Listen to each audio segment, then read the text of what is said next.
Hello, Wagro, Tyner, Madam Angela, IG Demo, what's poppin'? We had some actually really cool runs. On Saturday, we had a silent deck with 5 catalysts, which was ridiculous. We had double Wraith Form and 5 catalysts. Snecko, so we got loads of draw. And we just absolutely destroyed everything. This was like one of the most powerful silent runs I've had in a while. And we also had an Ironclad run. I ended up winning with... Oh, yeah, we had Branch. A Branch Ironclad run. Another fun one. Good morning, Ben Somniac. What's going on?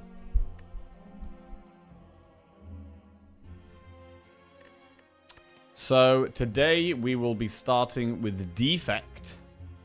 To go for 6 wins in a row. Starting to feel the pressure again. God, I'm sweaty. I need to put a vest on. Hang on a second. Look at these sweat patches. Already, day's only just started and I've got humongous sweat patches. One second.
Okay. Right. I could sweat to our heart's content. Right.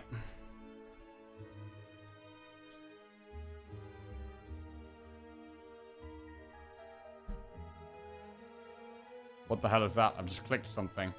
What have I just clicked? Okay. What's going on? All over the shop. Right. Okay. Today we are starting with Defect. And we're going for 6 wins in a row.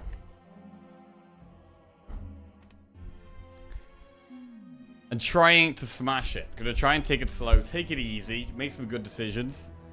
Because we've been playing really well. We have Hexaghost as our boss.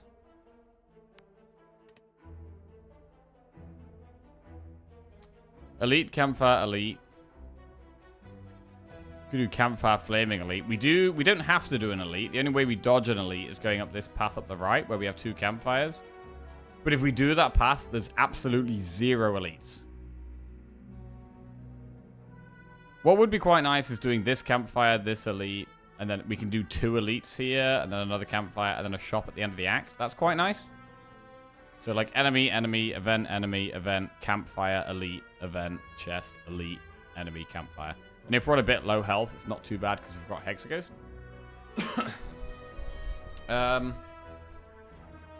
So yeah, I like the look of that path. I mean, we could go for enemies here next 3 combats of 1 HP. Do enemy, event, shop, event, campfire, elite. We'd probably get 1 HP elite. But I think boss swap is probably better than that.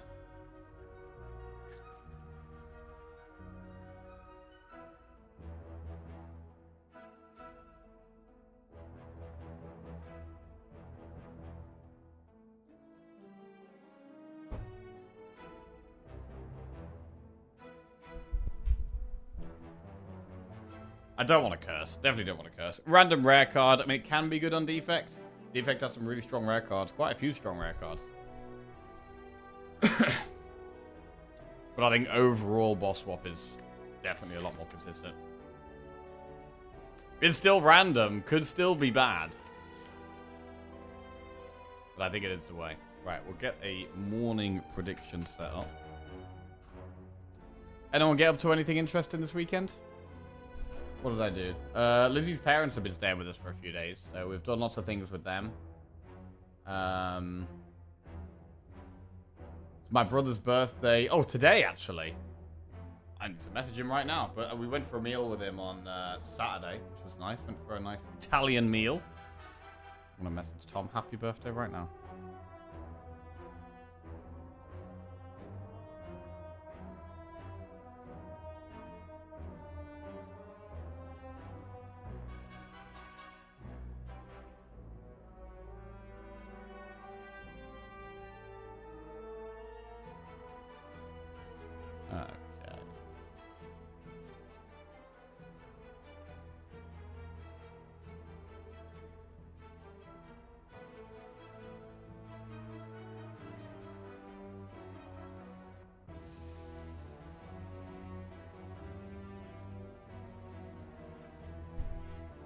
Holy shit.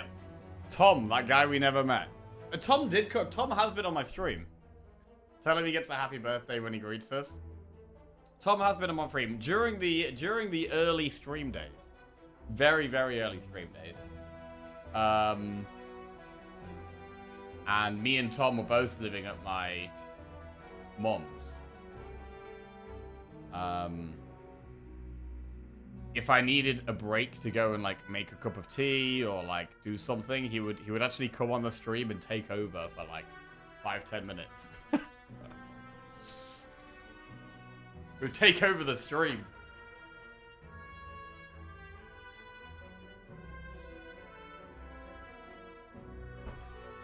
Tom is the Lizzie of the old days. Right, I think we're gonna boss swap here. Start prediction. Will we win the defect run? Let's go. What's it gonna be? It's gonna be Inserter. Every 2 turns, gain 1 orb slot. So, what does that mean? That is good in the long run, bad in the early game. It makes us weaker early on. The first few fights are going to be a bit harder. But it's very good in boss fights if we can find more ways of generating orbs. So it is scaling. I need to find lots of orb things now. Do we go for a floor 3 shop to try and get orbs ever?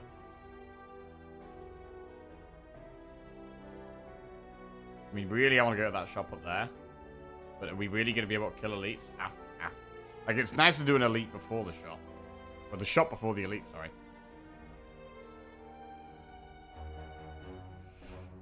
Very rarely had boss swap into Inserter.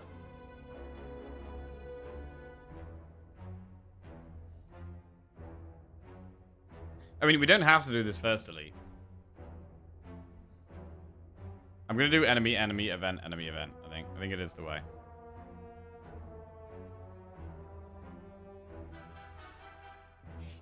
Hey, Vaccine, how are we doing? What's going on?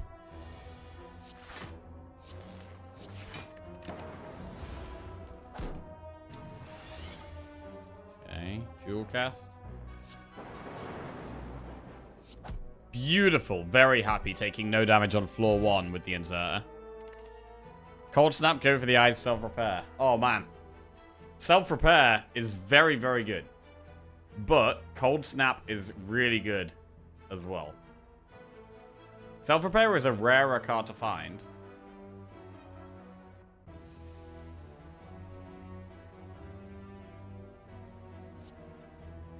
Cold Snap is great for starting to get some orbs.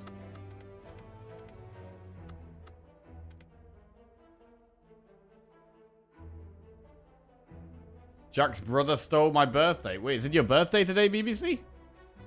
Is it your birthday?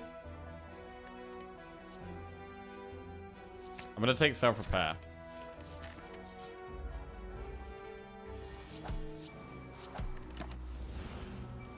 Yep. Hey, happy birthday, mate. I hope you have a good one. You got any plans? Anything going on?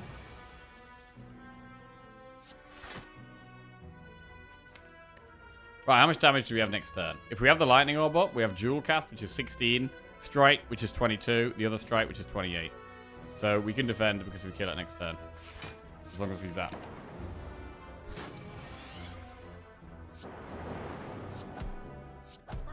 Very good. Go back to 69 health. Nice. Blizzard Claw Streamline.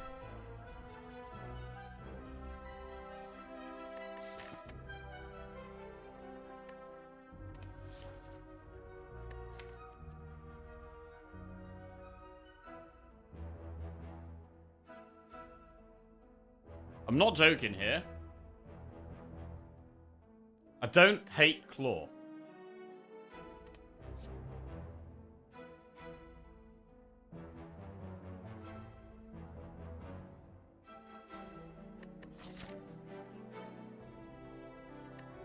Streamline is very expensive.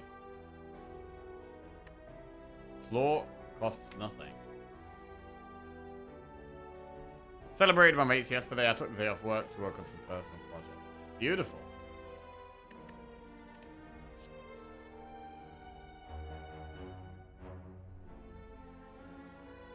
Why am I thinking about taking Claw? Does it cost 0?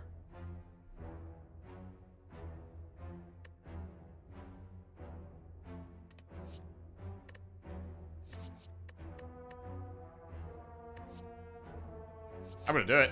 I'm gonna go with my gut here. My gut says take Claw, so we take the Claw. Right, I'm gonna do less events, more enemies.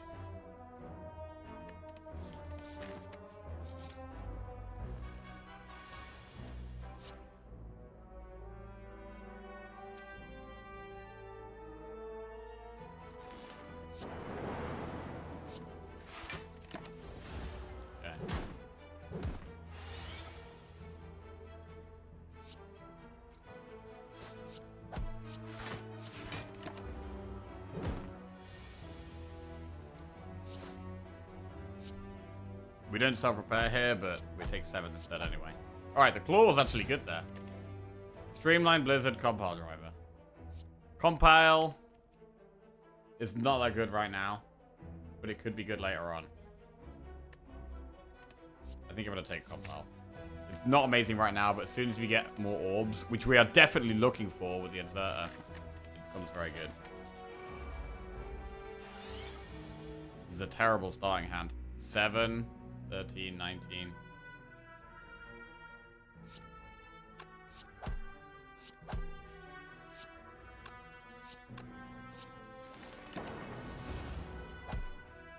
Oh wait, I could have done that after the... Okay, I could have done that in a different order, actually.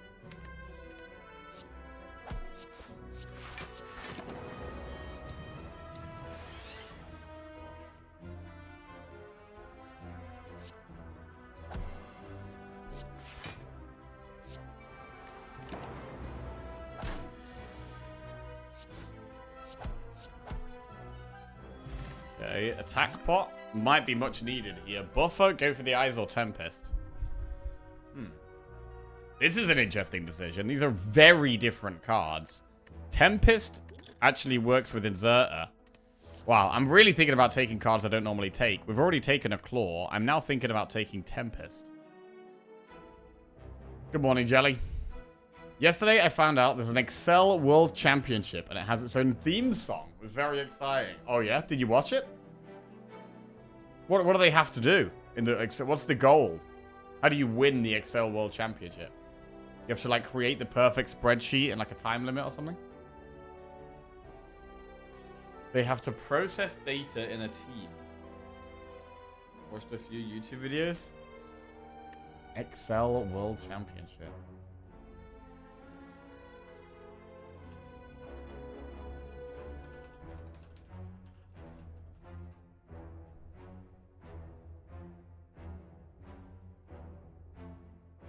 Microsoft Excel World Chat. Holy, it's got 350,000 views on YouTube. Microsoft Excel World Championship 2023 final highlights. Bro, what are the commentators like on this, I wonder? They have good commentators? Is it like hype commentary?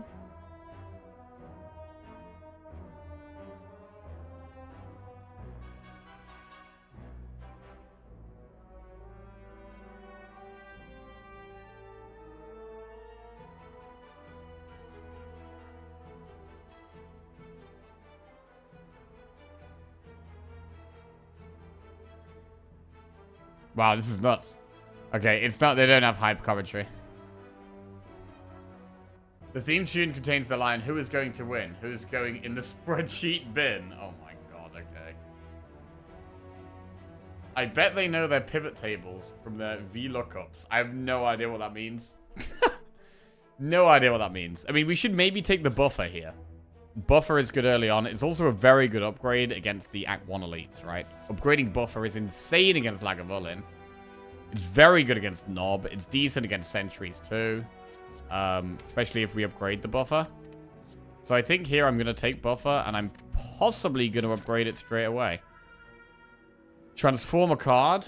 We're going to transform, I think, a strike.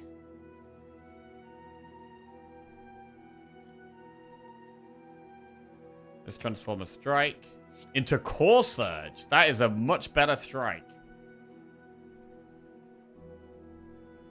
Bet Jaws would be good in that. He always has a spreadsheet on hand. Bro, I've actually been getting super into spreadsheets lately. Like, I've got loads of spreadsheets. But I'm not very good at spreadsheets. Lizzie's way better at spreadsheets than me. She's been helping me with some stuff. But yeah, I've got like millions of spreadsheets now. I've got a income/viewers spreadsheet. All of my tax spreadsheets. I've got a recipe spreadsheet. Films to watch. Dragon spreadsheet for this game I was playing. Bunch of invoices.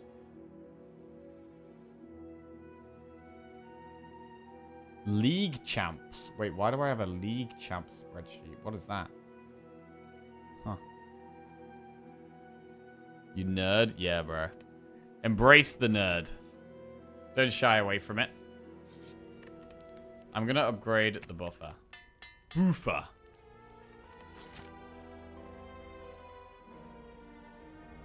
And we'll try and kill this elite. Nob.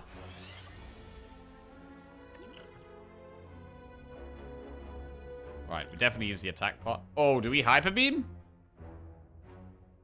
We lose 3 focus. We could Ball Lightning and just have 2 lightning orbs up.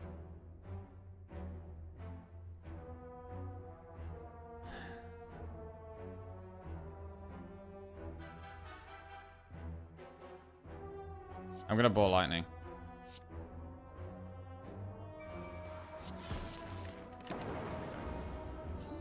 If we could block this turn, we should, but we can't. So we use the buffer here. We're going to use the buffer this turn as well.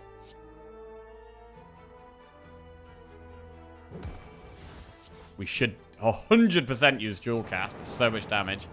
And hopefully, we draw the damage to kill it next turn. It would be amazing if we do. Ah, we got no damage. Pretty much no damage here. Well, Self-Repair and Claw gets played. We're definitely going to have lethal. All our damage is in our deck, yeah. Should use these. Man, really painful that we didn't get any damage there when we had quite a lot in our deck. Warpaint. Okay, upgrading 2 skills is good. What do we have here? Capacitor, Melter, or Blizzard? Do we need Capacitor when we've got Inserter? It feels really, really greedy. Like, normally I take Capacitor in the early game. But it feels exceptionally greedy to take it here. I think we have to not take it. Good morning, Mowgli. Good morning, Pute. Yo, Pute, I don't know if I thanked you enough, by the way. I much appreciate how much you've absolutely destroyed Candy Crush. You absolute legend. Morning, morning, everyone. Weekend's over, everybody. Wake up. Wake the fuck up. Yeah, I think taking Capacitor is, like, overly greedy here. I think it's slightly overly greedy. What rank you? I got hard stuck at 260. I got to 150 over the weekend. Kyle00000 just resubscribed for 34 months. Walkage. Yo, Kyle, welcome back to the Jackoffs. Thank you very much. Cheers. Yeah, I think I'm on like 152 or something. Yeah, Pewd got to 1,450, which is unreal. Absolutely unreal.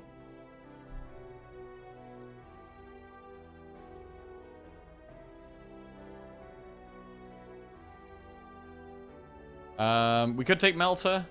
I don't think we need to. Do we take Capacitor? I think it's too greedy. I really think it's too greedy. I'm going to take Warpaint. Zap and Jewel Cast Plus. That's actually really good upgrades. Fantastic for energy. Energy is way nicer now. 2 cards that cost 1, both cost 0. Can we go for the elite here? I mean, if it's Lagavulin, Buffer is incredible against Lagavulin. So I think we're probably okay against Lagavulin. We'll see. It depends what this event is. This event could hurt us. Yeah, bro, I love Warpaint. I really, really love Warpaint. We want some more defensive stuff. I mean, we've had a Claw now. Definitely some Frost is really essential for more block and for getting draw with Compile. Oh, a shop. Okay. Well, we did have a shop towards the end of the act we were going to be doing anyway. Let's have a look. Cool-headed, Storm, Bronze Scales, FTL. Can't afford the gambling chip. Gambling chip would have been really good. I've slept terribly the last couple of days. Yesterday I got home and then fell asleep for 3 hours. I was looking for a nice rest today, but woke up and have been unable to sleep for 5 hours. Damn. Well, hopefully you can get some sleep at some point, Sindra.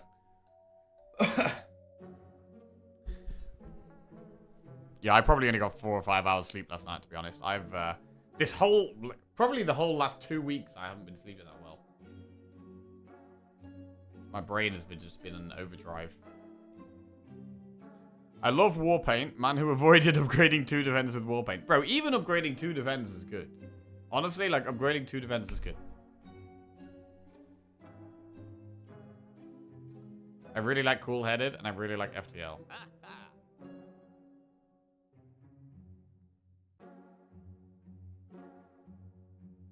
We could just buy those. What about Doom and Gloom? I mean, Doom and Gloom is very good against sentries. It's also another type of orb for Compile. We could actually go Doom and Gloom and Cool-Headed.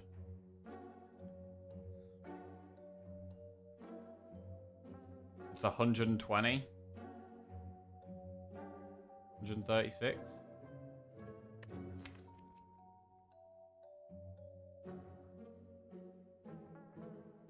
I think Doom and Gloom Cool-Headed is reasonable.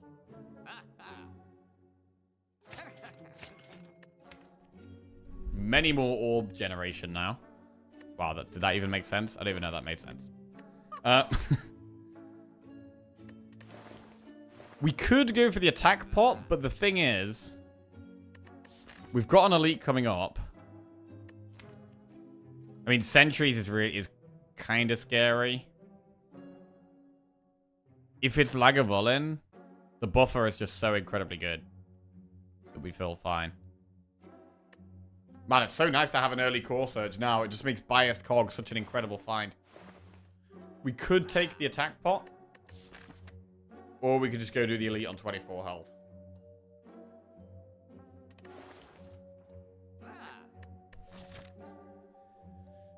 We have another enemy after. We do have self-repair.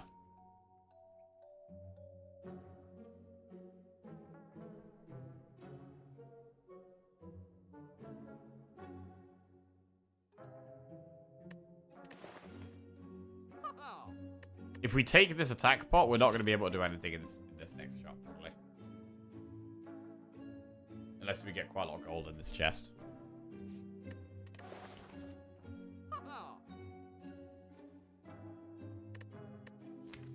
But is there a chance we die if we don't take the attack pot? Like, we don't have great targeted damage for killing sentries.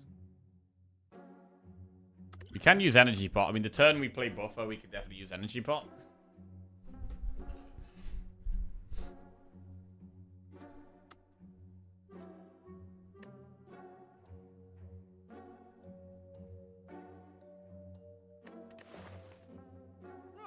I think the play is to get the attack pot. I don't think it's worth the risk on this health total. Strawberry. Okay, I'm going to take the health. Feel quite a bit safer now. Got the attack pot, got a bit more health. Maybe could have got away without the attack pot, but feel a lot safer like this. It is sentries, which is the harder one of the two.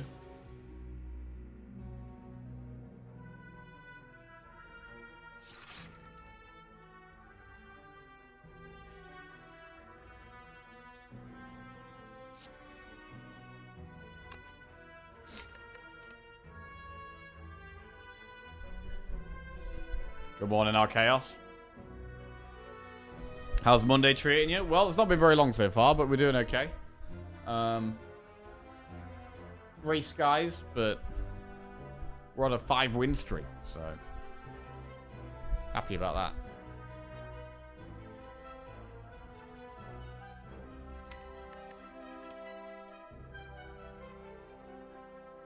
We should use at least one pot in this fight. I do think it might be energy pot. We'll see.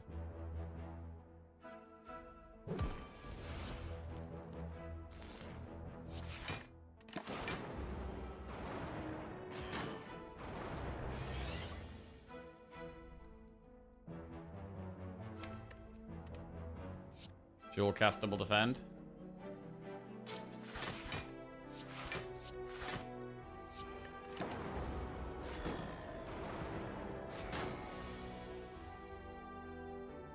Yeah. I'm gonna use the energy pot now.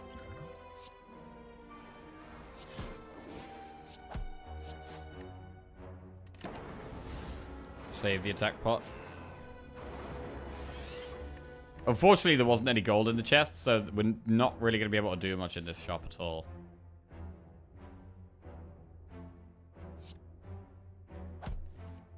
Ooh, we can block it. That's big. The inserter does make it slightly harder to proc the Dark Orb. I definitely think it was right to not take the capacitor.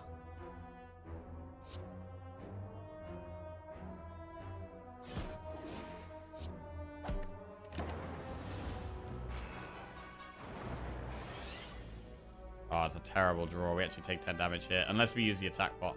We could use the attack pot to save 10 health. It's not actually guaranteed to save 10 health.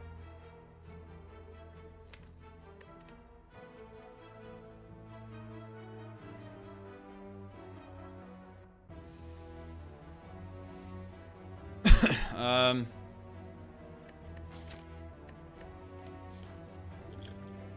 gonna do it. Definitely does save 10 health.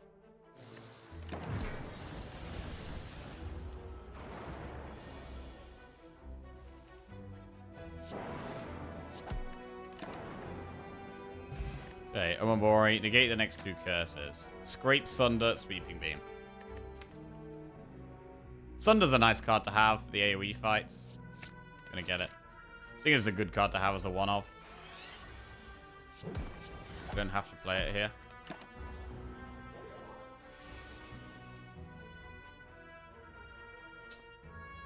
Buffer is beautiful. We're gonna not dual cast. Just gonna sit on this.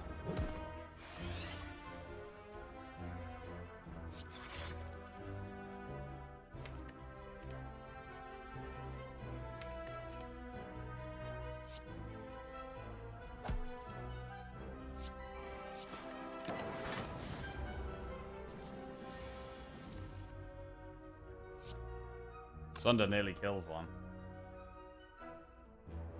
Doesn't quite, though. So it might be better to save the buffer. Yeah, I think this is better.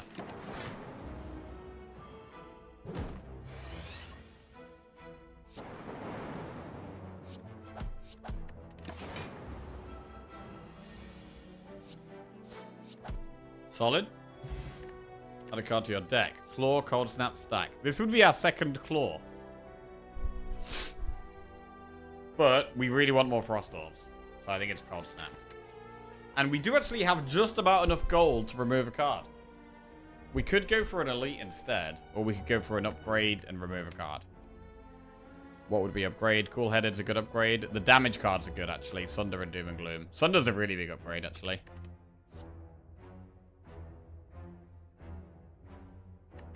This would be our second Claw.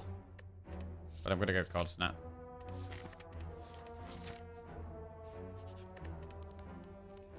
And I'm going to upgrade Sunder. Have a look in the shop. Loop on sale. Or remove a card. I do like removing a card. We don't have any focus at the moment, so Loop ain't that good right now.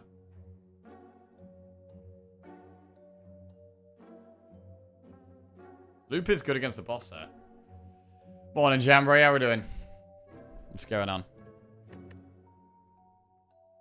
Charge battery. Charge battery is decent. If we could get charge battery and loop, I would definitely do that over remove, but I'm hoping that our frost can get some good block, especially with the orb slots. I do think removing strike is the best play, probably. I don't know, loop is fine.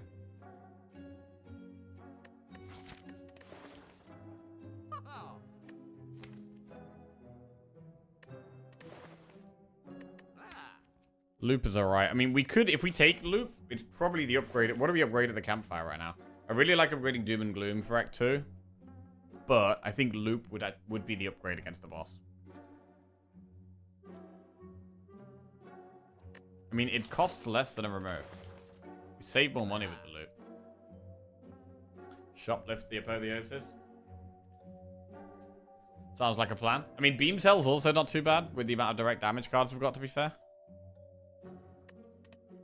If we can get the Dark Orb at the front, it's very good with the loop.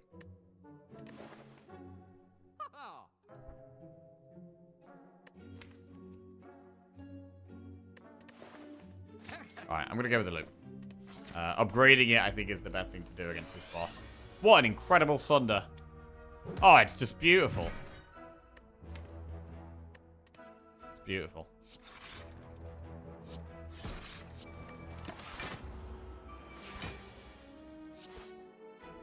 I can't believe I chose to put a Claw in the deck here. That's confidence, bro. Just choosing to put Claw in the deck? That's just straight confidence. That's not something I would ever normally do.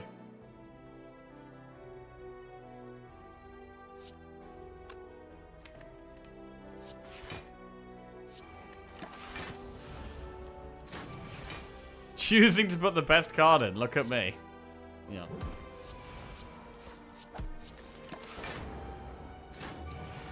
That was Claw, not a transform. I wanted some early damage, and I didn't want to. The other option was Streamline. Chose Claw over Streamline. Cold Snap, Buffer, Auto Shield. Another Buffer. A Buffer's a weird one. It's a good card to have as like a one-of in the deck, but do we really want two Buffers? It might be better to just take Cold Snap. Streamline hater. Yeah, I'm not a massive fan of Streamline, man. The 2 energy, first time you have to play it, is really rough. I am not a Streamline enjoyer at all. I think Claw is better than Streamline. We are going to be upgrading Loop here.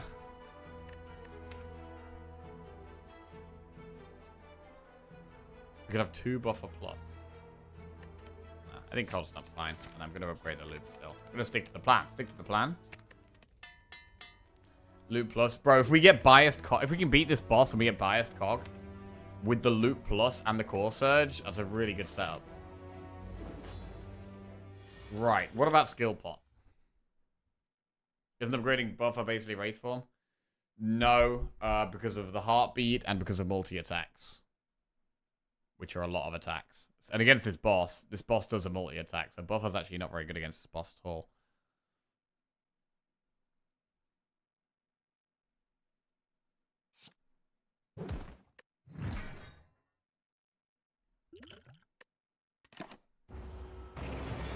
Five times 6. Alright, looks like a good turn to use Skill Pot.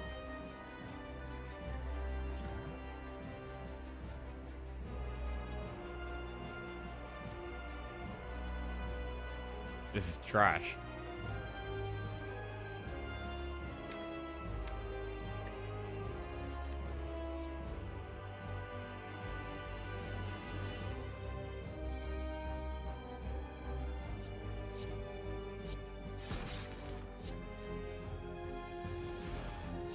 Yeah, this was pretty garbage. Ow. Our health.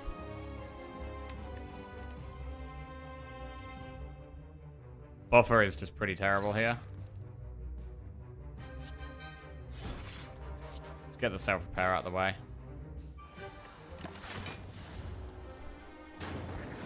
Right, I'm a little bit concerned now.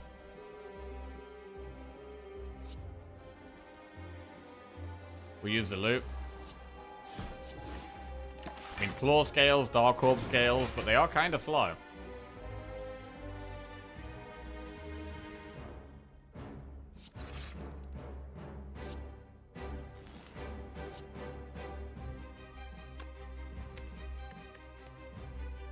I might actually move the dark orb to the front here. I'm gonna do it. We need more damage, so the dark orb at the front is a good way of getting more damage.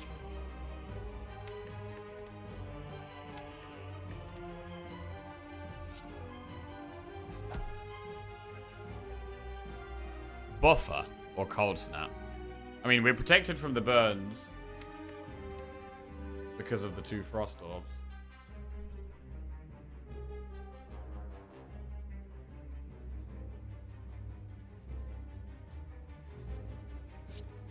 We'll play buffer.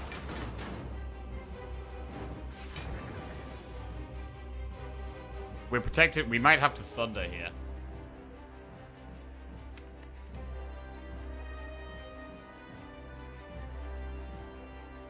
I mean, I don't think we're going to survive the multi-attack. So we basically need to draw Jewel Cast for this Dark Orb. If we could do Defend, Defend, Strike. No, I think we've got to do the Sunder. And we really have to find this Jewel Cast. We have the Compile Driver to help draw. Cool-Headed can draw. But we haven't got much time here. If Jewel Cast is at the bottom of the deck, we might actually lose.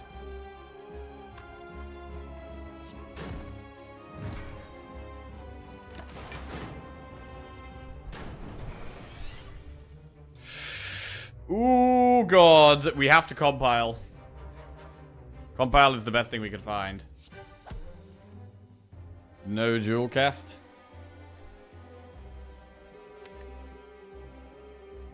I mean, if Jewel Cast is in our bottom 2, I think we're guaranteed to lose. If it's in the bottom 3, we can...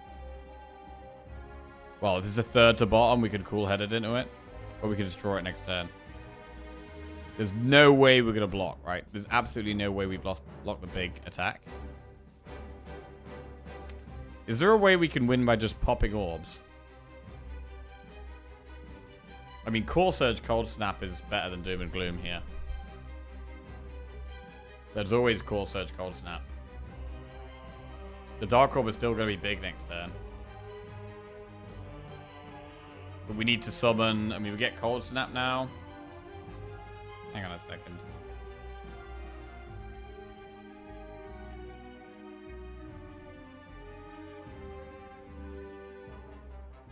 We need to summon 3 orbs. Zap, Cold Snap, Cool-Headed. So we could with Zap, Cold Snap, Cool-Headed. We could potentially proc the Dark Orb. Is that enough damage, though? I'm not sure it will be.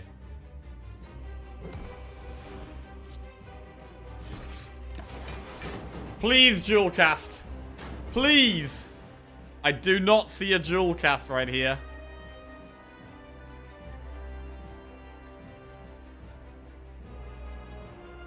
Claw. Cool-Headed, Zap. Cold Snap and Jewel Cast, burn. Is Cold Snap enough?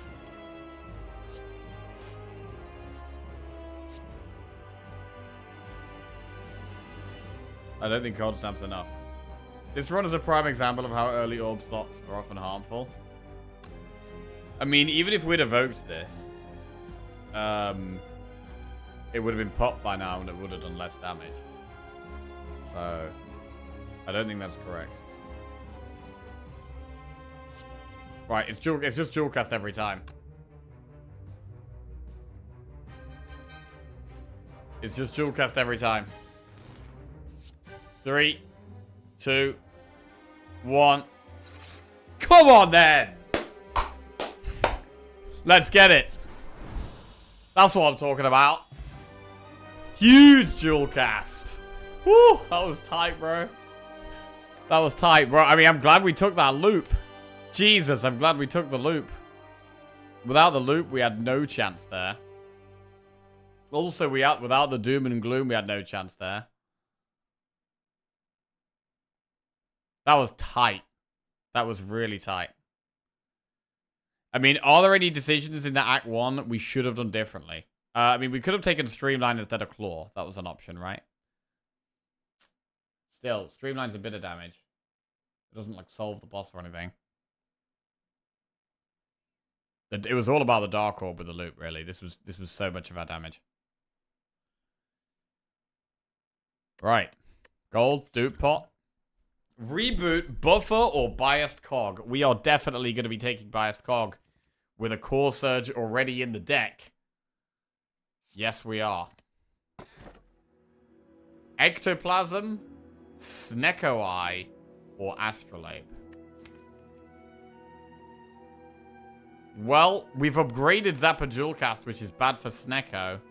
But we've got Sunder, Doom and Gloom, and Buffer. Which are all very good with Snecko.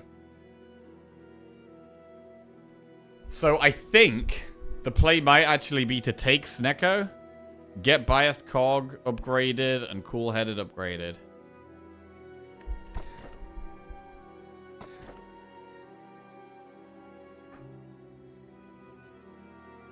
I mean, we could also Astrolabe.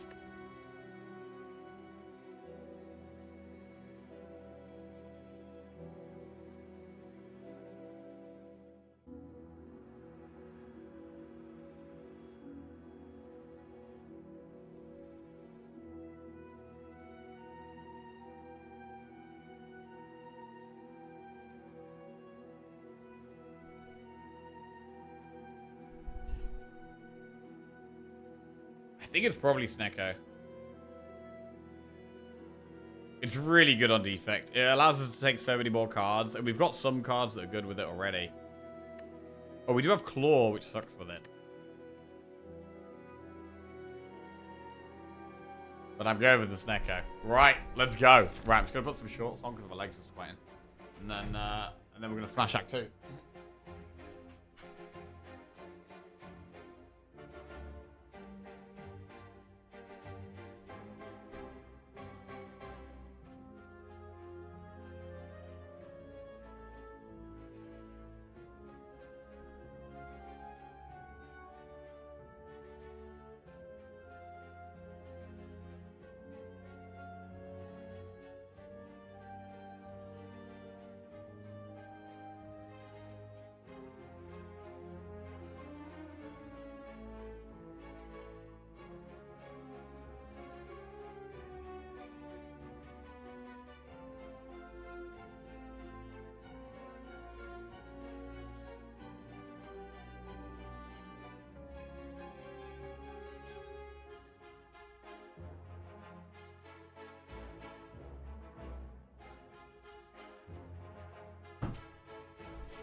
Leaves Meteor Strike becomes a viable card now? Yes. It massively changes what cards we want. Massively changes what cards we want.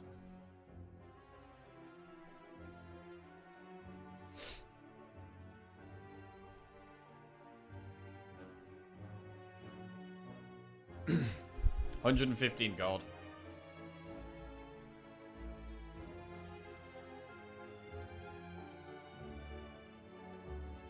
Campfire, Elite Campfire. I mean, we need more defensive cards still.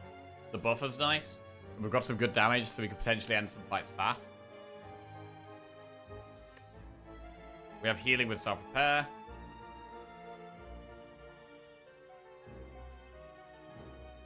I think we can go for an Elite. We could do enemy event, enemy campfire, elite, campfire. I think that's fine. We get campfire, elite, campfire, elite, campfire. We could upgrade cool-headed. We could upgrade biased cog. Good morning. Well done on the 5 streak. Did that happen on Saturday? It did. Yeah, we did a Saturday stream. We did 2 runs and we won both of them. We had some crazy runs, actually. We had a silent run where we had Snecko Eye, actually. We had 5 catalysts. We were popping off. It was definitely the most catalysts I've ever had in a deck.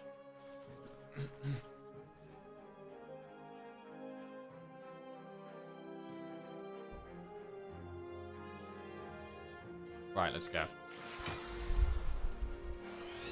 Yeah, little concerned about our health total. We can rest in the campfires if we need to. We definitely want to be looking to take more defensive cards. Oh my god, what a draw! God, that buffer has saved me so much health here. Holy shit, what a draw. Okay.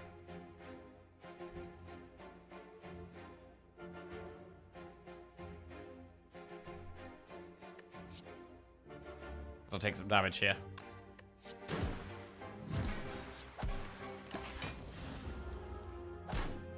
Is Claw better than Strike with Snecko?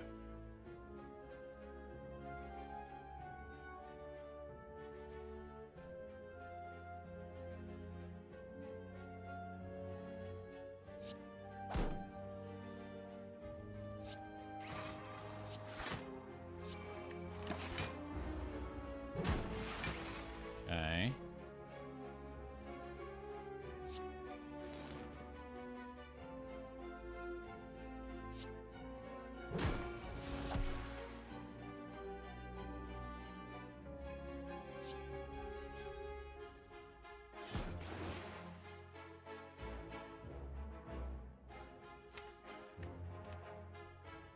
We should block, because I think we're probably going to Sunder to kill it next turn.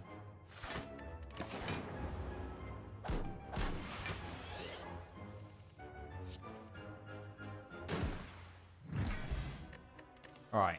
Ball Lightning, Compile Driver, Recursion Plus. I mean, Compile is good once we've got the orbs up. I don't mind taking Compile. Let's get it. Event. 85 gold for a relic, or lose an Omamori charge for a relic. I mean, there's no clear shops, I don't think. There's a shop here, but I think we're more likely to want to go at the campfire.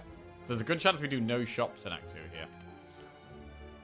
Still, I should probably use the Omamori.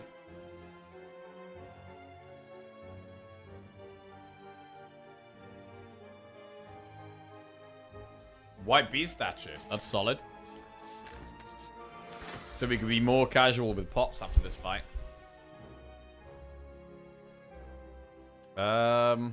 This is not a great starting hand. Do we just play Biased Cog? I think we do. I mean, we could actually do Pod Sunder in this fight.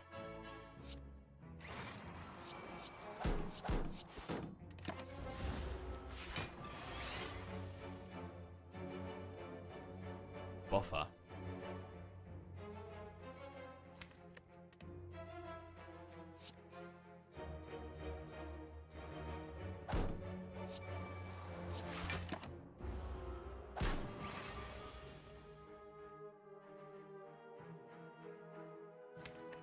Right, so we could do Pod Sunder now. It does 64 damage. Plus Doom and Gloom, that's 74, which kills it. So we can do Pot for lethal.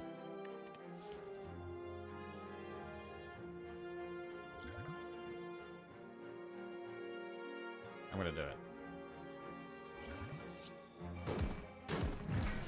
Because we know we got a pot after every fight. Swift pot. Compile, Beam Cell, Auto Shields. Auto Shields is block. It's upfront block. It's not very good with loop, though. I'm going to go Compile again. We have 3 Compiles. Ooh, gain 5 max HP, lose 27 HP, or become cursed. We do have a campfire after this enemy, so we could just rest. We could do the enemy and then rest if we take the 5 max HP. But we could just negate the curse. Like, we could just let Omamori do its thing. I think we do that. Alright, this is like possibly the fastest I've ever used up Omamori. We're only on floor 4 of Act 2. We've used both of its charges already. This is a scary fight. Very scared here. Especially when I've actually drawn block on turn 1. Evacuate the Spire. Yep, get out. Get out. I mean, we're climbing the Spire, but do we actually escape? We do escape, right? We slay the Spire and then we get out. We don't just slay the Spire and then stay, right? Although I guess we die and come back to the start, so... Maybe we don't escape.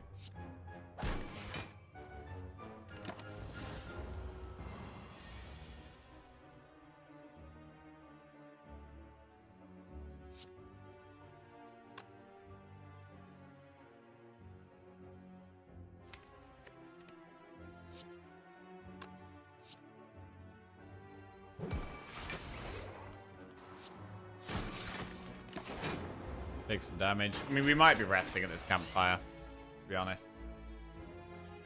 That is fine.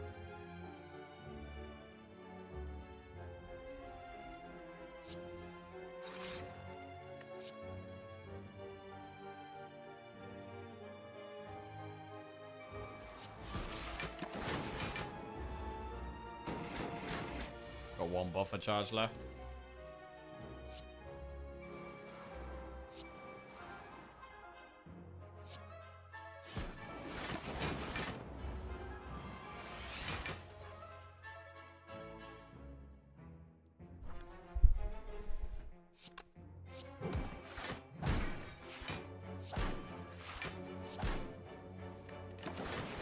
So Compel becomes amazing once we've got the orb set up.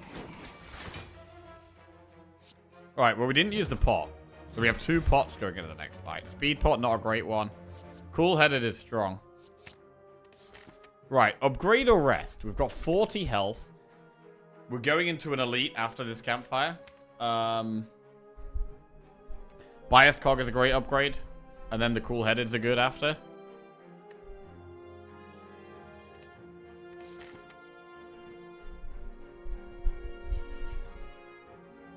The play could just be to rest on this first one, though. We're happy to use a pot. We could use both pots.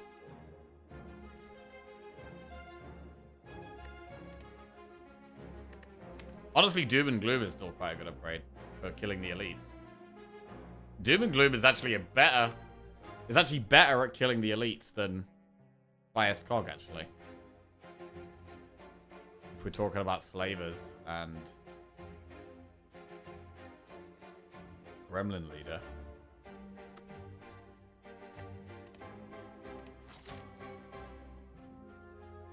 And we are doing 2 elites here.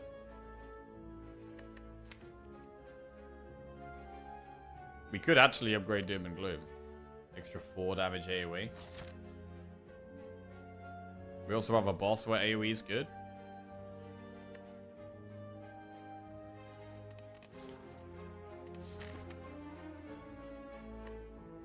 I think that might be the play. What about Stabby Book, though? Stabby Book looks kind of hard. We'd almost definitely use the speed pot.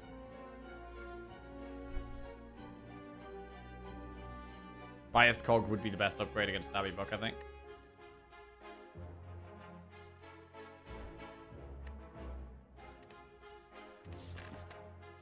I do think that not resting is greedy. Unnecessarily greedy, when we know we've got 2 elites.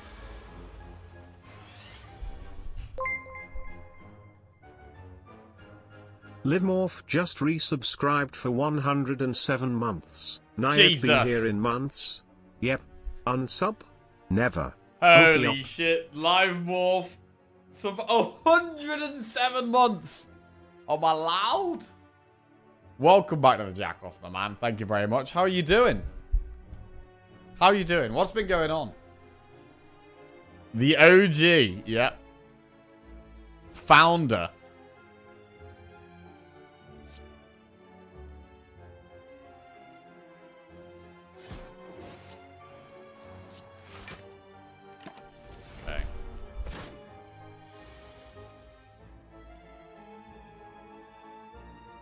This is kind of rough.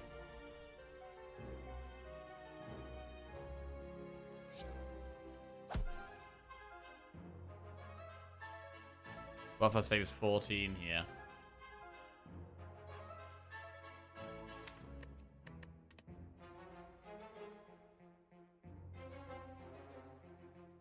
I'm going to use the Swift bot now.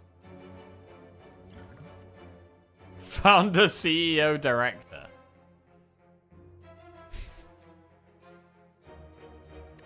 Sonda's very good. Very happy to see that. I'm good, just haven't been using Twitch lately. I never removed my sub though, man. That is much appreciated, man. Keeping me going all these years. Been playing PoE 2. Cool. Oh, I've been playing Split Fiction over the weekend with Lizzie. Great game. Great game, Split Fiction. Anyone been enjoying Split Fiction?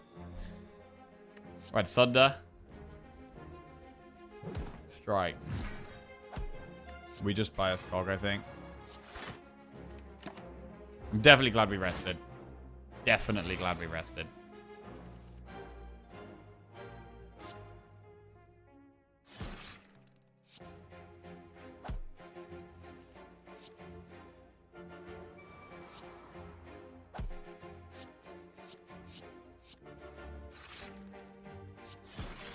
Okay. But the Dark Orb is so important for our damage, it's crazy. Dual Cast is going to be lethal. Right, that was sketchy. Shuriken, every time play 3 attacks in a turn, gain 1 strength. We only used one of our pots. Sweeping Beam. I'm going to skip. Been a while since I've seen a story as bad as Split Fiction. Robin and I have started It Takes Two, and we'll probably do Split Fiction after. Oh, that's really cool. That's really cool. Been watching Robin and Sindra play their other games. Nice.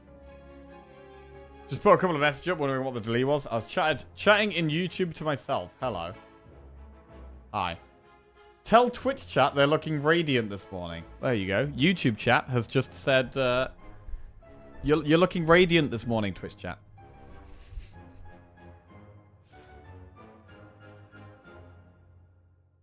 I asked ChatGPT when Slay the Spire 2 is coming out.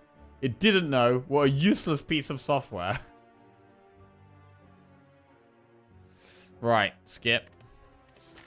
We're gonna rest. Tell YouTube chat to suck it. Whoa, whoa, whoa. We could go with the shop here. I think it's better to rest. We're going to rest here.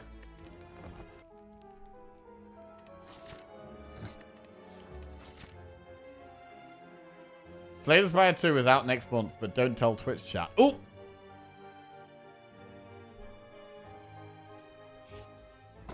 Centennial Puzzle. Pretty good relic. We take those. Right, next elite. Slavers. Could be really hard here. Fear Pot.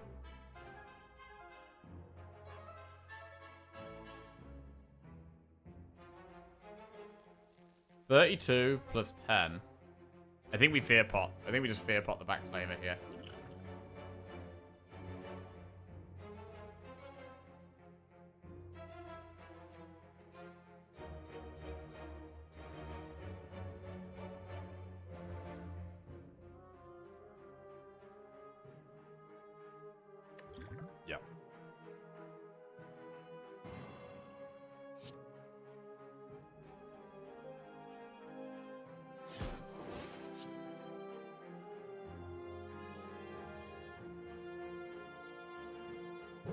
Lovely. Damn this claw.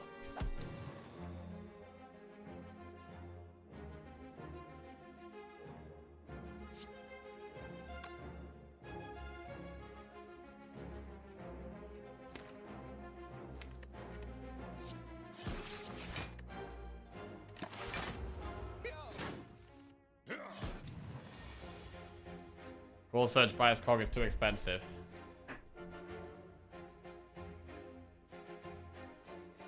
Yeah, we maybe could use Speed Pot there, actually. And I mean, this is kind of bad. Everything's really expensive here. Speed Pot with Core Surge is a thing.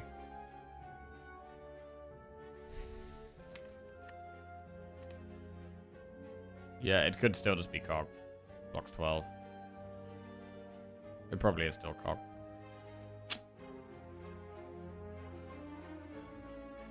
I mean, Core Surge Self-Repair Loop is okay. But we really don't block much like that. I'm gonna just go.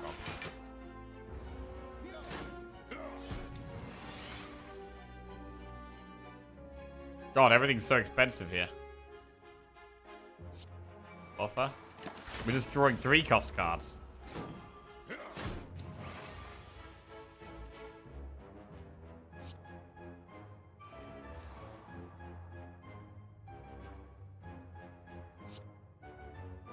I mean, the Dark Orb is already going to kill this Slaver when it pops. So I should probably hit that guy.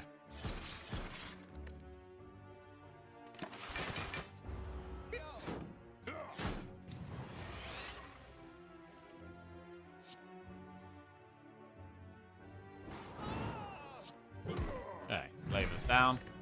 Bag of Prep. Very strong. Claw Melter Hologram. Hologram can be really good with Snecko. It kind of wants an upgrade though.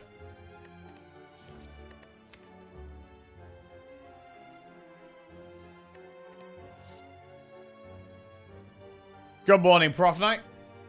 How are we doing? What's going on? Hey, it's like a secret club here in YouTube chat. It is, yeah.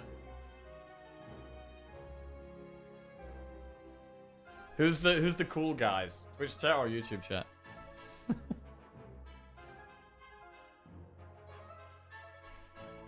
By the way, I'm not easy, medium, or hard. More like insane. It's a banger of a line. Oh yeah. Oh, in the Discord. So I was going through old. So I'm doing a lot of like off-stream organization and sorting life out stuff. And one of those things is deleting a load of old photos and videos that I've got stored on my phone. It's got loads and loads of pictures and videos, taking up loads of storage space, and I've got just loads of shitty ones and duplicates and stuff. So I'm just going through and deleting stuff. I found an old video of me doing a take on like a gaming rap from 7 years ago. Put it in the Discord. But it's kind of made me want to write some music. But yeah, in the Discord, there's a shitty, half-baked take of a gaming rap. If anyone wants to check that out. Jackie removing old content so he doesn't get cancelled. I've also been getting a warning on Twitch lately as well that Twitch is doing a thing where they're only allowed like 100 hours of content stored on the platform for each channel at a time. So I'm not sure yet. I think it's like mid-April that comes into effect. So I've got to look into that. But I'm not sure if that's going to delete all my old VODs up to the last 100 hours or if I have to manually do that myself and it's going to... Yeah, I've got to look into that, but probably deleting a load of old VODs and clips soon.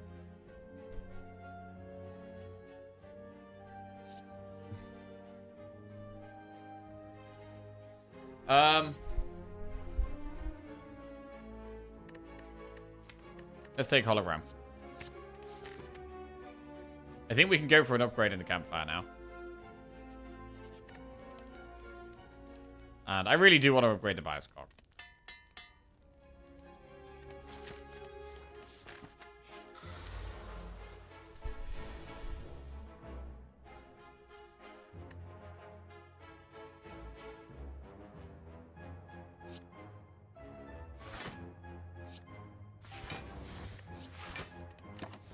We really need more block.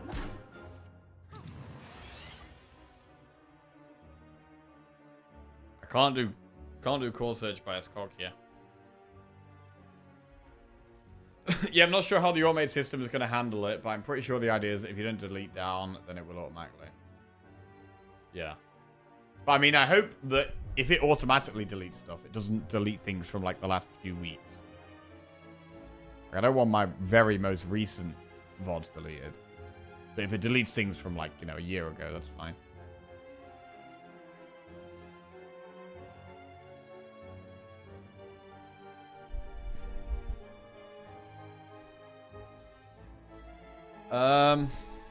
Defend costs 0.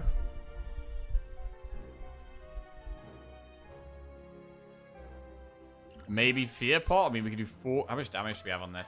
We could do Sunder with Doom, Compile. Which would be 48 plus 15, which is 63. 73. 83. I think it's exact lethal. Oh, the Shuriken actually makes it 1 over, I think.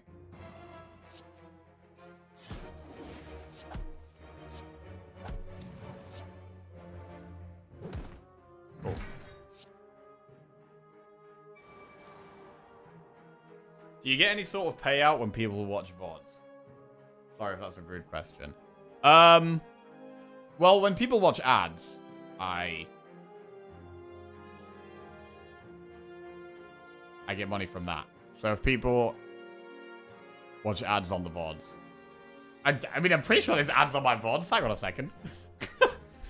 I think there's ads on the VODs. Has anyone ever watched one of my VODs? Is there ads on the VODs? If there's not ads on the VODs, then no. There are ads. Okay, yeah, so yes then. I do make money from people watching the VODs.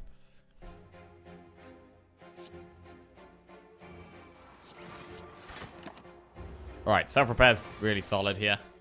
Buffer is great.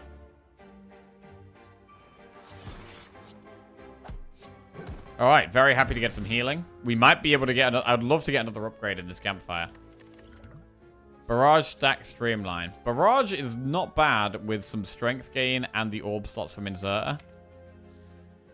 But I want to upgrade it. And we've got loads of other things I want to upgrade first. And we also kind of need to focus on block a bit more right now. So I don't think we're going to take that. Streamline is better with... Streamline's better with Snacko, but I still don't know if I really want it. Chat, raise your hand if you ever watched a Twitch VOD. I've done it like 2 or 3 times. A very lonely YouTube secret club. My sub ran out during my day once, and I held my resub until you were live. But it meant I saw ads on the VOD. Oh no. What a disaster.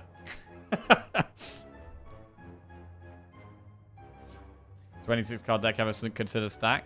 I'm not a stack fan, to be honest. I don't like stack. I'm not going to put it in here. Ads on VODs are every 5 minutes. Wait, really? On my VODs? It shouldn't be that frequently.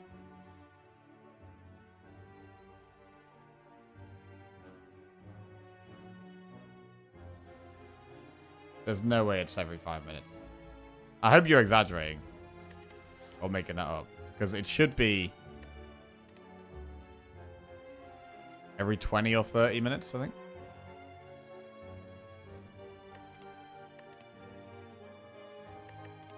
Right, skip. Event. Let's do an event. Remove all strikes, receive 5 bites, lose 24 max HP. We have 3 strikes. Probably not. VODs have ads, that's fucked up. I mean, it's just like watching a YouTube video with ads, right? Like YouTube videos aren't live. Wait, I can like your live stream on YouTube. Oh, you can? Oh yeah, I currently have 0 likes. Do I even get likes on YouTube? I don't even know. I'm going to refuse this, and then we've got to pick between an enemy or another event. Oh, I can dislike your live stream on YouTube. Shit. Shit. Wait, can I like my own live stream? Hang on a second. I don't think I can.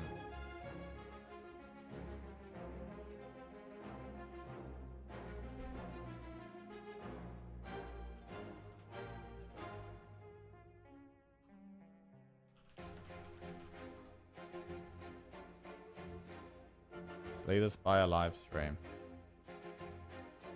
I can thumbs up my own live stream. Holy. What a revelation. Bro, I gotta thumbs up all of these. What have I been doing?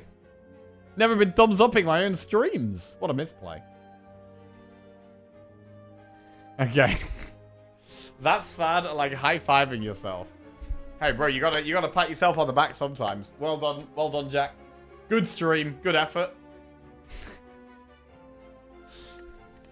Right. I mean, isn't high-fiving yourself just clapping? Holy shit, I've never thought of that before. High-fiving yourself is just clapping.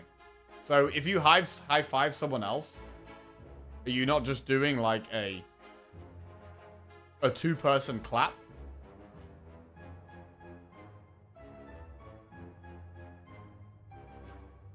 Co-op clapping is just a clap, bro.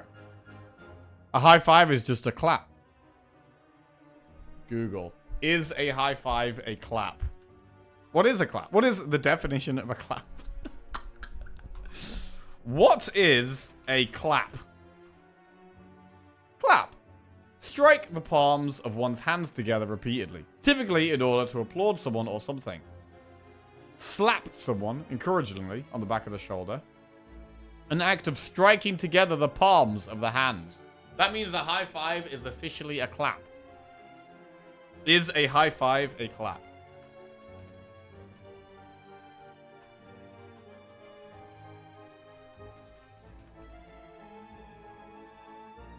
No.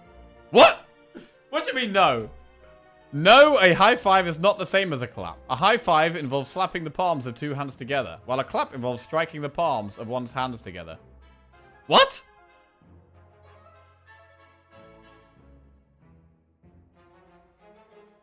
Bro, this AI shit... Bro, this AI doesn't know what it's talking about. This AI is garbage. Google AI. Useless.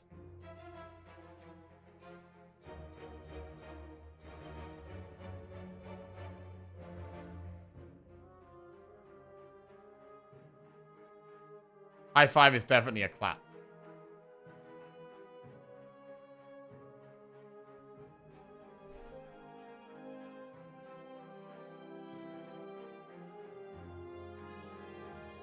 Artificial intelligence, more like artificial idiocy.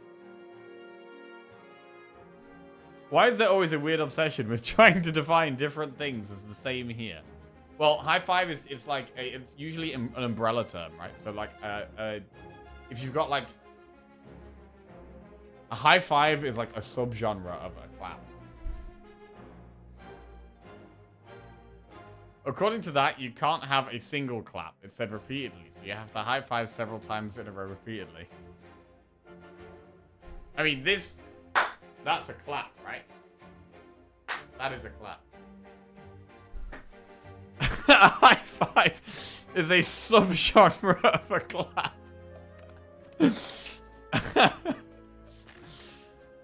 Event or enemy.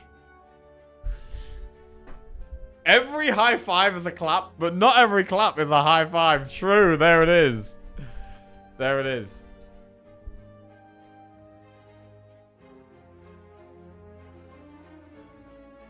Right.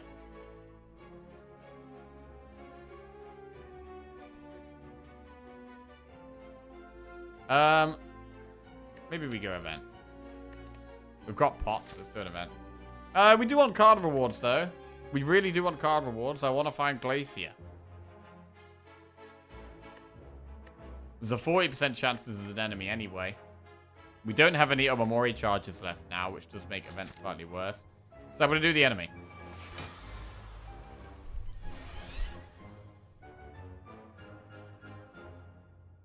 Three cost Sunder. Hate to see that.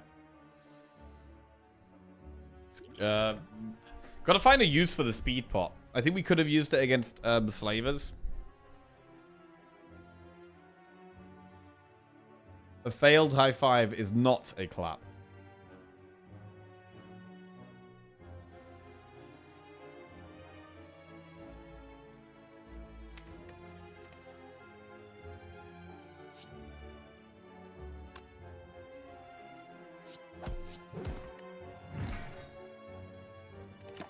Okay.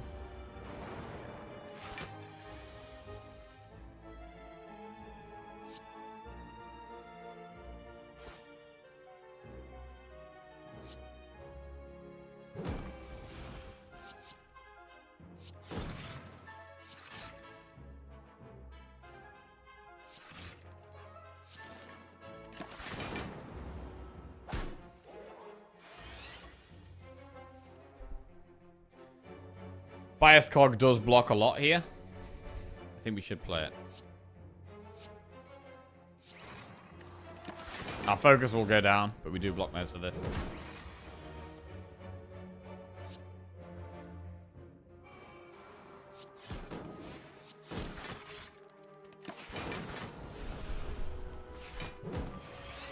I haven't used the pot yet. Wait, what's self-repair? We haven't played it yet.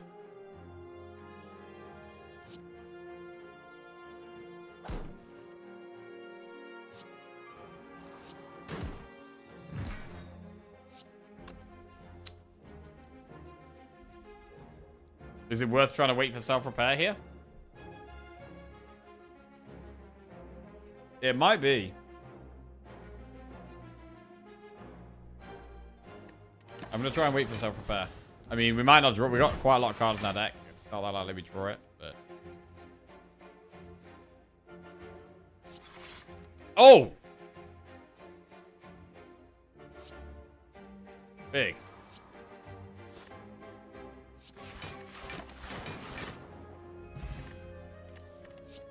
Core Surge, Tempest Charge Battery. A second Core Surge. That's really good because of the biased cog. And it's really good with potentially something like a speed pot as well. We could just get 5 decks for some fights. Whenever we have a speed pot available. Skill pot, I don't think is as good as these other two. Right, I think on 53 health, we can probably go for an upgrade here. I mean, upgrading Doom and Gloom is not bad against these enemies, but... we could also just upgrade Cool-Headed.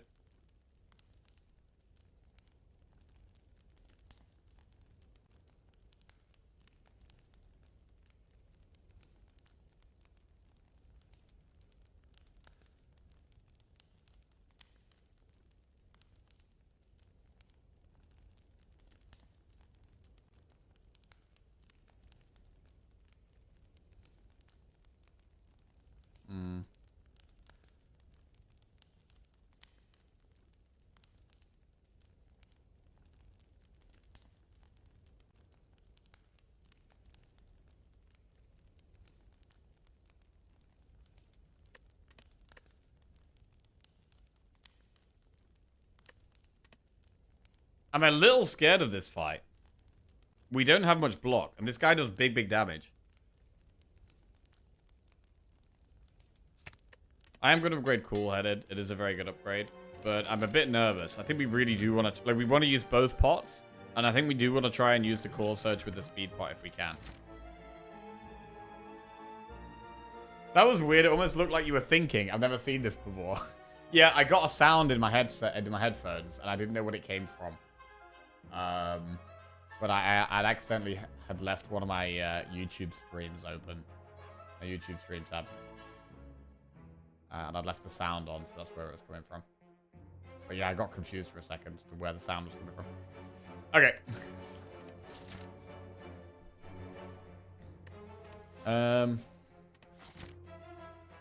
Let's go.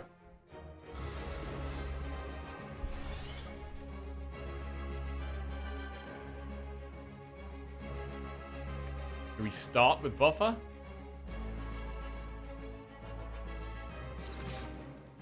I mean, I really don't want to bias cog until we've played Core Surge. We really want to try and take advantage of the Core Surge if we can. We could play buffer here and just do buffer Sunder. I don't think it's very good. I think we want to buffer later.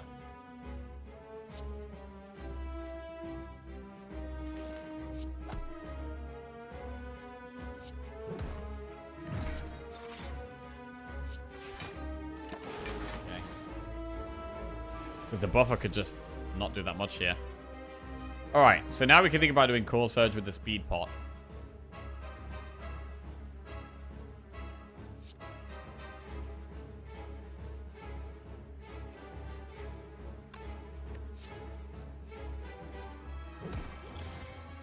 Alright, we have 5 decks for the fight.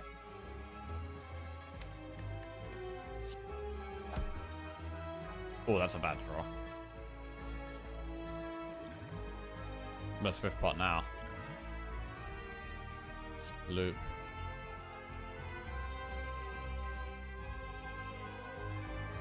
I think we should play the Core Surge now. Rather than wait.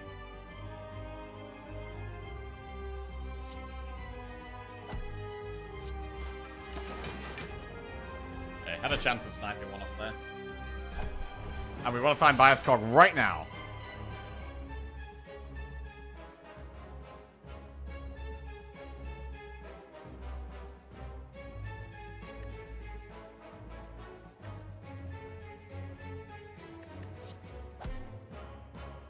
Okay, Thunder works here.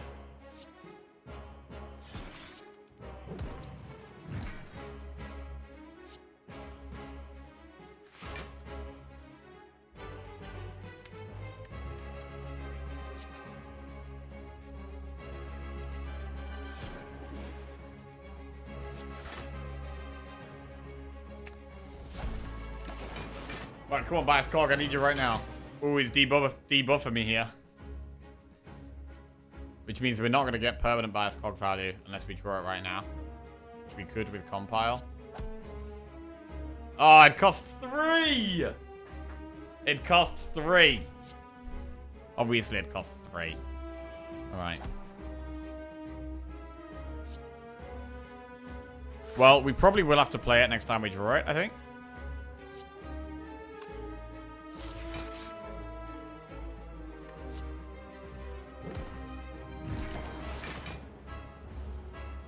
Next time we draw it, it's cheap, anyway.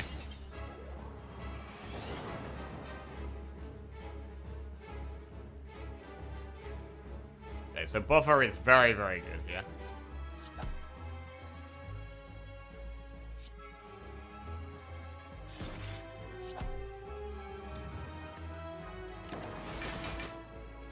We are getting some strength, but we're still not doing that much damage. Alright, we might just buy a Cog now. I think it's worth. Alright, and then we just go really aggressive. Ooh, can we block this though? 6, 12, 18, 24,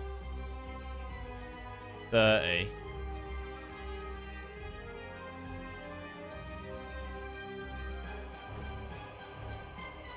If we can block this, it would be really great. If we can't, we should just focus on big damage. 6, 12, 18, 24, 31 plus 6, 37. We can't quite. With Defend Cold Snap, we can't quite. Doom and Gloom doesn't do it either. So we should draw. Alright.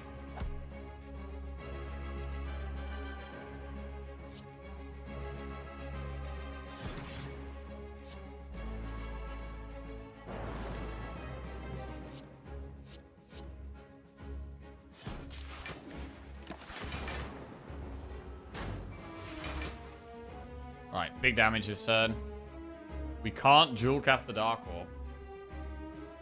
Compiles are great. We really, really, really want more energy. Like, if we do kill the boss here, we need an energy relic desperately.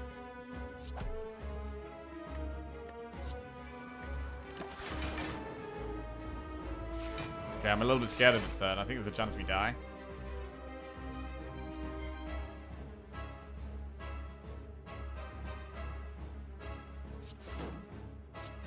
Yeah, I think we're okay.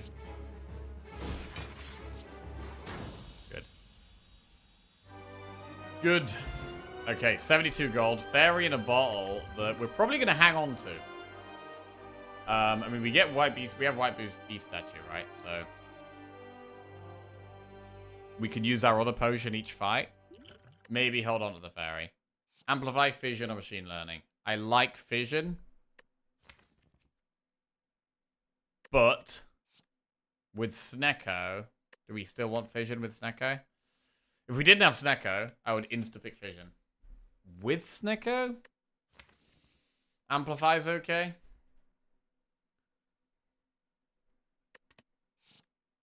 I mean, Machine Learning is alright with Snecko, to be honest. In the longer fights. We still need more block.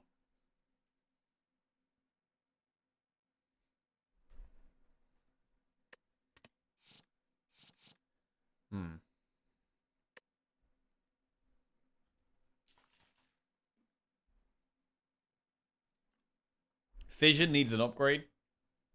The other two don't need an upgrade. Amplifies more block with buffer. Yeah, I mean, we do want to take more powers. At the moment, we've only got buffer, loop, self-repair, biased cog.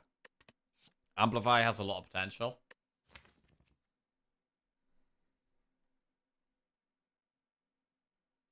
I like fission and insert, or even if it costs 3, it can generate energy. Fission can be big cycle. The fact we get energy as well really makes fission good. Like, even at 2 energy, fission's good. Yeah, that's true, actually. Even at 2 energy, fission's good. I'm going to take fission.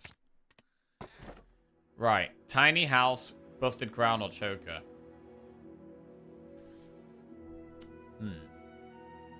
Well, we really, really wanted energy. And 2 of these give energy. But the downsides on these are pretty big.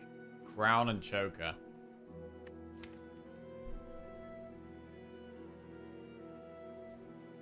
Choker can really restrict us, especially with the fission. It's bad with that. It could be choker, though. I mean, there's turns where I'm only playing, like, 2 or 3 cards. I feel like it probably is choker. I've just got to really be careful about how many cards we play.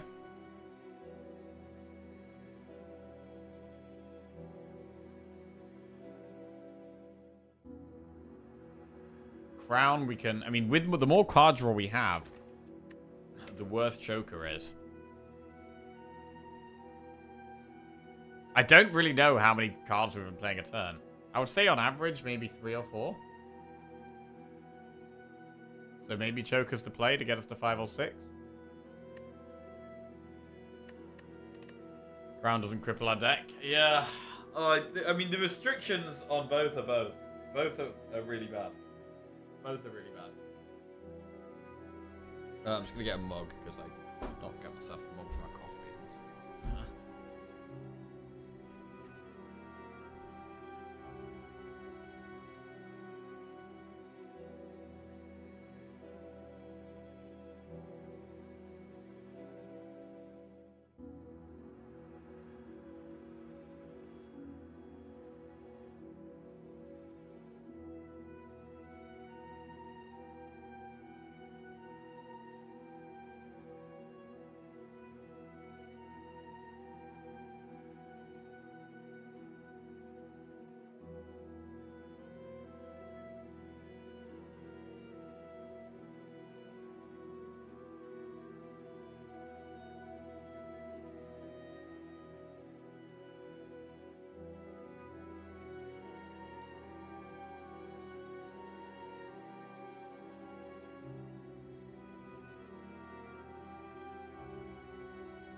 Watch him take Crown and still get a Meteor Strike from Act 3.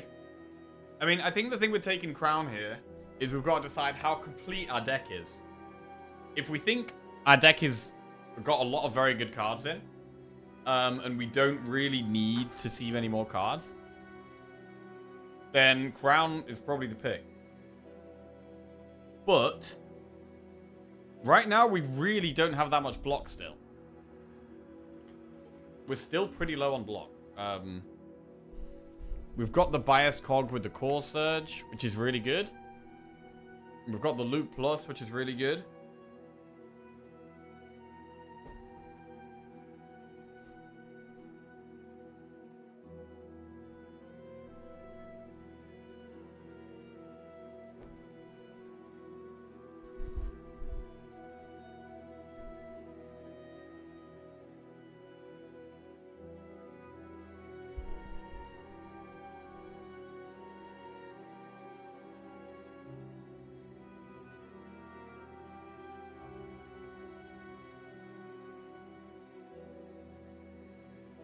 With the fission pick, I think Crown is risky. Aren't we lacking a bit of output for later bosses? We are.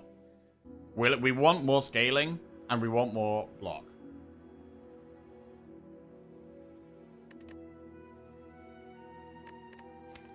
I do think the play is Choker. I don't love it, though. It's obviously a very significant restriction, but I do think Choker's the play. Right, the Elite is up the left. We definitely want to go through this early shop. We've got quite a bit of gold. There's no other shop later on. So we definitely go enemy, enemy, shop, event, enemy, campfire, elite, campfire, flame and elite. 100% the way we're going. Let's go. Come on. Right.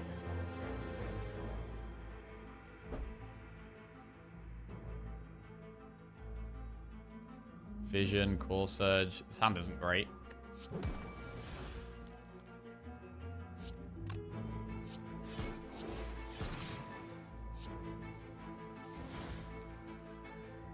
Play 2 more cards.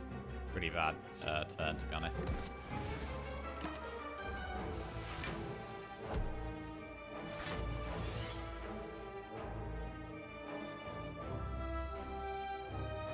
I mean, we had to take an energy relic. Energy is a big problem here.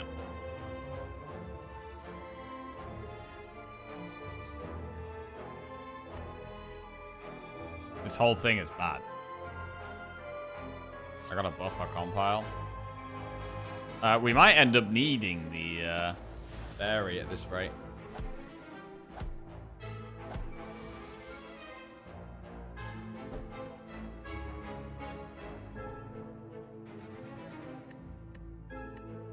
Right, I might just double Sunder the one that's attacking.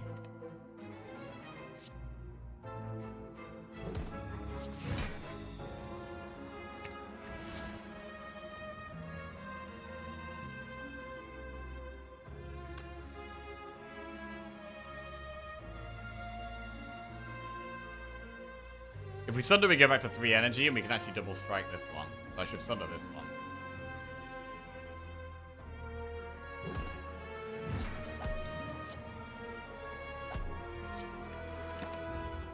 That's a bad decision.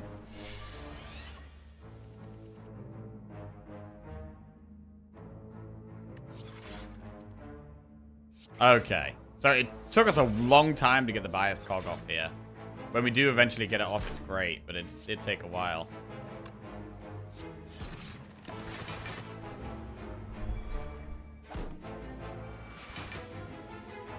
And now we have good block. Like, we have good block once we've played the bias cog. Because of our cool headeds and cold snaps.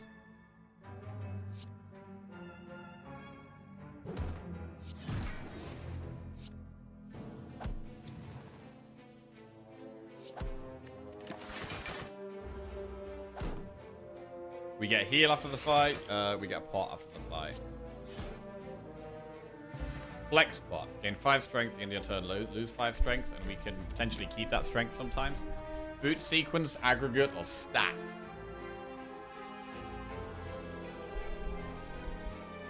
Aggregate is energy. Do we need energy with Choker, though? I feel like with Choker... I think with Choker, we don't take aggregate. We could take boot sequence.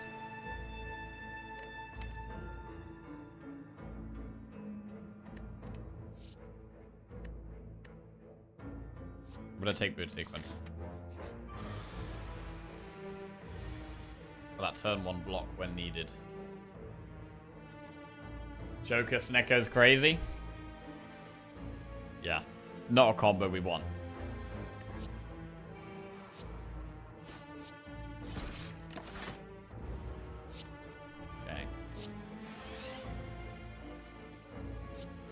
But it's the combo we got, and we're going to make it work. We're going to try to.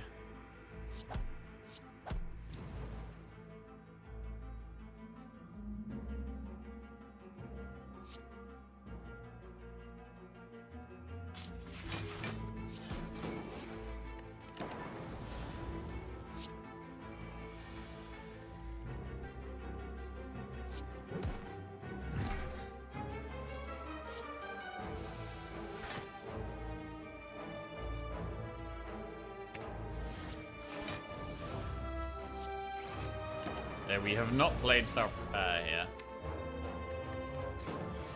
Would like to draw it back.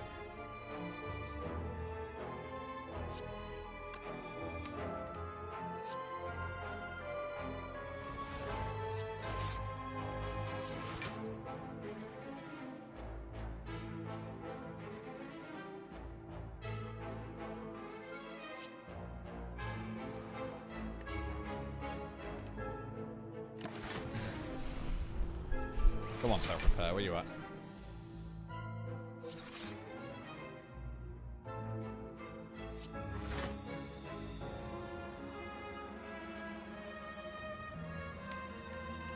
We draw it next turn.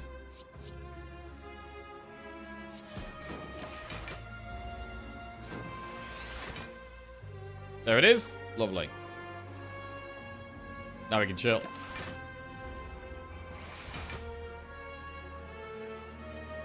We do need to win, I guess.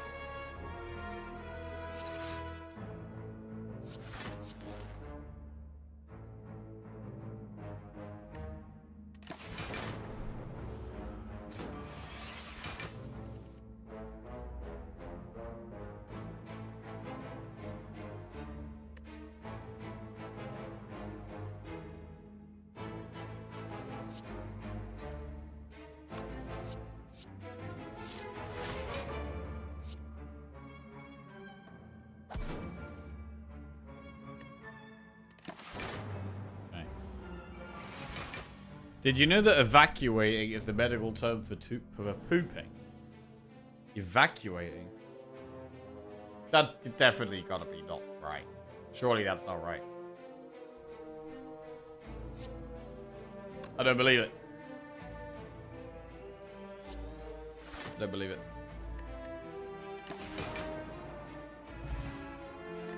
12 gold gamblers, bro.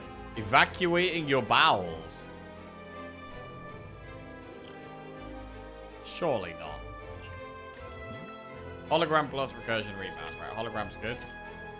And we go through the shop. Dolly's mirror, tungsten rod, or pocket watch. I mean... we could Dolly's mirror loop, or we could Dolly's mirror biased cog. Both are very good. Pocket watch and tungsten rod are amazing, but I think the Dolly's mirror with the remove is best value for money here.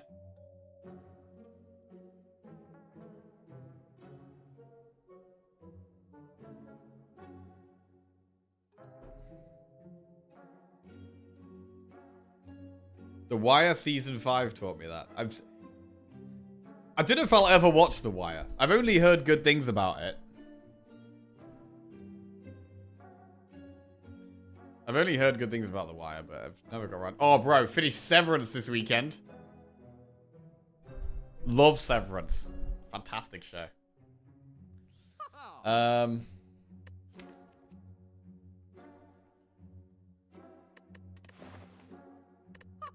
think Dolly's mirror biased cog is the way. 2 core surge, 2 biased cog. Sounds good. Move strike, Dolly's mirror, the biased cog.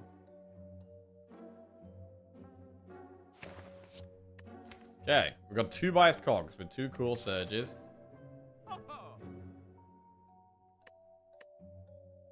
Yeah, it's the best show ever. Kind of slow, but the characters are Mass Effect here. Okay. Severance was crazy. We loved it too. No spoilers, please. No spoilers. No spoilers.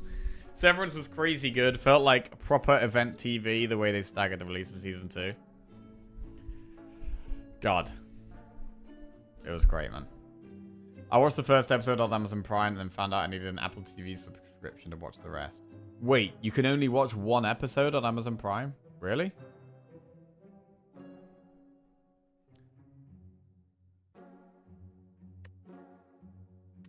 I've seen the first two seasons of Ted Lasso. I haven't seen the most recent. I don't know how many there are now.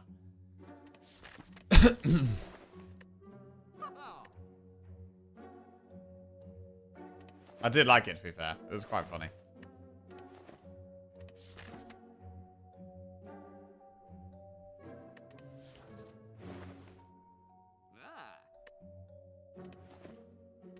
Right, moving on. Ooh, fight or leave. It's a hard fight. We do have 2 pots. We do get a good relic. We don't have huge damage. The biased cogs are mostly good on the frost.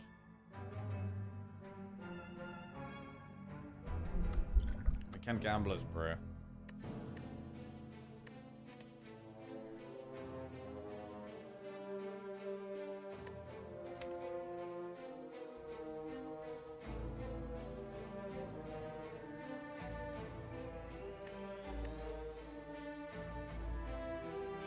I'm gonna fight.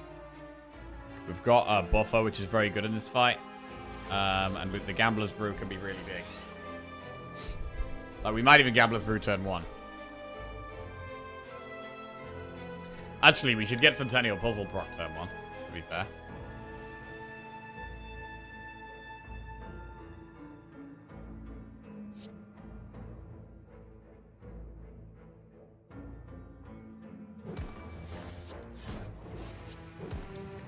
Get some damage going. Use Gambler's Brew turn 2.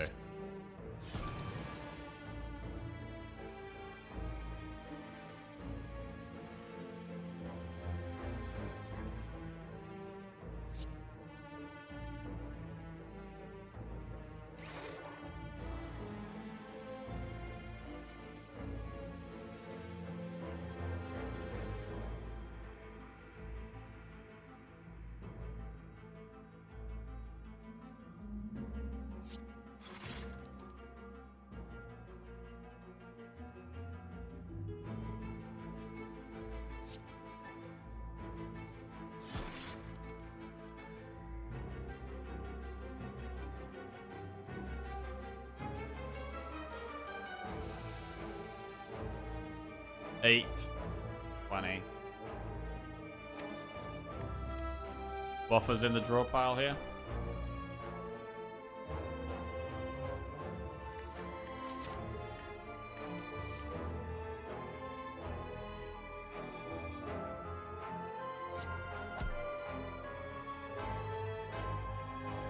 Huge buffer. Really huge buffer.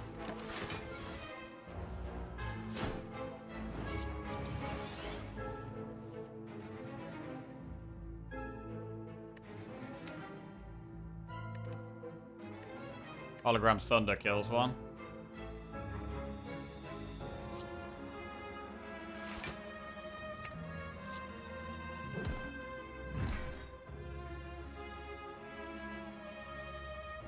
$7, $14, $19. Hologram blocks it all.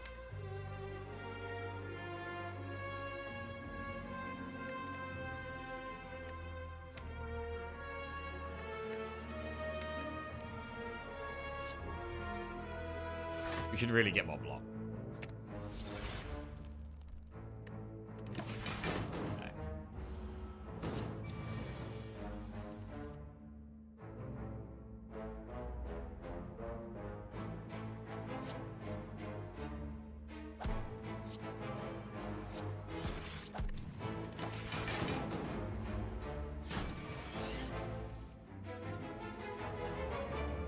Dual cast gets us there. Okay. Was that worth it? Ooh, we got old coin. Dupe pot. Dupe pot can be really good because we can dupe pot core surge if we draw the 2 biased cogs. Or things like that. Steam Barrier Plus. This is a skip. Playing Bazaar, my first opponent is Jesus420. Oh no, you're doomed. Is Dupe Pot better than Gambler's Brew? I don't know if it is, actually. And now we're on a bit low health. I kind of want to keep the fairy. I mean, we could toss the fairy to keep the other two.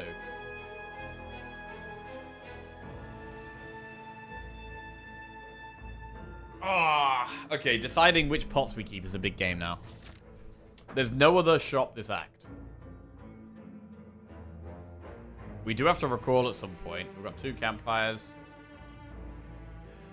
So old coin is not actually helping us right now.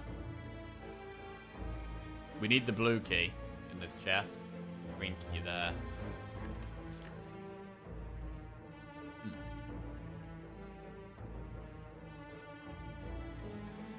Still one more block card.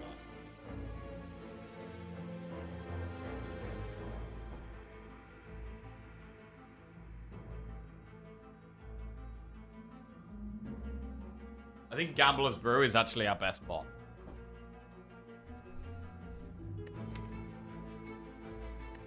I'm gonna not go with the dupe pot.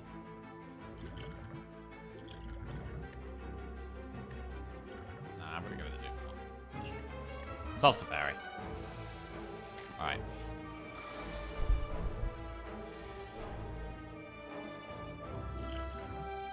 We are planning on healing. Like, we're gonna rest, and we have self-repair. And fairy just kind of sits there. And if we die to a multi-attack, it can not even help that much sometimes.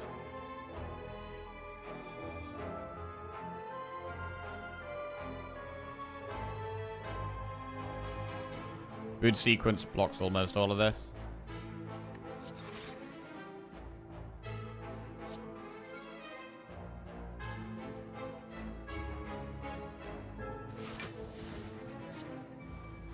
Sunder or buffer? If we buffer, we get to bias cog as well.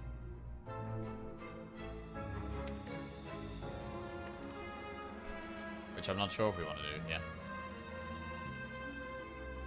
We really want to do that?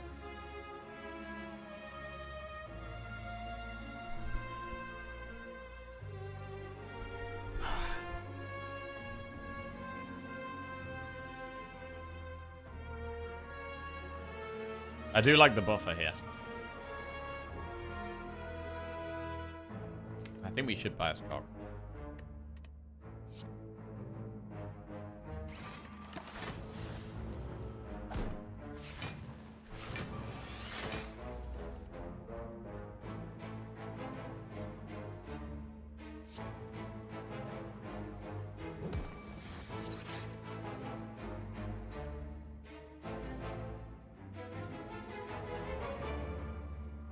Right, 18 plus 11 is 29. So I want to block at least 29, then we take 0 damage. We currently block 20, 26.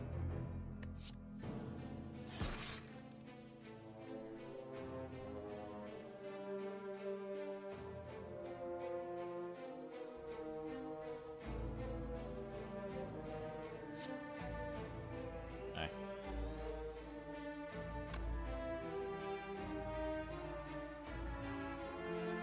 We block these two, then the buffer blocks the last one. Nice.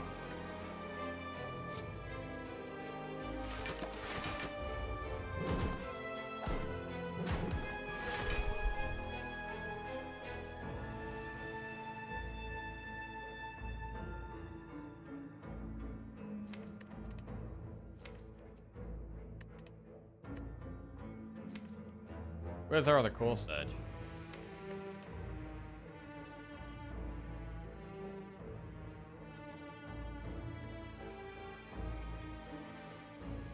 Oh, wait. Did it just stop one artifact down? Is that what it did there?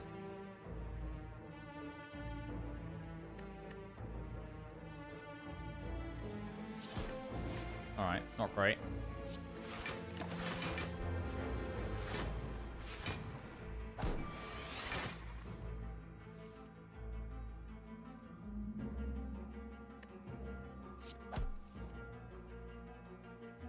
Yeah, really want to upgrade the vision, for sure.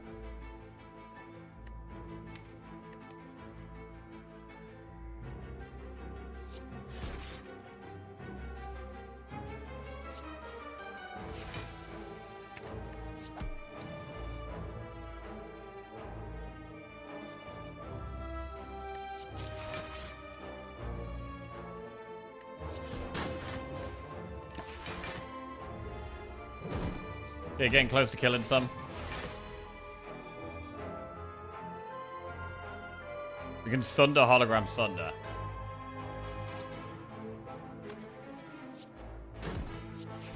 Very good.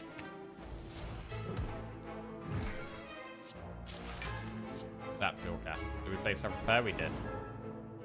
Okay, good. Fear pot. Probably don't want that one. Another compile driver. This one says plus. I mean, how many compile drivers is too many? I've got 3. I don't mind a 4th. I think it's a great card. I'm going to take a 4th compile driver. Right, now we have to go to the left because we've got to go towards the Flaming Elite. Can we upgrade here or do we need to rest? We've got an Elite. Upgrading Fission is massive. I'm going to upgrade Fission. We can use our 2 pots if we're really, really desperate, I think. Right, we've got Nemesis. I'm not sure what the best Elite for us would have been here.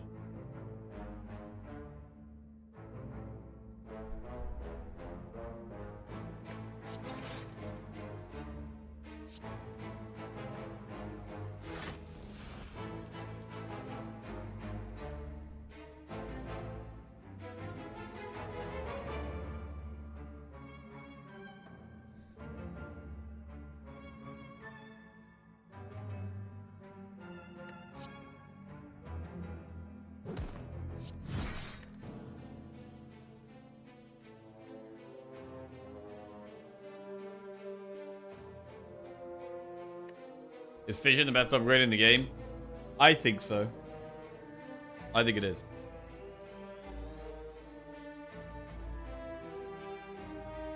I think the best upgrades in the game are Wraith Form and Fission.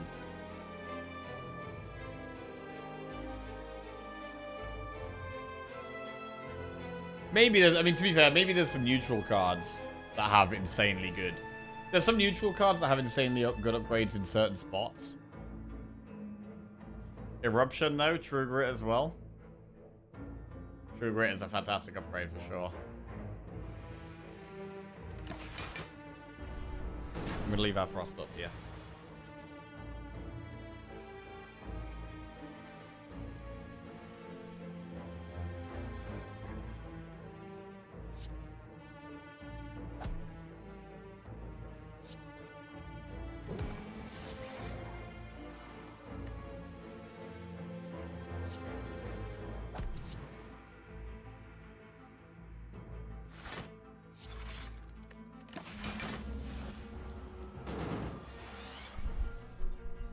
Call Surge Bias Cog again. Bro, it's so good when we draw them together. So good when we draw them together.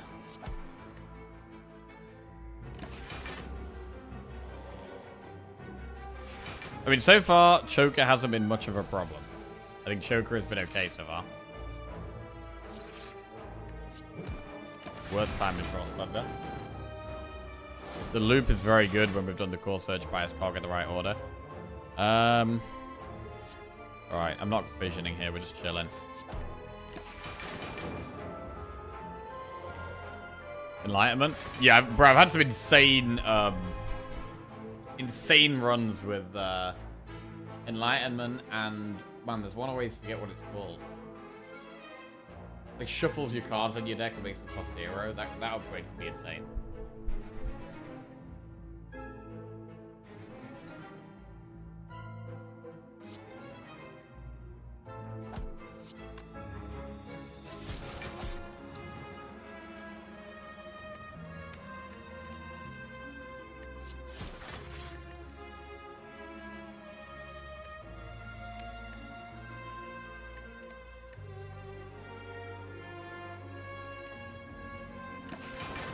I don't even like the Dark Orb against this guy because it might pop on the turn where he's intangible. Man, the Inserter is really nice in the late game here.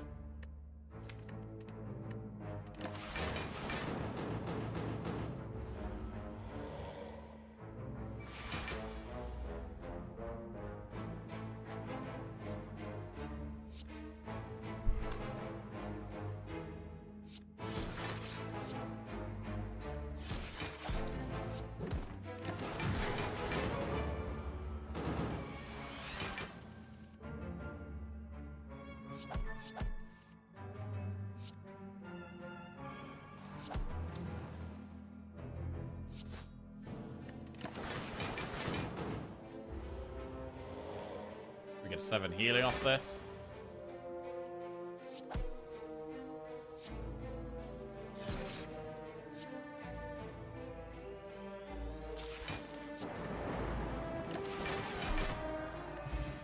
The boot. Very bad. Another compile driver? I mean, maybe that's enough. The last one we took was upgraded at least. I might stop taking compile drivers now. Consider scrape.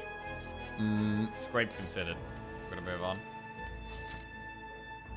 Upgrade. I might rest here. We've just upgraded fission, right, which was big.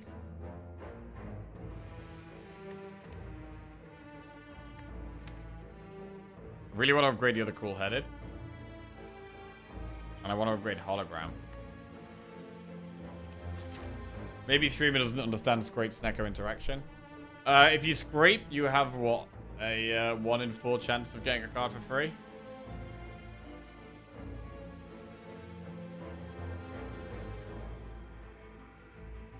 I mean, it's like a really bad compile driver, right?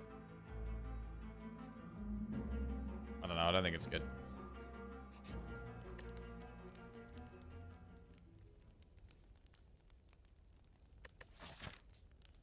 Alright, I'm gonna rest.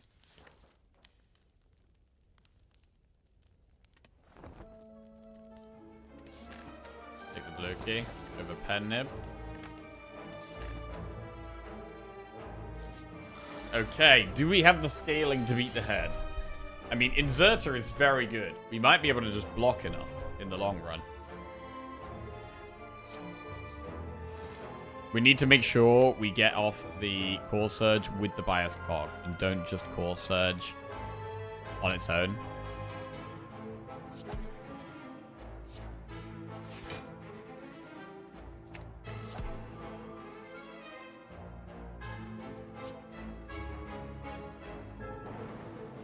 Huge vision value. Huge boot value.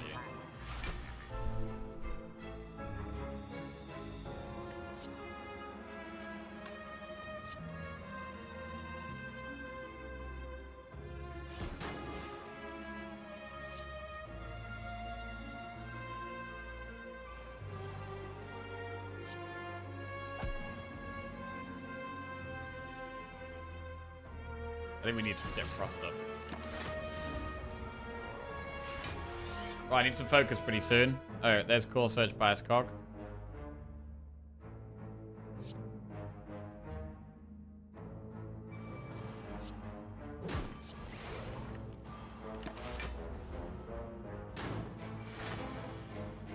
There's the other Core Surge Bias Cog. I'm gonna do it. And with enough Frost Orbs, we just survive.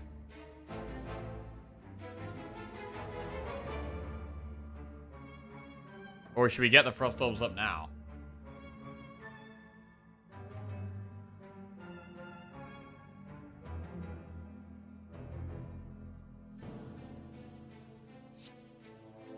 I mean, now it's doing its first few attacks. We can Core Surge whenever.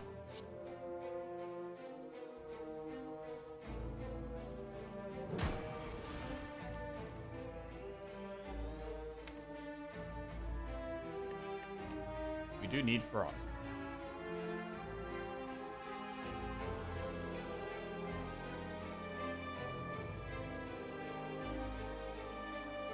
We have buffer.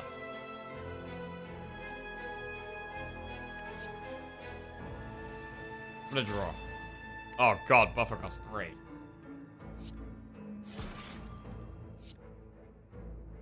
Play 2 more cards potentially.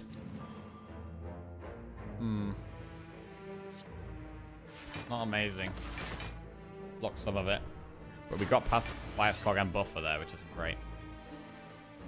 Right, more Frost is nice. I mean, it's going to be 35 block in just cold snaps.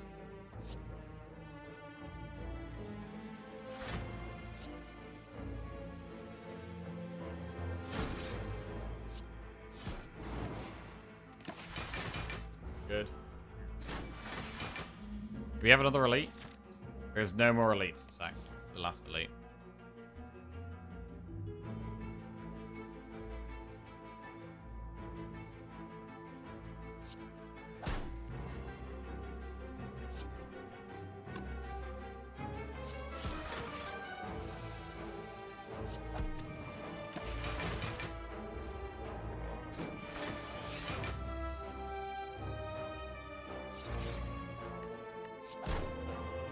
Hey, there's the bias cog. Alright, now we are kind of chilling.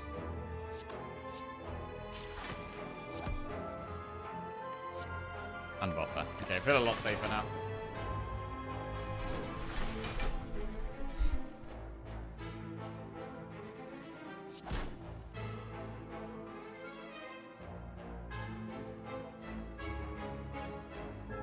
We blocked this, no problem.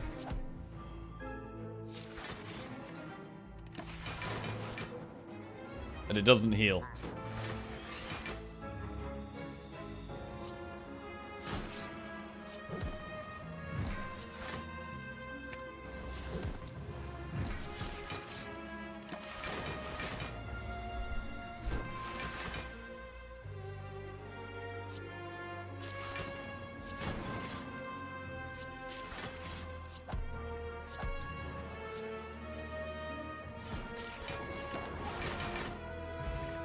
Ice cream. Energy is now conserved between turns, and there's a fairy. Another biased cog. This is a third one. Do we take a third cog? Probably. We can't negate the downside of 3 cogs. But I think we take it.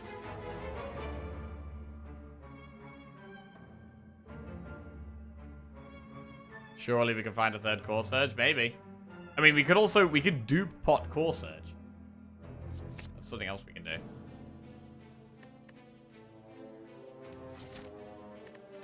Right, we just need the red key now. A shop.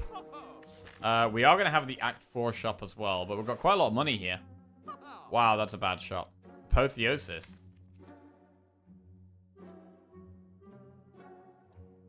A lot of our deck is upgraded.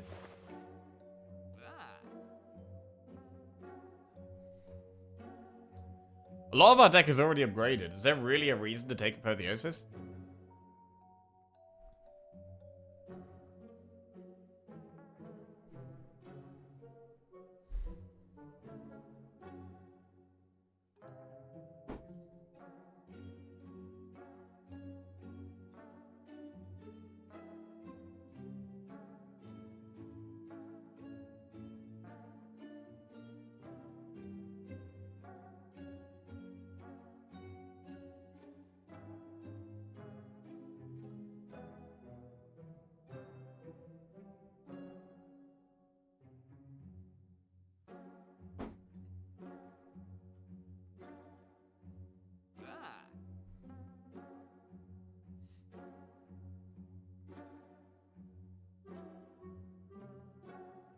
If you have 3 biased in play, the fight is ending long before the downside matters. Even against the heart, though?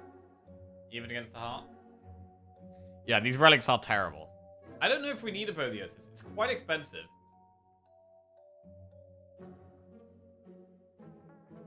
We don't really have any artifact strip, so Shackles is a bit awkward if we don't get it on the specific turn we want it against the heart. Shard can get us dual wield for Core Surge and biased.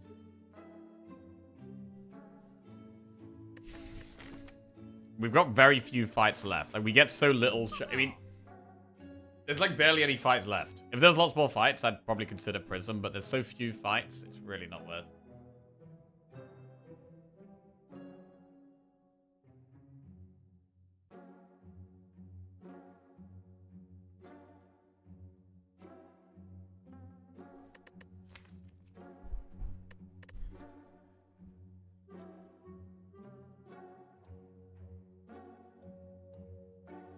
I think we...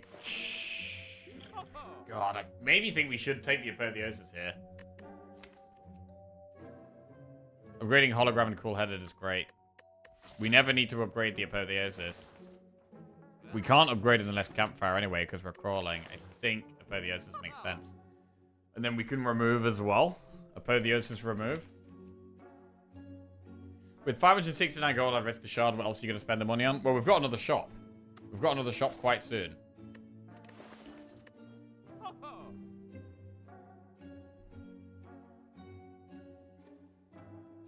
We could do apotheosis and not remove. And save the rest of our gold.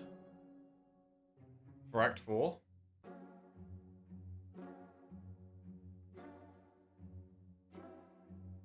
That's not a bad play.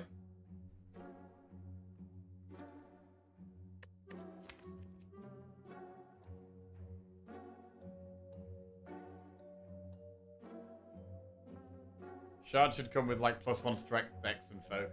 Oh, that would be cool. That would be cool. I mean, taking shard, I mean, it should put you at a disadvantage, right? Because you're less likely to find synergy. Like, if you're getting offered cards from other classes, I think you're less likely to find synergy. So, it's generally, shard should be a downside overall. But it does allow for some really cool combos. Oh, Combat Defect would definitely like it. Yeah, for sure. Combat Defect would love Shard, I think. Are there any other deck types that Shard is very good for? Because instead of like half of your cards being Orb Synergy things, it's only going to be like 1/8 of the cards offered are Orb Synergy things, roughly.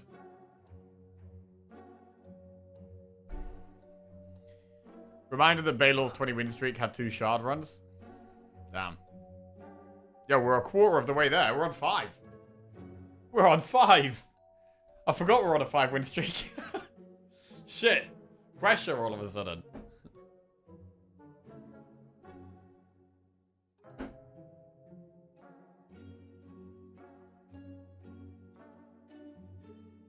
You need 2 additional energy for the boss and Shield and Spear. T-set can be really good. Like, Spear and Shield could be really scary. And T-set can really help with Spear and Shield.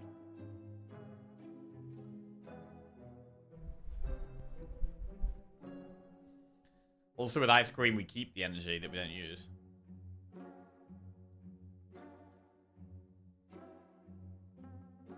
We could do Apotheosis and T-set. And we'll still have, like, 200 gold for the Act 4 shop. That sounds quite good. Apotheosis and T-set.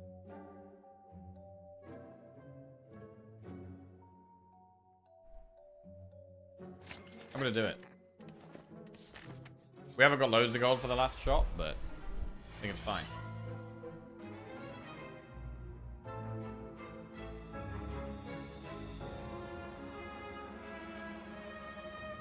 We still want more block.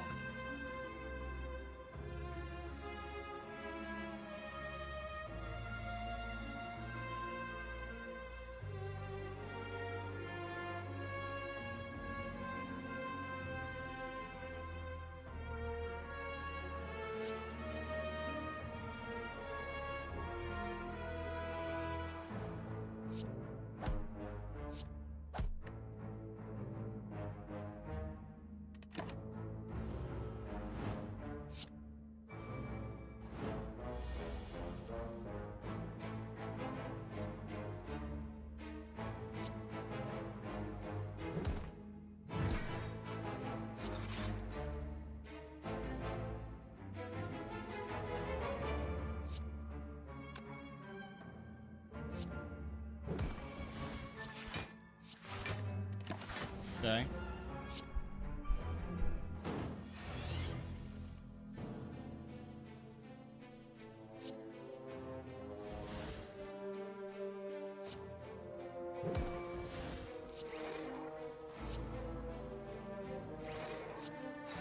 We're totally chilling now.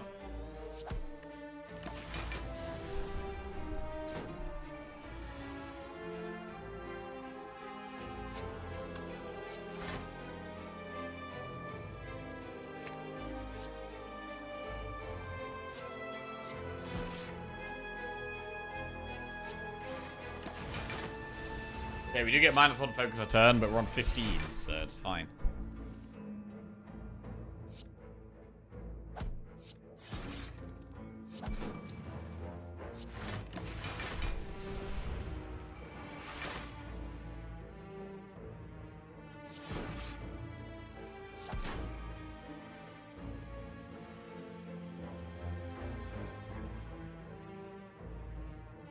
Let's take damage. Shit. Big 17.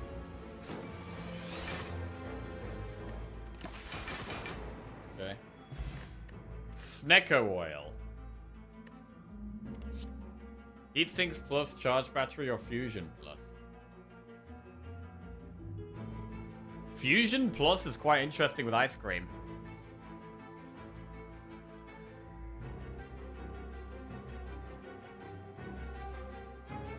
Fusion plus is really interesting with ice cream. Might take it. I think we're going to do 2 more fights here. I mean, there's some good events. There are some good events in Act 3. We haven't had Mind Bloom.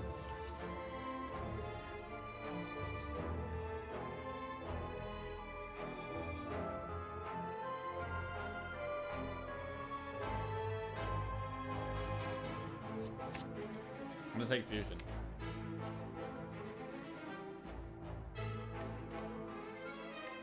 Snack oil.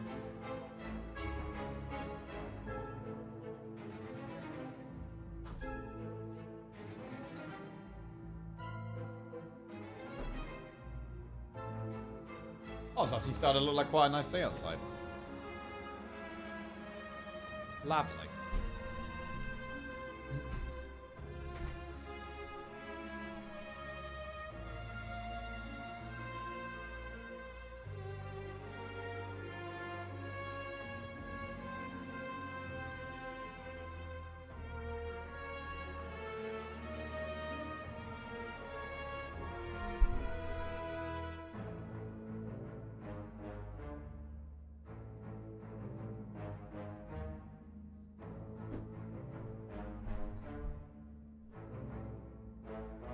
I'm wondering if Snecko is better than Dupont.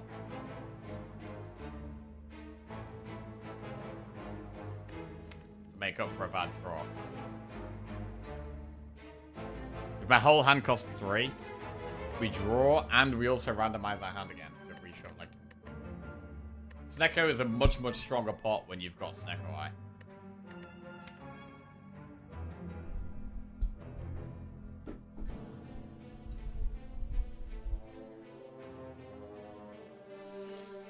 Ooh.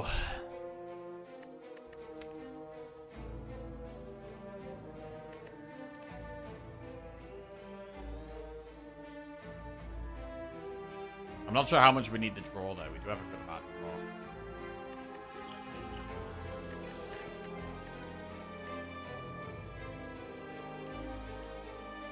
And we'll do enemy. We'll do event enemy. We'll do event enemy.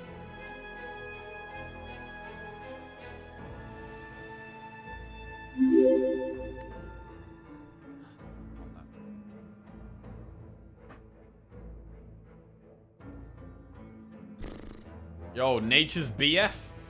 Shit. Nature's BF, thank you very much for the raid. Hope you had a great stream. Welcome, everybody. Do we discard the dupe pot?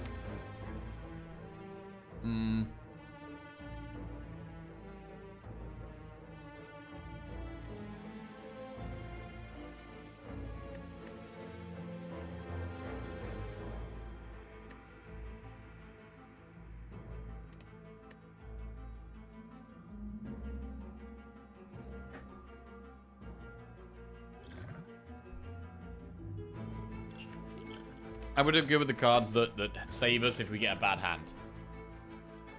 I think we have the cards to win with this deck. Also, Snecko Oil can be very good on turn 2 against Spirit Shield. Very good on turn 2 against Spirit Shield.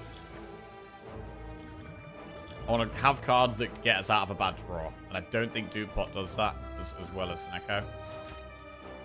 Right, we'll do an event. Lose all gold for a relic? I'm not going to do that. It's a shame. Right, one last enemy. do not want a curse. Apotheosis.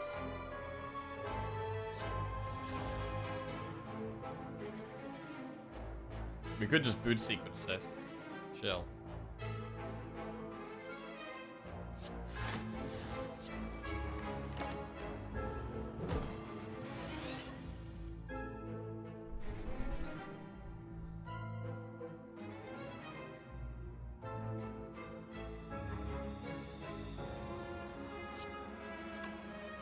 Or search.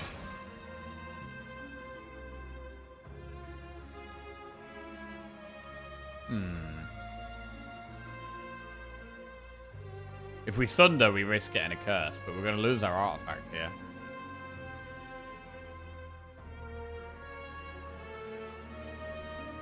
I'm going to sunder. 57 damage. Okay, that's a solid buffer. Really solid buffer. And we keep the artifact. I said this is actually the best outcome, probably. This guy has so many different attacks. How many different attacks does this guy even have? It's got... gives you a curse. Does damage and blocks. Does damage and debuffs you. Multi-attacks. Right, I counted wrong. Curse. Attack and shield. Attack and debuff. Multi-attack. Single big attack. It's got 5 different moves.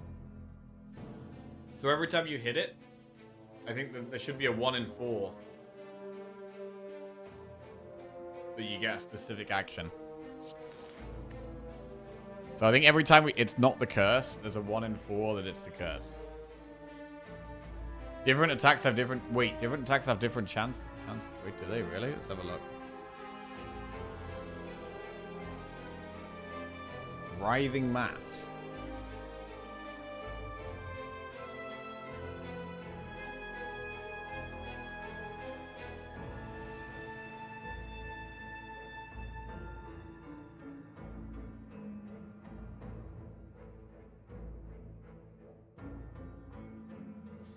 It has an equal chance of using multi-strike, strong strike, or flail on the first turn. Oh my god, okay. So it does one of the damagey things at the start. And then it has a 10% chance of using implant. 30% chance... Oh my god, okay.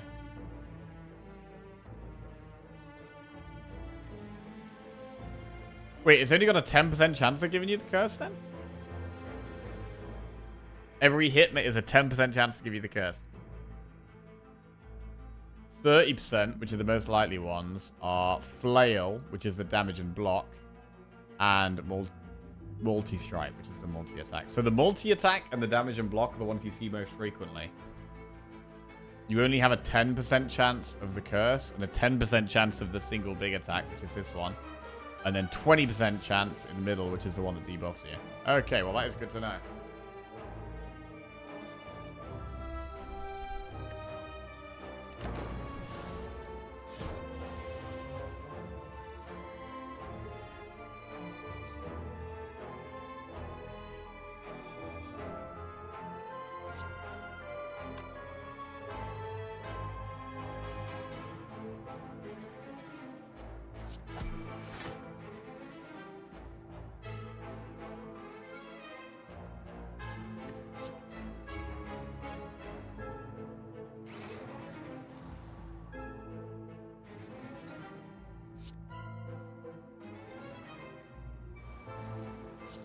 Okay.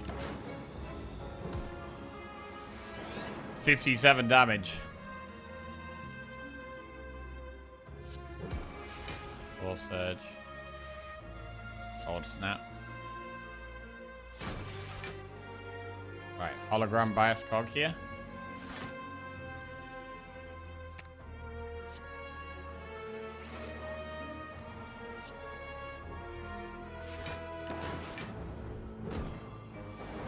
The loop is really helping us do damage here. Doom and Gloom Fission.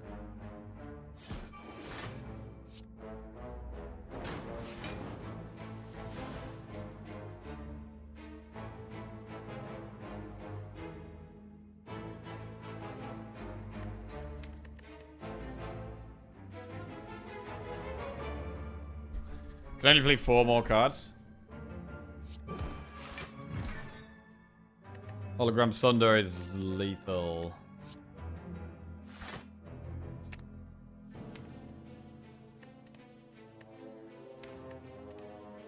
We did play self-repairs, healing for 10, because we got it upgraded with Apotheosis. That's pretty good. Right, Strength Pot. Again, not as good as these 2 pots, I don't think. Cool-Headed, Claw, or Barrage. Really like Cool-Headed. I think we take Cool-Headed, especially with Apotheosis. It will eventually get upgraded. It becomes a really good card. And we recall. Right. Can we beat the bosses? I'm just going to go to the bathroom quickly. Whew. This is a tight one.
Okay.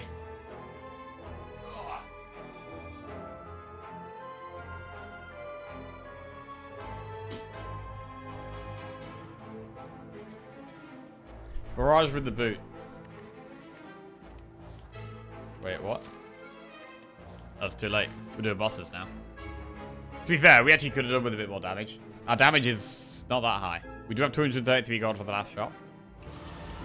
Morning, Sire. How we doing? What's going on? Oh, that's a Core Surge Bias Cog, turn 1.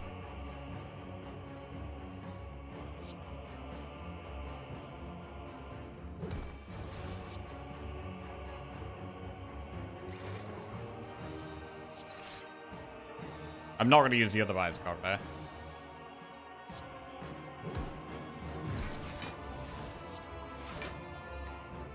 Oh wait, I should have played the 0 cost defend. Hang on a second. Fuck, I gotta remember we got ice cream. It actually matters how much energy we're spending.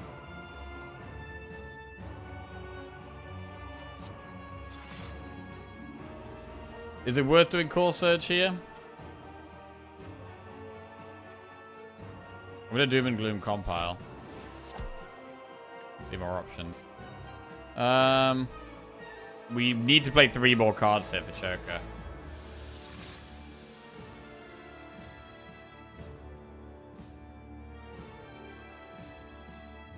Fusion buffer? Core Surge buffer? Core Surge fusion. Interesting options.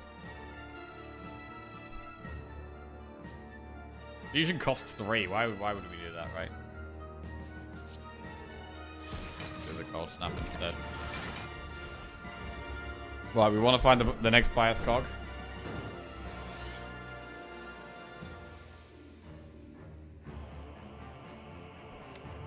We can just hologram bias cog here.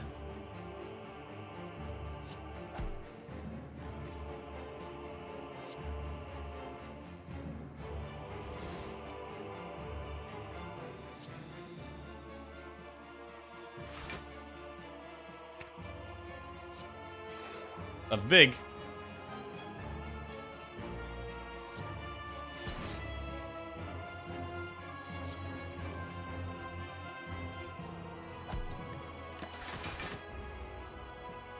So we can probably just chill now.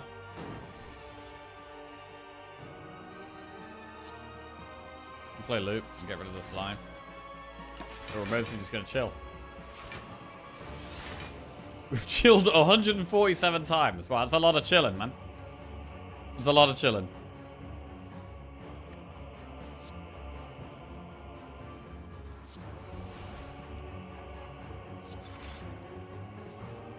I don't know about playing the fusion.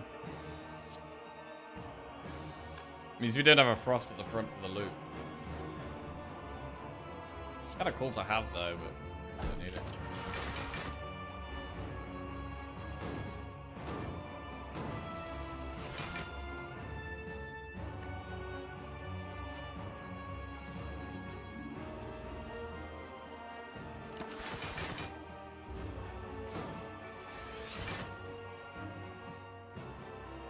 Play buffer.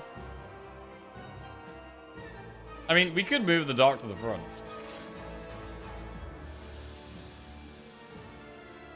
It does speed things up.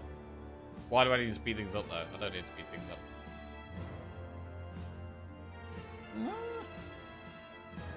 I think we can. Put the dock over the front.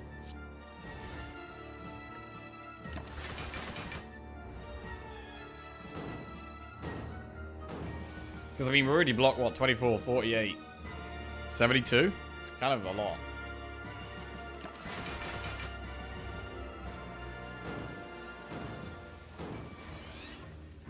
Dual cast is nearly lethal.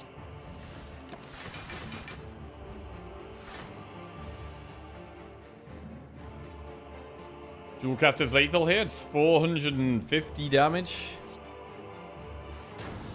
Big. Lovely. That was an easy boss for us. Other than like the first couple of turns. Yeah, the first couple of turns can definitely be awkward with this deck, but if we get the Core Surge Bias Cog, we're feeling really good.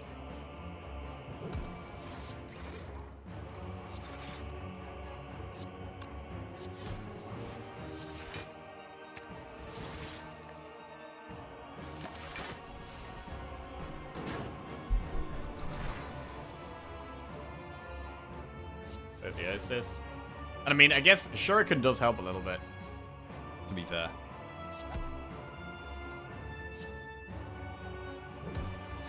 We'll search Cog again.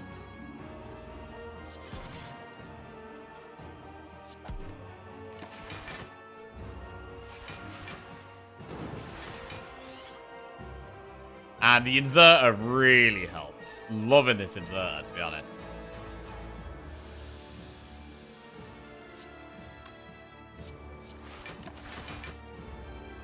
Loop is super nice. I'm really glad we took that loop early on, actually. It was a pretty early choice, that.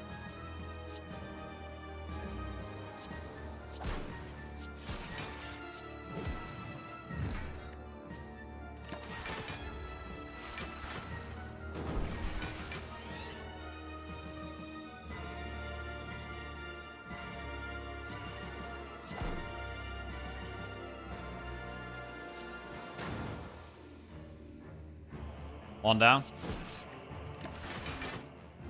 I guess we can't die now, probably.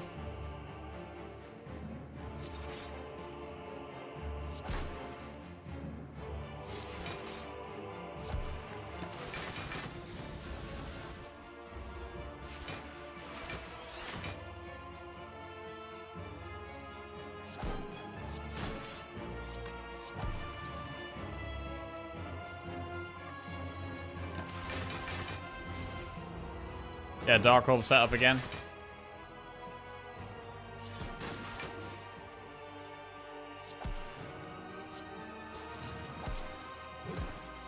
Our attacks do a little bit of damage.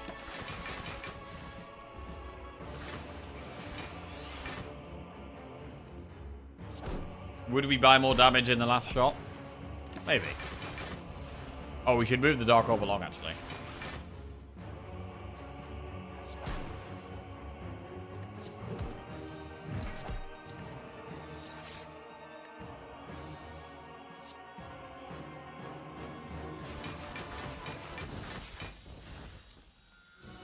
Okay, here we go. Into Act 4. This is for 6 wins in a row. If we can do this. I'm pretty scared of the heart. We've got some pots that could help, though. Our pots are pretty decent. Very happy to use one against Spear and Shield if we have to. What is the best upgrade at the moment? I mean, we have Apotheosis to upgrade everything already. But I guess I want to upgrade something that I might end up playing before Apotheosis. We could just upgrade a Cool-Headed or the Hologram. Probably Cool-Headed is better than Hologram.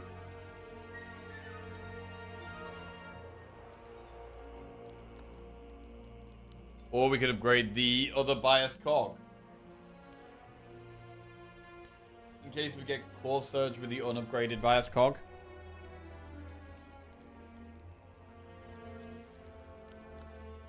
Like, we might get Core Surge with the unupgraded bias cog. So we could do that, actually. I'm going to do it. I'm going to do the cog.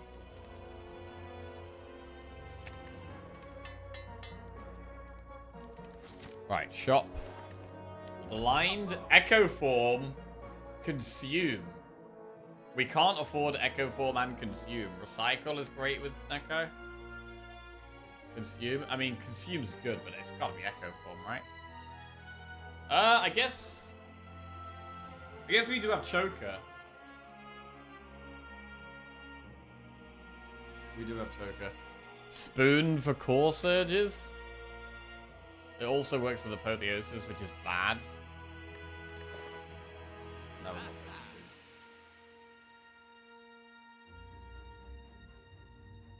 I mean, we can consume and remove, or consume and recycle.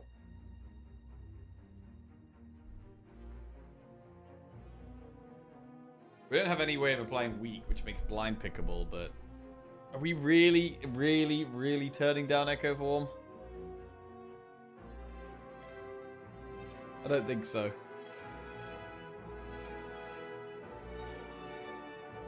I think we just take Echo Form.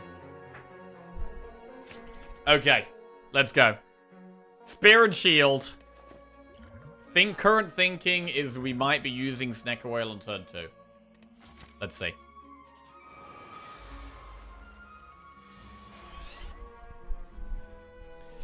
Ooh, double biased cog, but no Core Surge.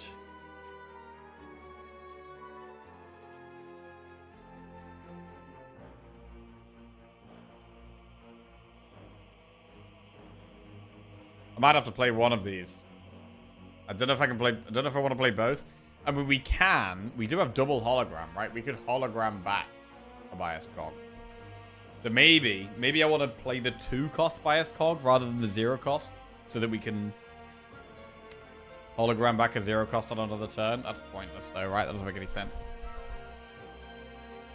A pellet's a shop only relic.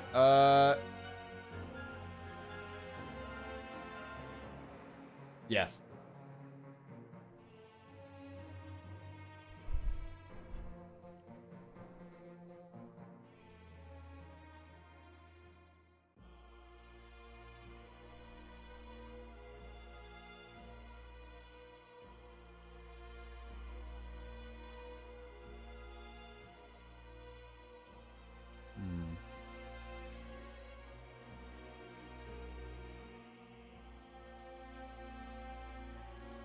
Yeah, I think we do want to play one of the bias cogs. There isn't any point playing the more expensive bias cog because we can just hologram it back anyway. I was thinking about playing Buffer because Buffer can protect us from this big attack, and it's it costs 0. But we do get Centennial Puzzle value if we don't Buffer. It is only 3 draw, and we're probably going to Snecko Oil next turn anyway.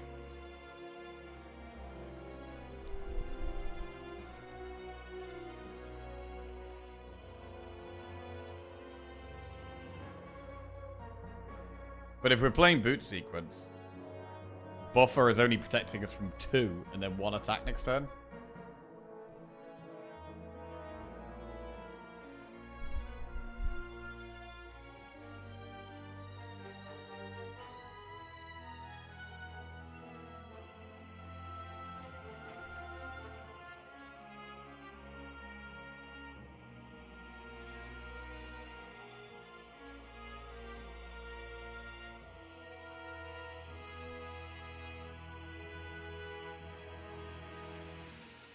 I mean, Centennial Puzzle will get us to 10 cards next turn, which is really big.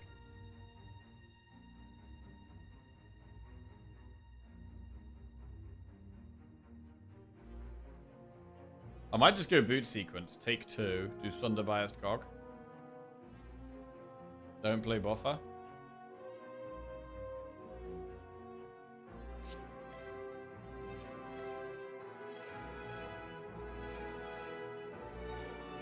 I might be able to not play any Biased Cog. And hologram both of them back.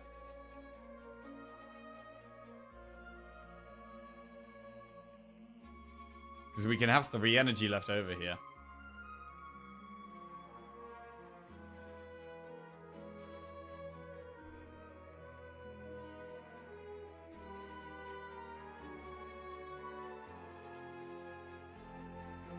This will give us 4 focus for next turn, guaranteed, if we play it now, though.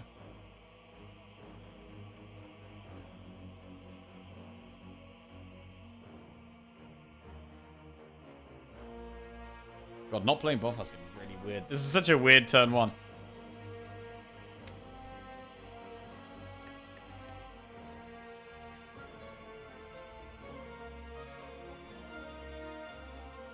But if we draw 10, it could be Gambler's Brew as well, instead of Snecko.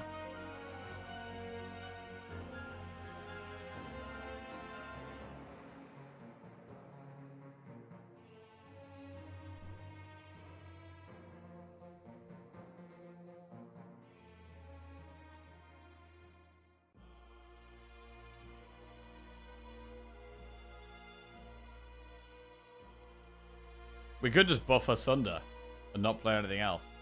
That's the play. We don't take any damage. We don't get the Centennial Puzzle draw, but we can still Snecko.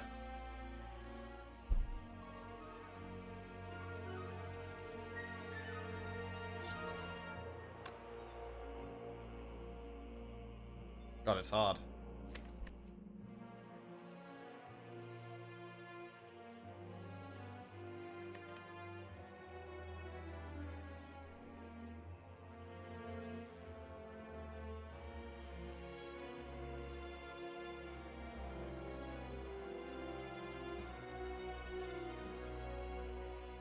It seems pretty sensible to pull Biased Cog back and not play it this turn.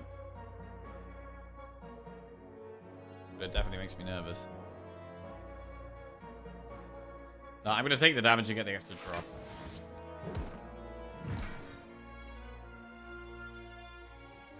Right, and then we draw. We're going to draw 10 next turn. I just don't think buffer does that much here.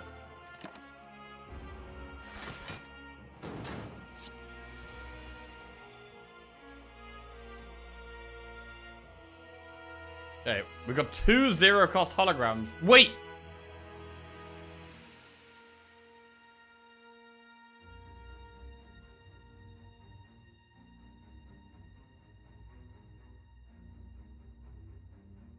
That's... We just do infinite holograms.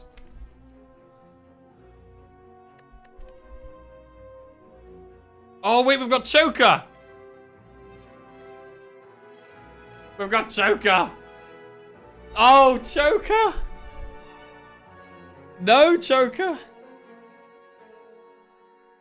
Right, I can play 5 cards here. Cool-headed. We can Core Surge, Hologram, Biased Cog. Then we can only play 1 more card. Holy shit.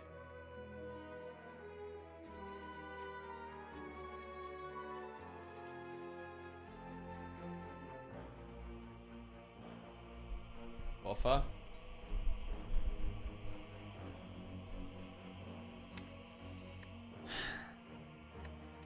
I mean, all our best cards are in our discard pile.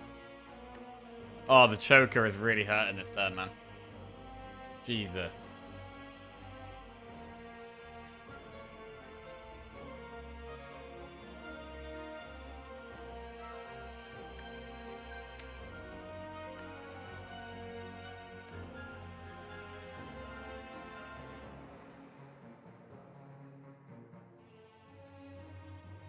I do think we have to hologram buffer.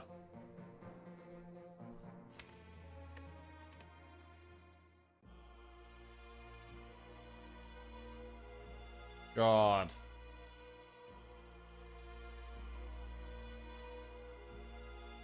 Take 30? Yeah, I think we have to take 30, I think.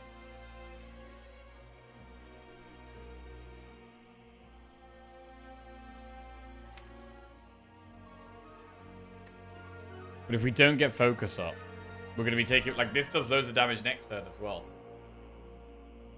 Like, we really need to get focus and frost. Thing is, we don't have any more frost in our hand. So even if we hologram Core Surge Bias Cog, it's not enough. Unless we loop. Which does set us up more. If we do the Core Surge, Bias Cog, and the loop, we're very set up. But we're incredibly low on health. We take so much damage this turn if we do that.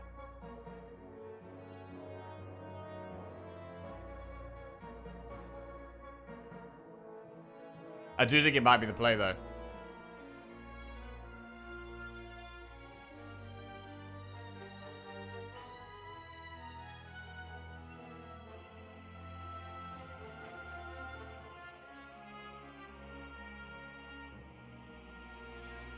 We have to be set up, because they do back big damage almost every turn.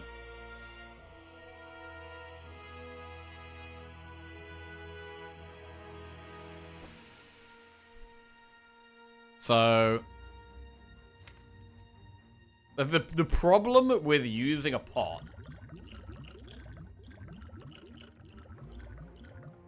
And I do think we should have used the Bias Cog last turn. Actually, because of the choker.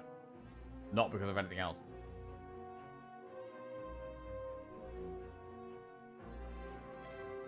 Right, I actually do think this is the play.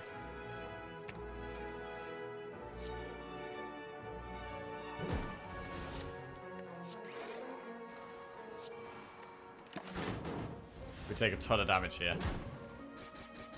Ow. But hopefully we can not take any more now. And we're going to be going into the heart with like 20 health.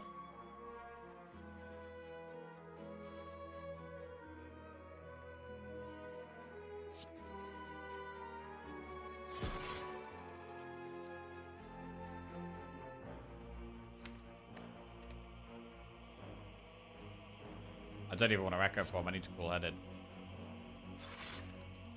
God, the costs.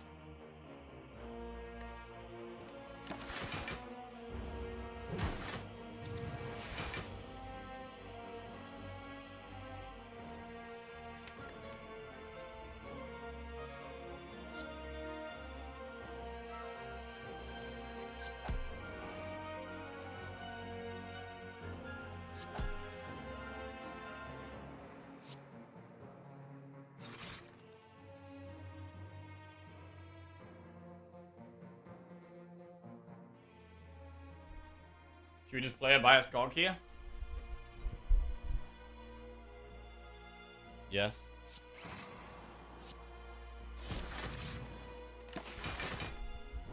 So we lose one focus a turn.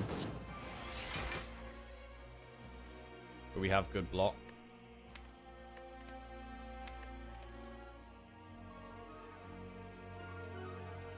$35, $46, $57, $68.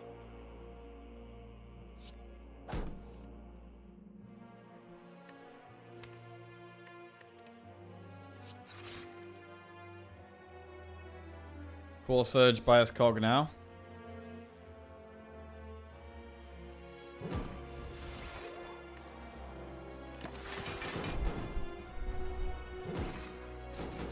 We really need to do damage.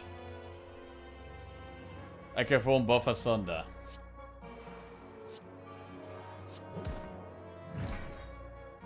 We already blocked that, so I don't need to turn around. What's the damage dealer in this deck? The enemies. Yeah, we don't know that much. We've been relying on the Dark Orb quite a lot. And the Sunder. We do have Shuriken for strength scaling. I've got to remember Echo Form with the Choker as well. That hasn't been a factor much so far.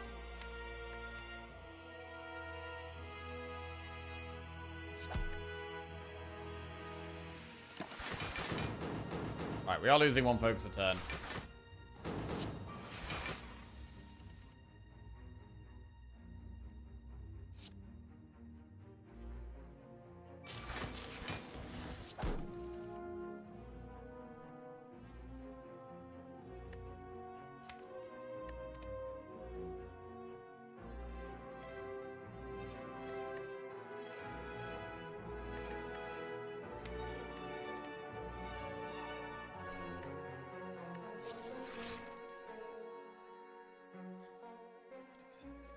Okay, we block that.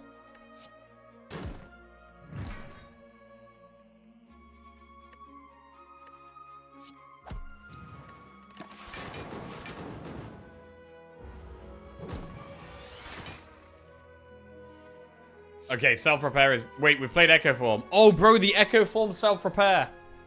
I've only just realized. Echo Form self-repair gets us 20 healing. That is huge.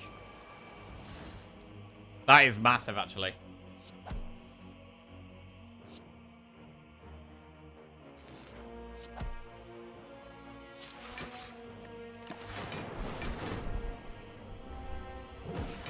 Okay.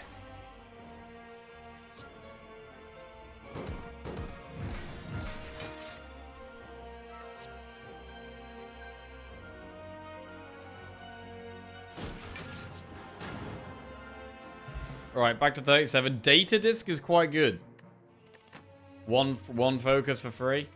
I don't mind that. Reinforced body plus, cool headed plus, auto shields plus. Is it reinforced body or cool headed?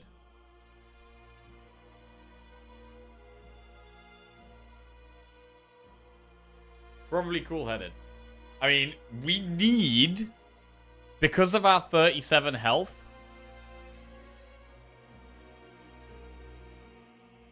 we need a big turn 1. I think we're going to have to use maybe both our pots on turn 1 so we can try and get set up. Reinforced body is good. Reinforced body is good.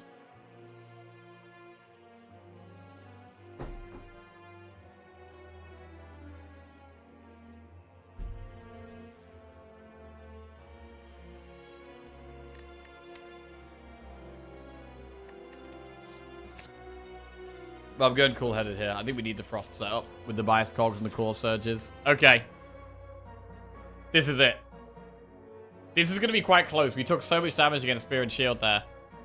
We need to get frost up, and we need core surge biased cog early on. It's really going to come down to the energy cost of the card. The cards we draw and the energy cost of the cards is everything right now. Please give me a good turn 1. Please give me a good turn 1. I just want, like, core surge, unbiased cog, and frost, and like an echo form as well. Fantastic. Beautiful. Let's go. We have Centennial Puzzle we can use for 3 draw. Oof. God, that's a bad hand.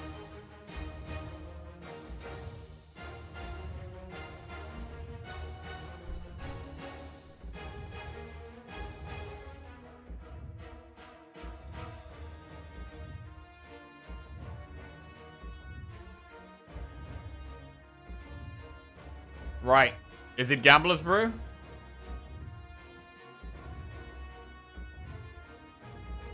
Or Snecko? I think it's Gambler's Brew. Yeah, it's a turn 1 Gambler's Brew here. Do we keep Hologram or not? Starting up the claw scaling is worth 3, surely. Bro, has anyone ever had a Snecko deck with like a claw, an actual claw Snecko deck where you've got like lots of claws in? Gotta do that at some point. Keeping Hollow seems good. Yeah, we could keep Hollow. We could keep Compile. But I think probably just keeping Hollow is the best.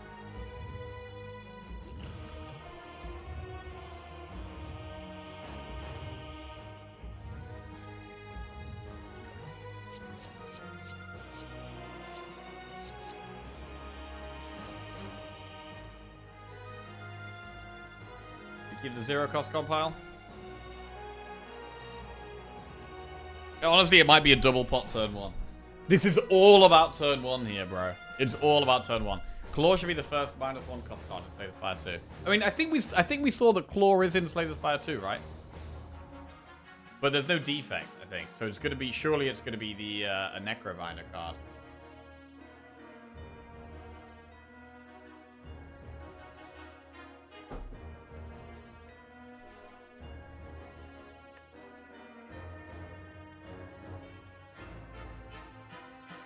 Confirm.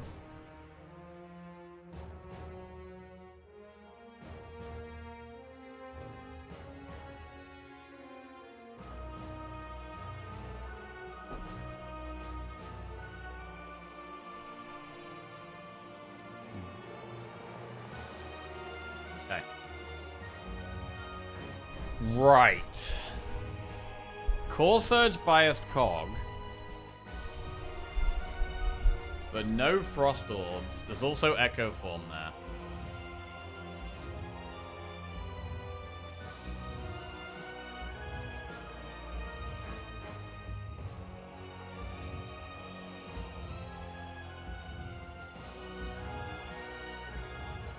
Bias cog is more important than Echo Form.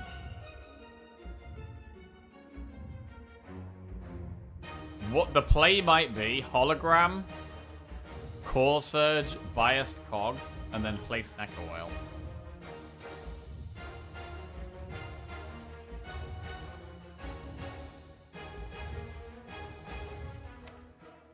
I think that's the play.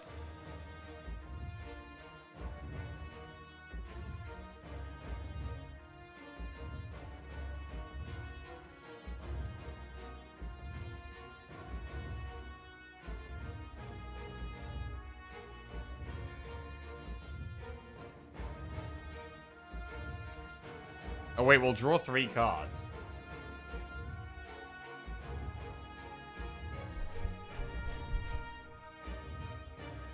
If we do Hologram, Core Surge, Biased Cog, we do draw 3 cards.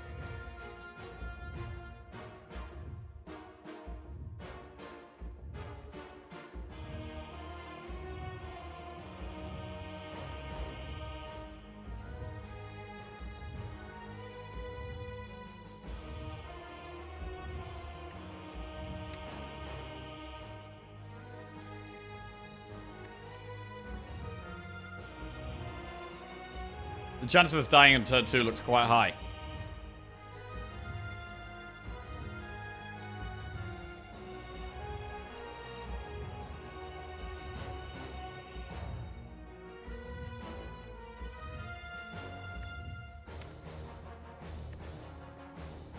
There's nothing else we really want a hologram, right? If we did Core Surge, then Bias Cog.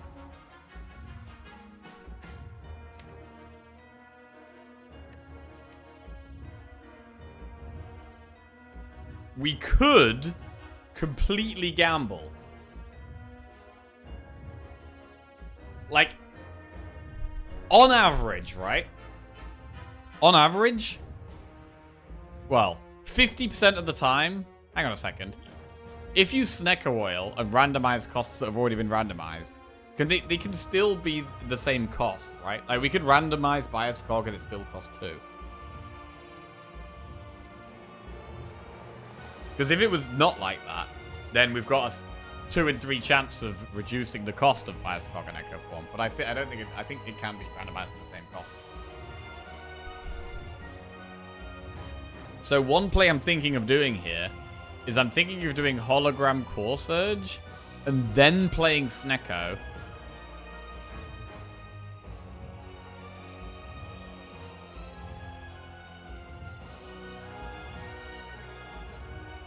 To randomize the cost to try and get cheaper so we can play Echo Form and Bias Cog. But then we lose the Snecker Whale. Like, the thing is, we could potentially save the Snecker Whale here.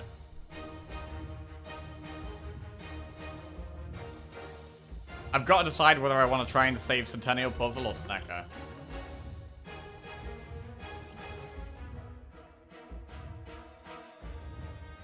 We have to find some Frost.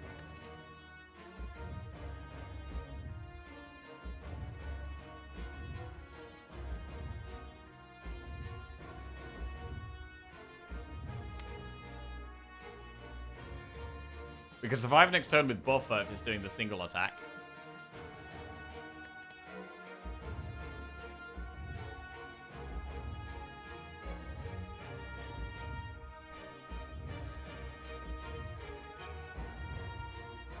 Okay, I'm going to stick with the original play, I think, and do Hologram Core Surge Bias Cog. I think it's the way. Wait, Hologram has to pull something back, though.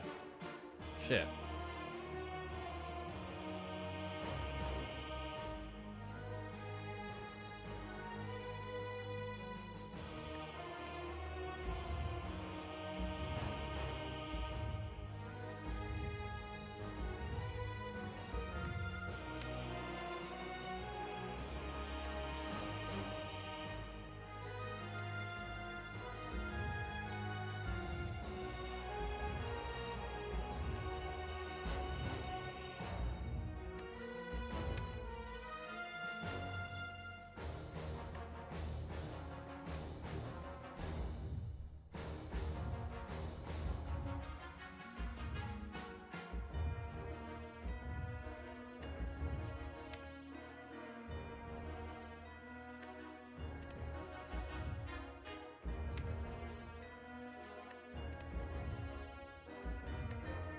up, man.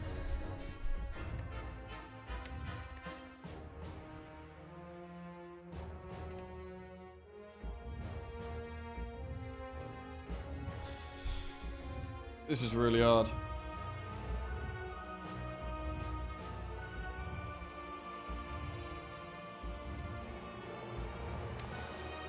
So many cards drawn without finding Frost. Does mean there's a reasonably good chance we find Frost here.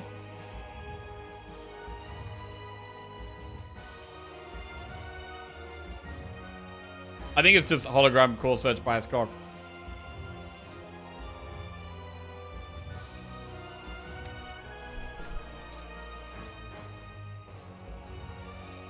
It could be the reroll Snecko though. Oh god.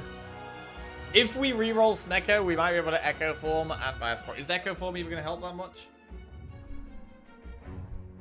What if you started with core to draw? We do only draw 2 like that.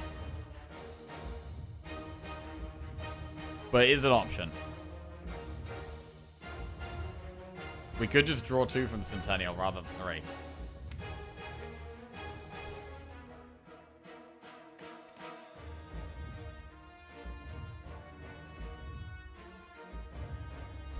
Man, we've drawn all our best cards as well. Like, it's looking it's looking so bad. It's looking so bad.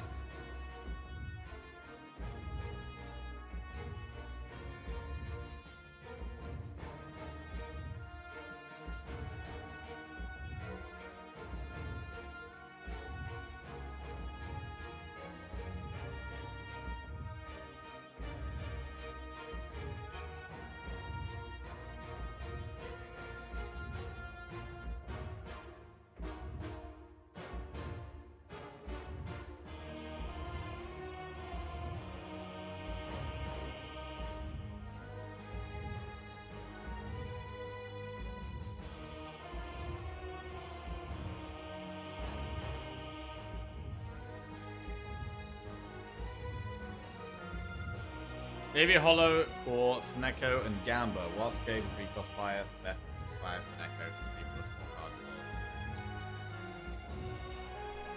Any 0 cost to discard, only strike and compile.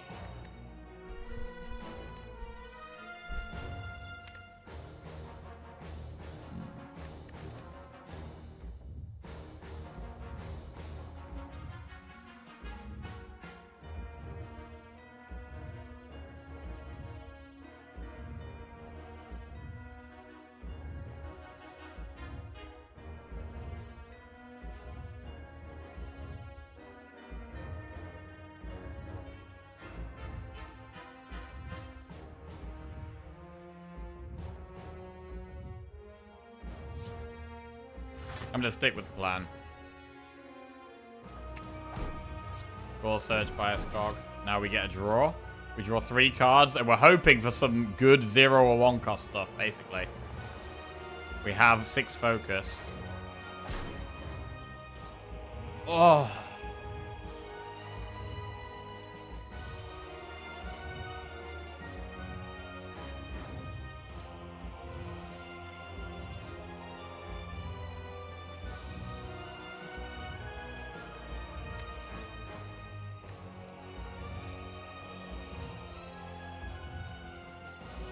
We got 6 focus, but nothing to do with it.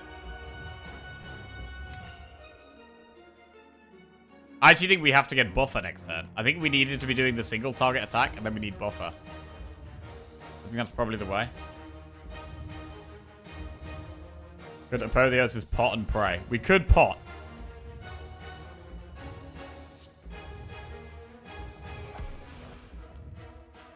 We could play... I mean, if we don't... Do we have to bias Cog?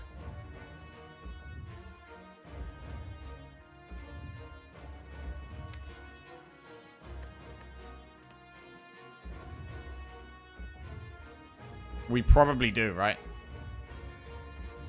I think we have to bias Cog here. And our focus is going to start going down from the start, which is really bad. But we will have 10 focus next turn, rather than 6.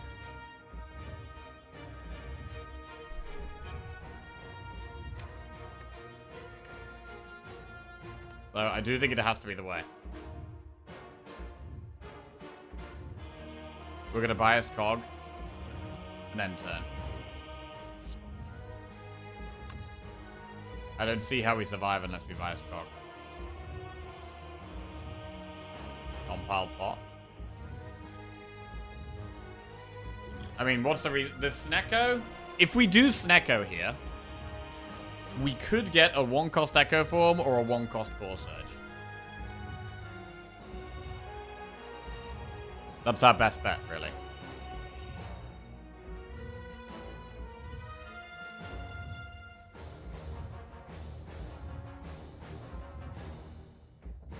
That's what we'd be hoping for. But we could just buy a Skog now. If it does multi, we can survive with some Frost. If it does single, we can need buffer anyway.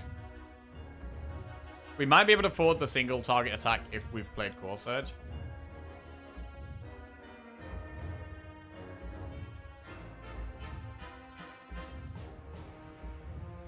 Oh, God! What a terrible draw! I mean, we even have pots that help with this situation, and the pots aren't even saving us here.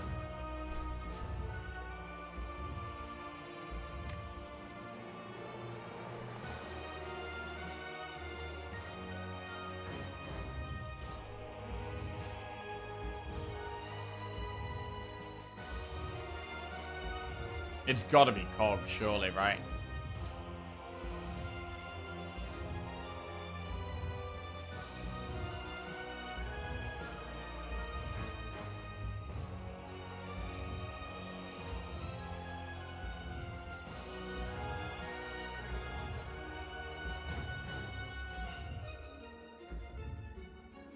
Choker is good. Losing to Choker is a skill issue.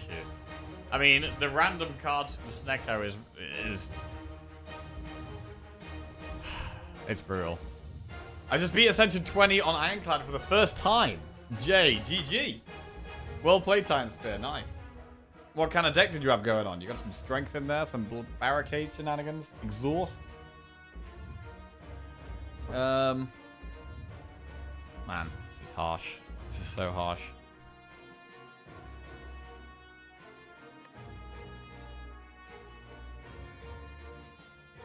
Problem is going to be damage. We will need too much turn to kill it. That's the thing. Bias Cog is scary. I actually think it might be Snecko. It might actually be Snecko. And we're hoping for like these two to be 0 and 1. Or Echo Form to be 0 or 1. Although I don't think Echo Form's even that good.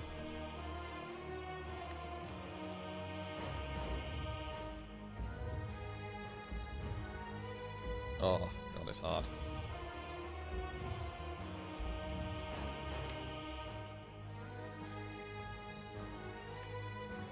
I had my first top infinite with defect yesterday. Claw infinite. Oh, sick.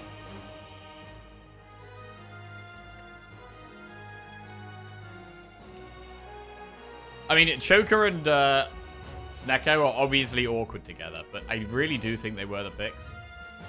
We could have gone Crown instead of Choker. That was an option. Crown was maybe... I think you could have taken Crown. But Choker's mostly been totally fine. We haven't noticed Choker's downside much at all. Until the Spirit Shield fight. Where we could have got infinite hologram stuff. If we didn't have Choker.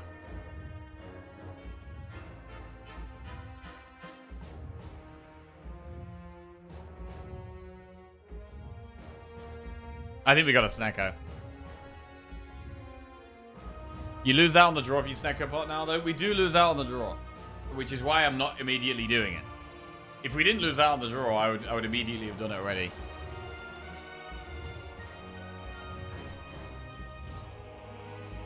I traded my first starting relic for Snecko when all high cost cards, Bludgeon, Demon Form, Limit Break, 2 Uppercuts, and Entrench. That was the thing.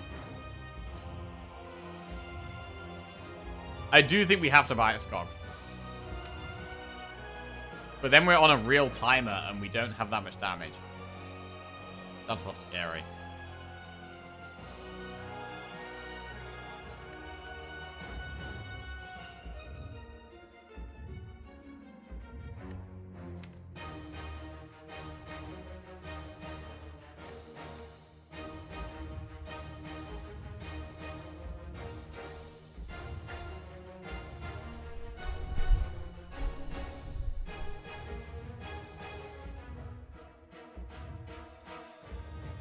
I'm going to Snecker Oil now.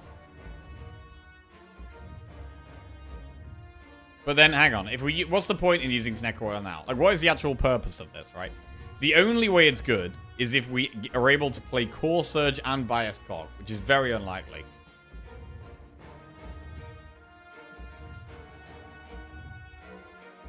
Echo Form could be good, but even then, it's still not enough.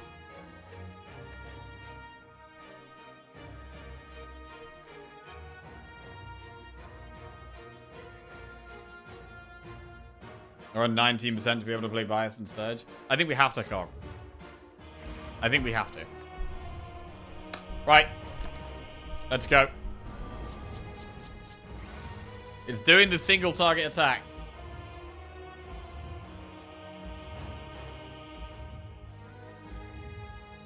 We need to try and buffer.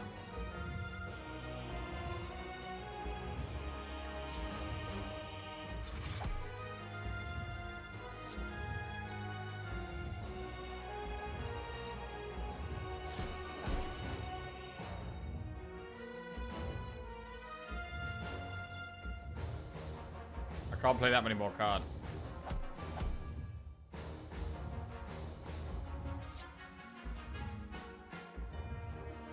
I mean, it's not even...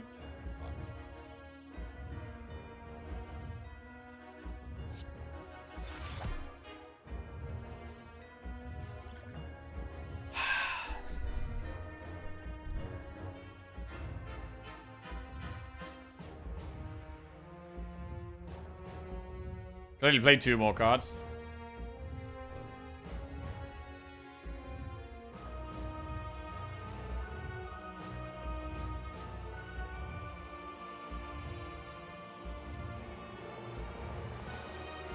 Slimed then pot. We could cool-headed, but then buffer could be more.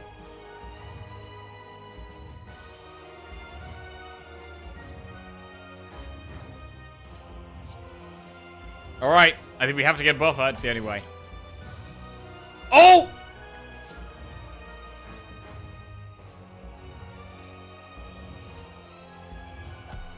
Still alive. Hang on. We're not dead yet. Not just yet. Are we dead now? We might be dead now. We blocked 22. Cool-headed is more block. Another cool-headed gets us to 44 block.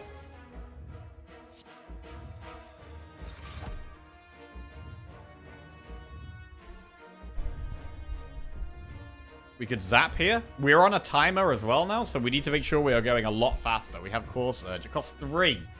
We could have hologrammed it. The fact it costs 3 is so bad. We're on a timer, so we have to do damage. So do we do Zap, Strike, Compile?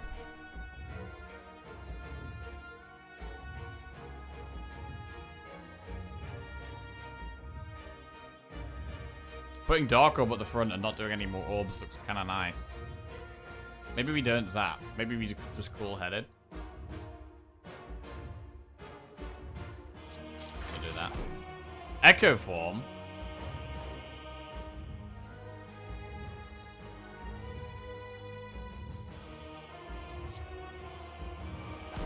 Okay. I mean, we could have a turn where we do double Core Surge and then a turn where we do double Bias Cog. Although, now we've drawn past the Core Surge, probably can't do that as easily.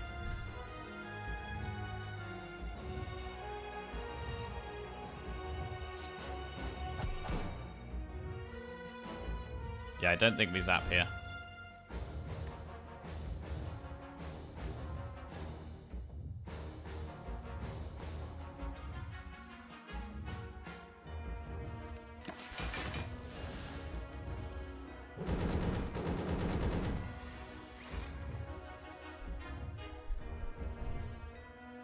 First card gets played twice.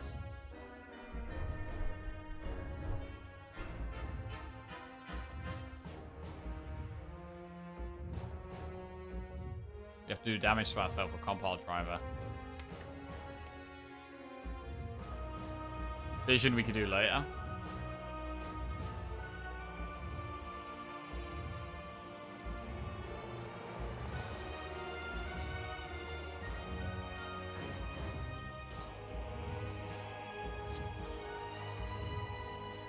With a double defense so I can compile.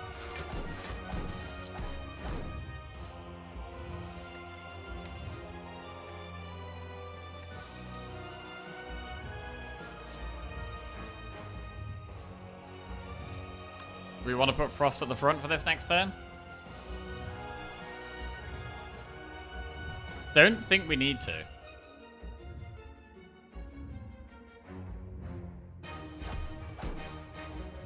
But we can if we want.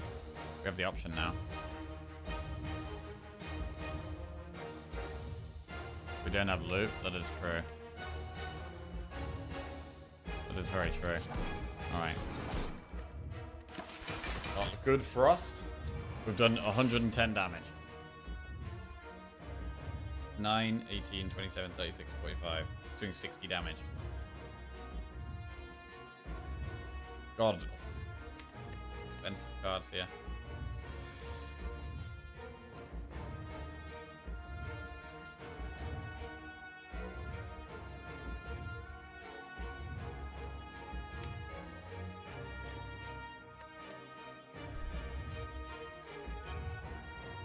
I really feel like we need to play Doom and Gloom.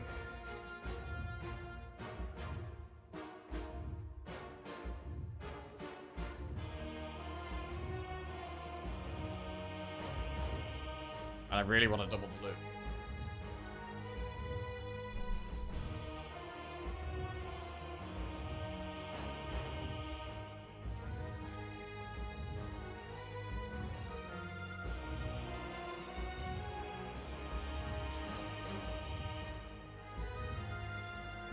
We could dual cast Loop, Doom, and Gloom.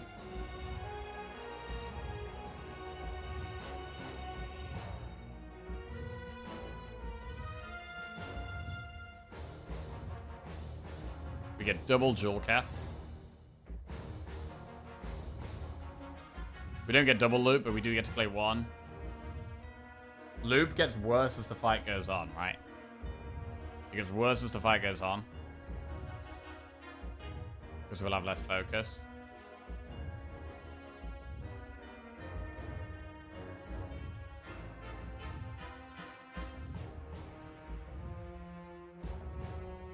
If we echo a attack, we get strength.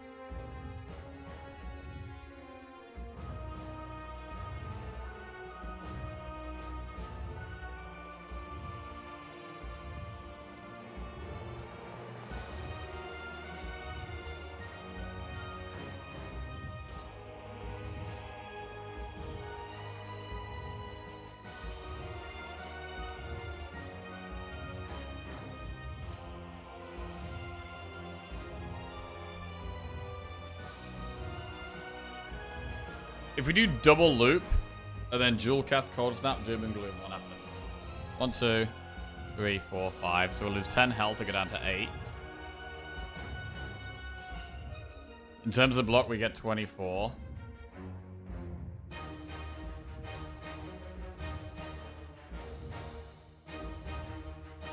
Plus 36, which is 50, plus 9, which is 59. So I think we go down to 8. I think we go down to 8. And we take 59. Oh, 59. So I think we go down to 7 health. I think we're alive on 7 health if we double loop.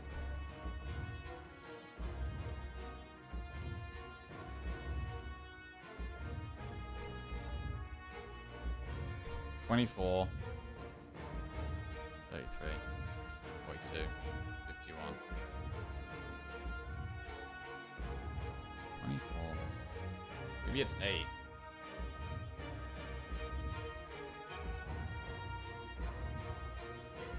$24. 33. 51. 60. And then we actually blocked 69?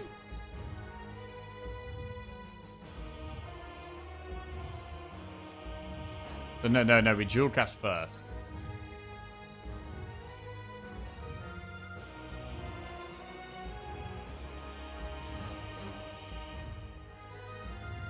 And I think we want to move the Doom and Gloom along quite fast.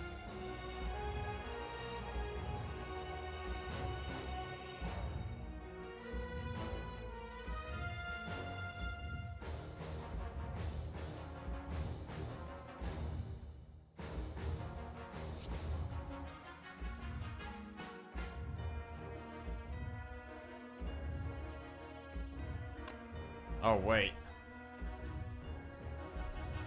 No, we are going to take a little bit more than that.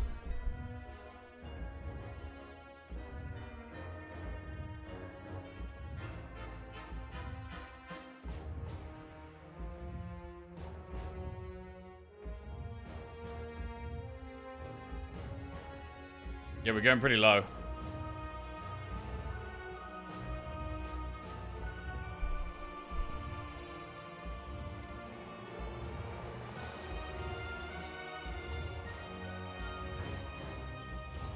But it's probably worth it for the 4 loop, right? It's probably worth it for the 4 loop. Even though it's getting reduced by 1 every turn, we do have the second bias cog, so we can increase it again. Buffing loop up again.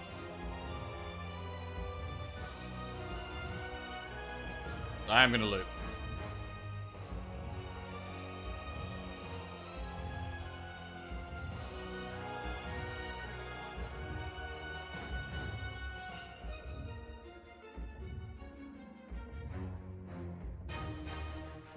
We take 4 to start with. Going down to 14.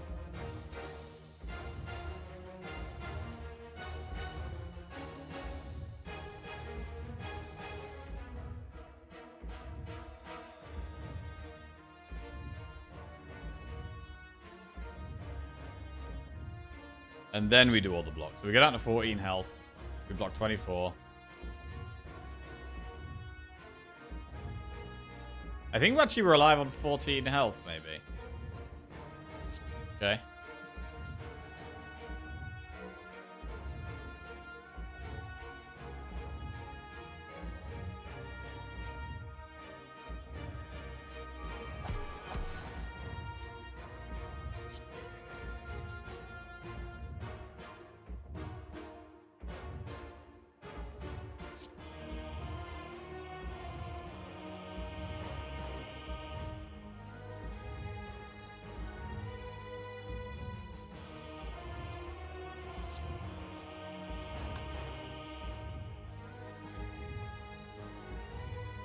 What if we don't dual cast? Luneage just resubscribed for 14 months. J Forky Marble. Yo, Luna, welcome back to the Jackoff. Thank you very much. Cheers. If we don't dual cast, we Cold Snap, Doom and Gloom. Good out of 10. Block 9. 18, 27, 36, 25, 54.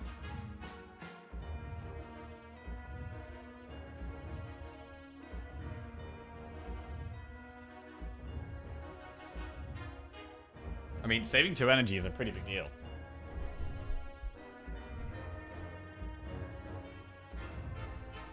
Why would you not dual cast to save 2 energy? 2 energy might be better than the health that dual cast saves. Like, I've got to work out how much health does dual cast actually save here. Like, we Cold Snap, we Doom and Gloom, we take 4 damage. We evoke this Frost. So we get 12.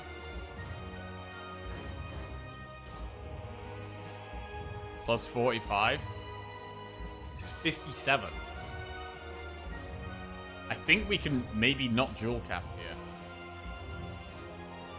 To save 2 energy with the ice cream.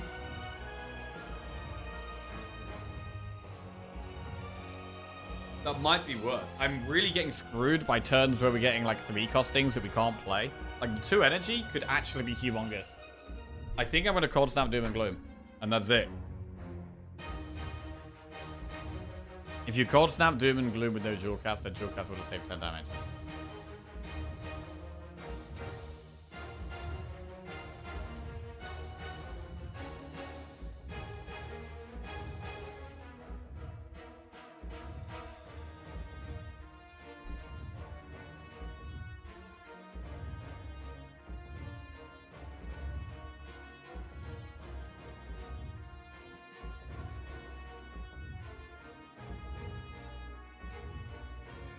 I think the dual cast saves 7 HP.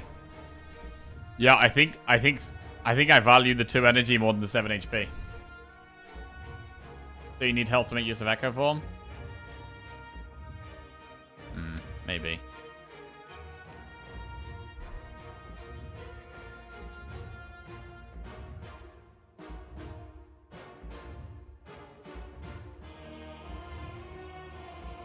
We do have loop to make use of Echo Form, that's true.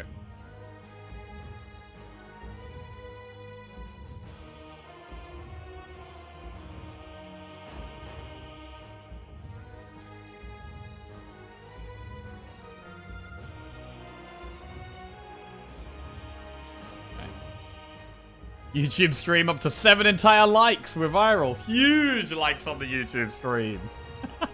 Cheers, guys. Crazy idea, only cold snap. Oh, I think we really need damage.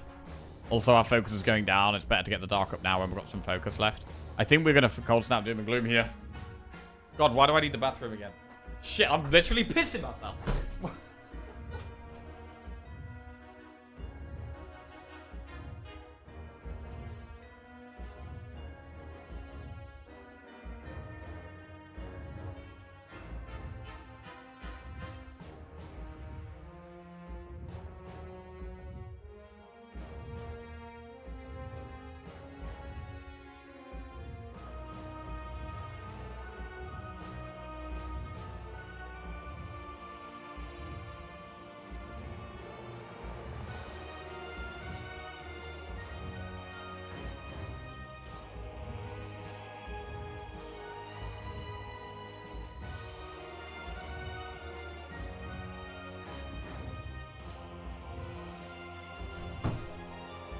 Okay.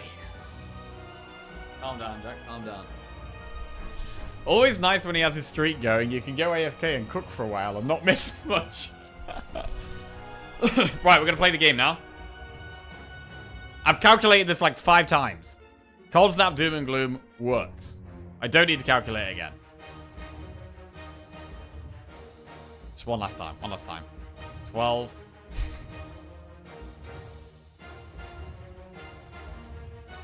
Oh, wait, we're not dual casting? No, we're not dual casting, right?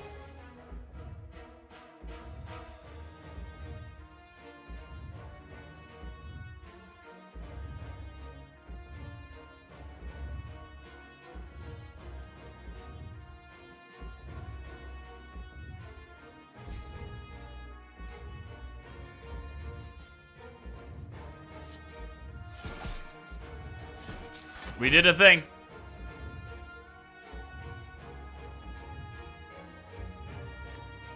I'm saving our energy. Okay. 7 health.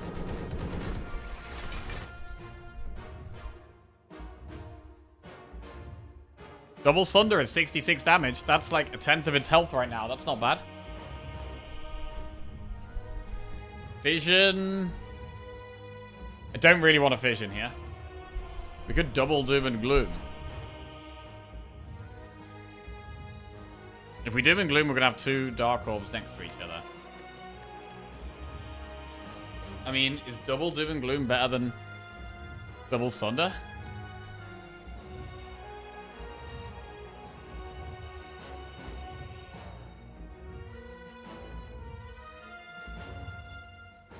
Having 3 Dark Orbs next to each other is maybe not great.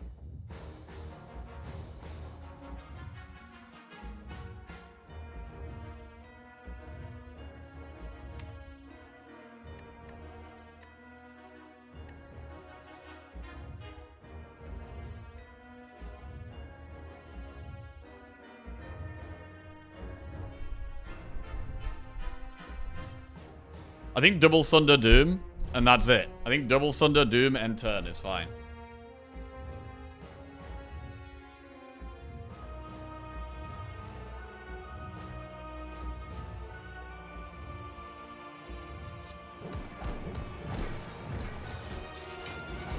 We get 1 strength, we do some attacks.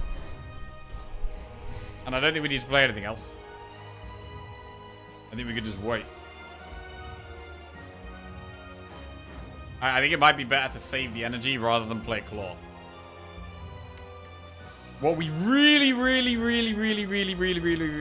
to try and do is get the Bias Cog with the Core Surge. What about Fusion if we draw it? Do we play that? Our blocks... I mean, to be honest, we probably have to play Biased Cog when we draw it, right? We might have to just play Bias Cog when we draw it at this point, to be honest.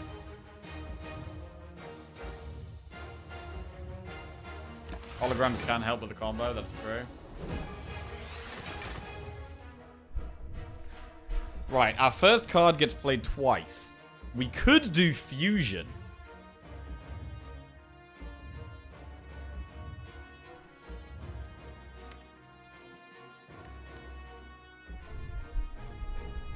Double Fusion?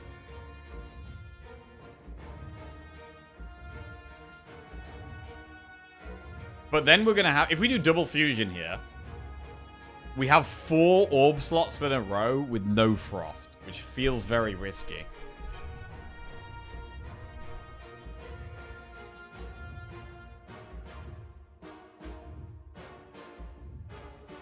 Why get the Fusion? So that we have energy to play all of our card draw and all our cards, no matter what the costs are. Any chance of one double hologram?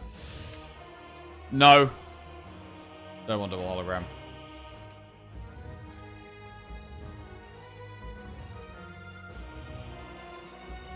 Gold Snap times 2 in a Fusion. Yeah, that might be the play. It might be better to just do 1 Fusion rather than 2. If we fissioned this turn, we could set some more Frost back up. But I'd rather leave the Dark Orbs for a bit longer.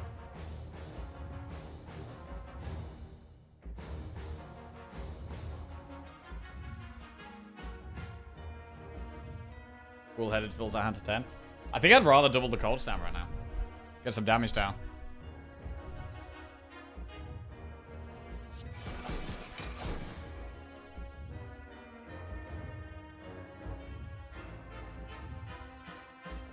Thinking about using Fusion.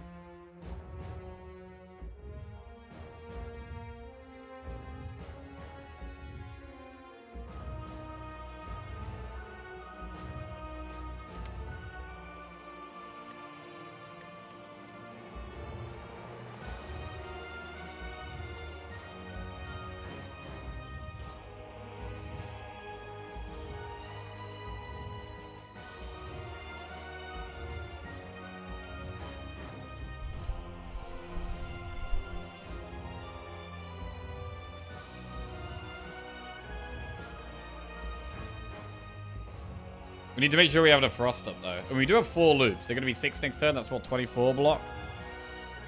I don't know. The multi-attack is pretty big. We are going to have to play Bias Cog. Find it.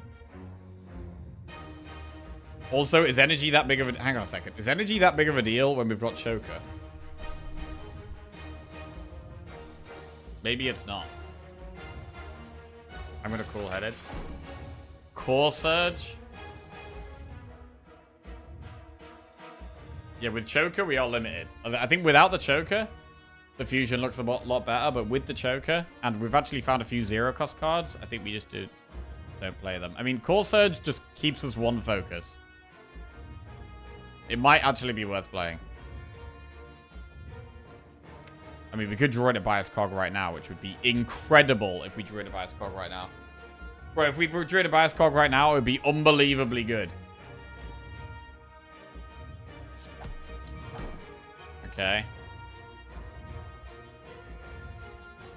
What's the play here?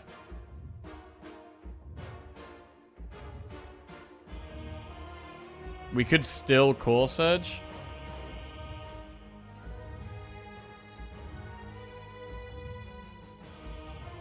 I mean, it's only saving 1 focus.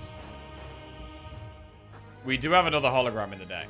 We have another hologram, so we can potentially draw hologram with a biased cog.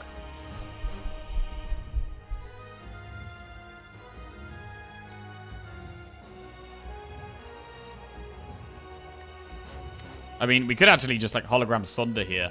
Get a bit more damage down.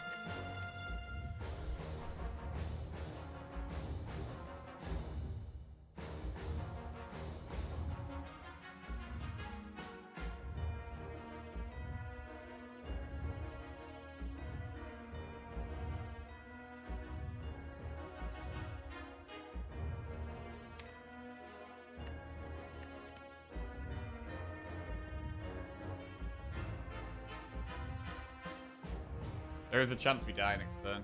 So you have to use Core Surge. Thing is, Core Surge is not working with the bias cog. It's only saving us 1 focus. Which maybe is worth, though. It might be worth.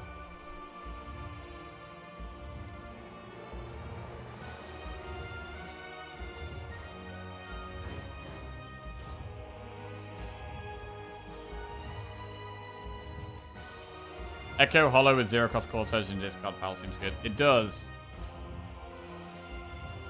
But next turn its multi-attack is doing like, what, 90 damage? And I don't know if we're going to be able to block that.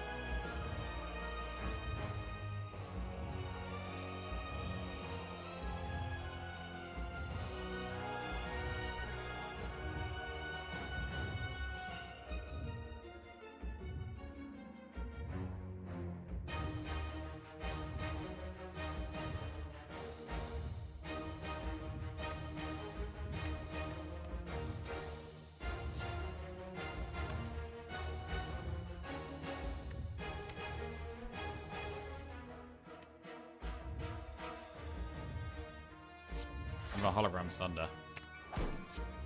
35 damage. 49 damage, yeah. Right, there's Bias Cog. We can get it. We can do the Core Surge with the Bias Cog. That's really good.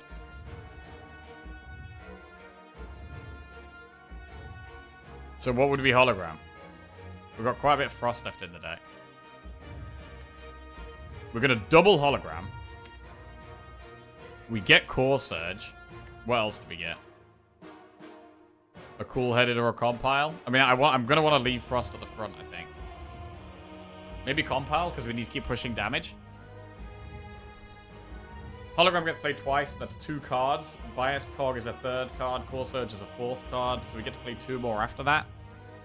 Doom and Gloom.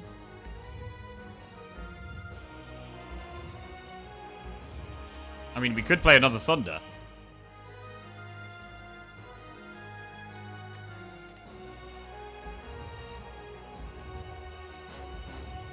You only get 1 card. No, we Echo Form Hollow.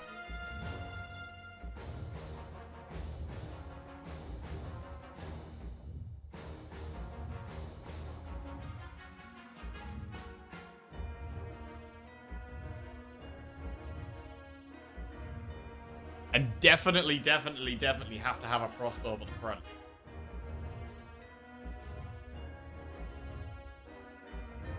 I don't mind the Doom and Gloom, actually. Because we know we're getting Frost next turn. If I don't draw anymore, like, we don't really need to draw anymore this turn, I think. We know we're going to block this. And we know it's doing a big multi-attack next turn that we have to block. So we know we have to leave a Frost at the front.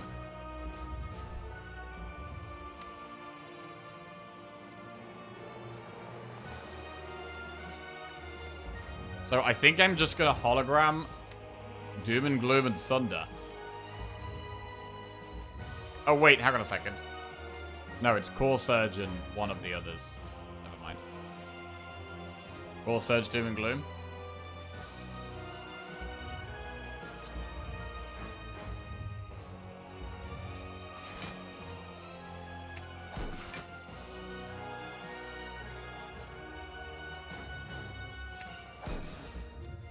Core Surge, Bias Cog.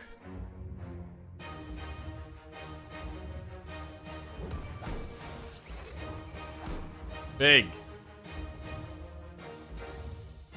Doom and Gloom in front of the Dark and then strike.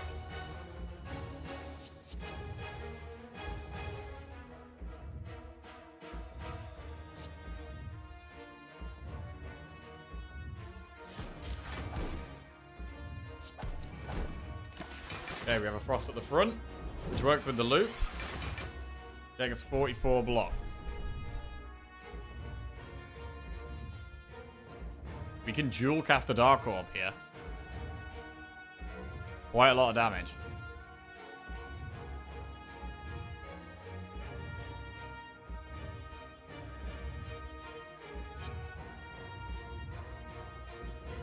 I mean, we could dual cast. Is there any benefit to that? We do like 100 and something damage right now with the Dark.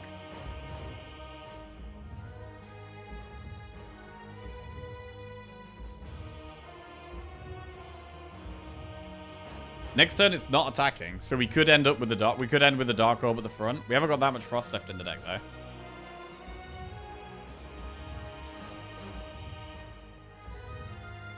It might be safer to still leave a Frost at the front, though. Like, we could put a Dark Orb at the front. It's really nice for one turn, but...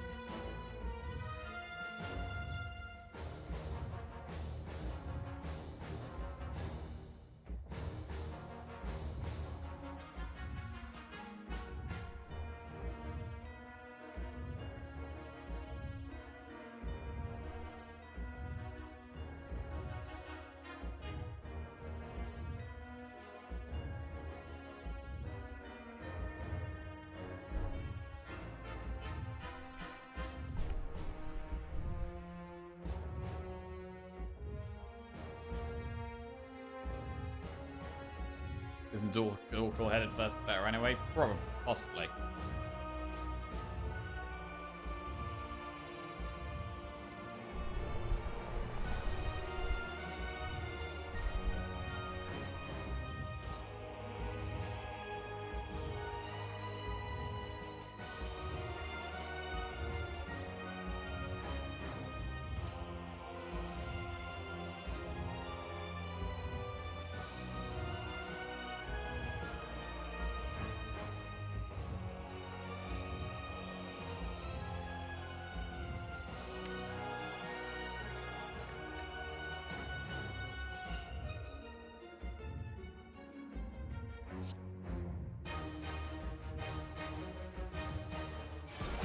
Doing this. Dual cast now. Massive damage. Only play 2 more cards.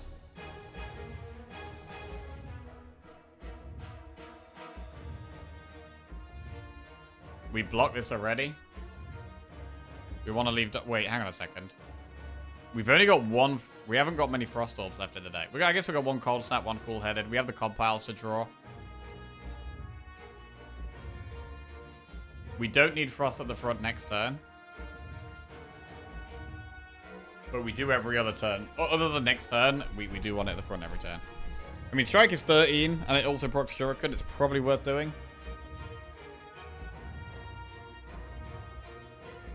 But I don't think we play Self-Repair. We might not get through the deck again. We may never get to these again. Do you jump Self-Repair so you can't draw it? Not at 2 energy. Definitely not at 2 energy.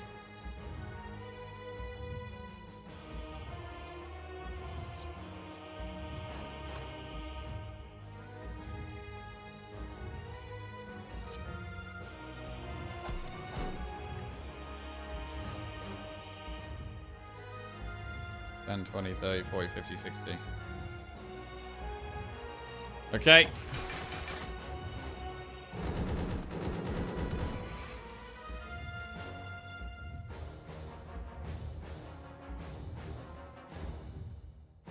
Fuck, we got no block, bro.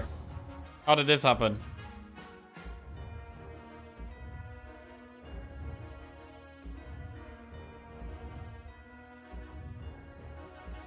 Double Cold Snap?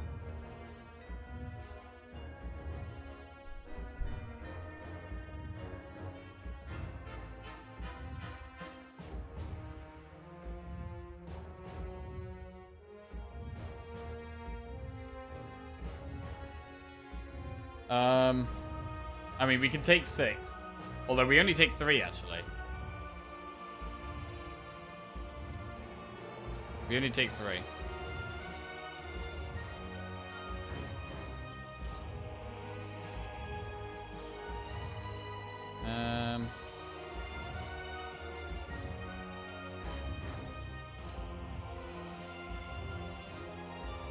Cold Snap, Cold Snap.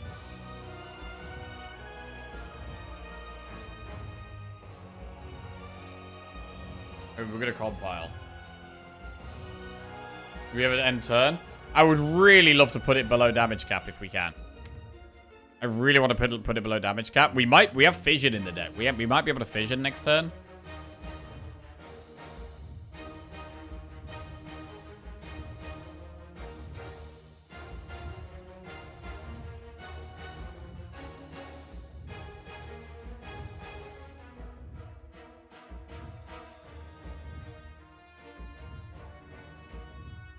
I mean, I guess if we're going for damage, we could double Doom and Gloom.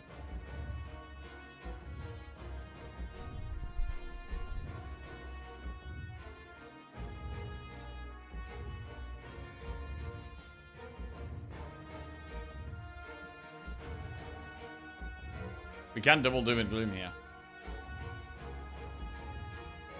Shit. We could fusion compile. I think doing as close to 200 damage as possible is actually really good.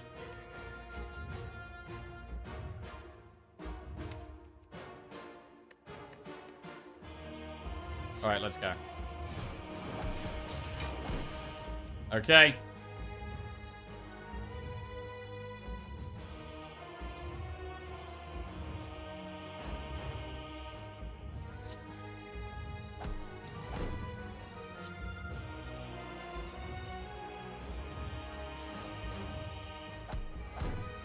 Vision.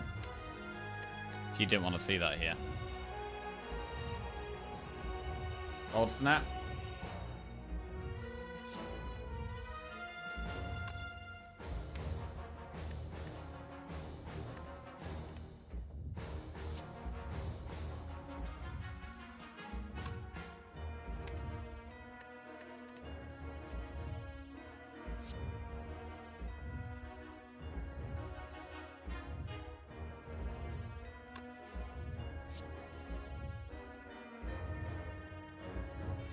Move the orb up so it gets looped. I don't think we can risk that.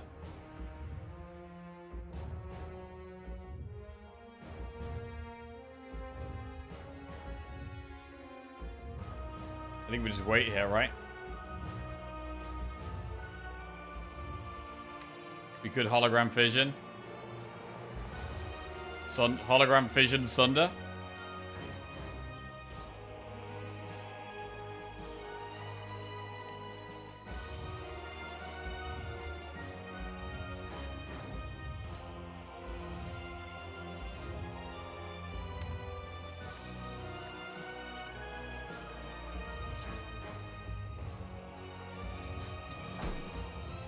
Oh wait, I didn't need to claw there. Maybe didn't need to claw. Sunder has huge damage here.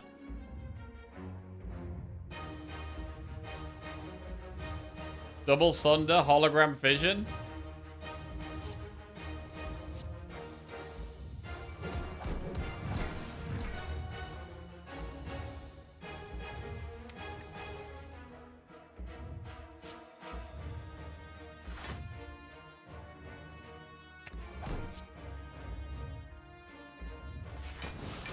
Woo! Oh my god, what a run. Jesus. Woo! This was a tight one, man. This was a really tight one. I mean, we had a lot of really good stuff. Like, we had double Core Surge with triple Bias Cog. We had Apotheosis, Echo Form at the end here. But our draw order in the Spear and Shield and the Heart fight was really bad. Like, our draws in both of these Act 4 fights were really rough. We just scraped through on 4 health. Whew, Choker making the game hard as usual. Yep. Yep, we made it, though. I was really doubting it. I thought there was pretty much no chance by, like, turn 2. On turn 1 and 2, I was like, we are so doomed here. But we top decked that buffer. Holy shit, the buffer, bro. It was literally our last draw on turn 2. We were drawing as much as we could. And it cost 0 as well. Oh my god. We were getting so unlucky and then just getting what we need right in time. Cabin and Party just gifted 5 subs. Hey, Gabin and Party gifted 5 subs. Thank you very much, Gabin and Party. Appreciate that. Thank you. Eridanos, Blackout, HS, Mutaf, Osiris, and Millis Ferro. Welcome to the Jackoffs. Would have given up 5 times this battle. Snecko kind of bent us over some of these fights. Yeah, Snecko... Well... It's a blessing and a curse. It was amazing sometimes, but terrible sometimes. Gamarevic just resubscribed 45 for 9 minutes months. approx. GG. I don't know. Honestly, I don't know. Tricks just resubscribed for 8 months. Easy. Jesus. Yo, Game Revic JD Tricks, welcome out to the Jackoffs. Cheers. Yo, we're on a 6-win streak. That's 6 wins in a row. That's huge. Bro, I haven't had a 6-win streak in ages. Right, let's get it. Update that on the screen. 2 defect wins in a row. 6 rotating in a row. Sexy numbers right there. Nice.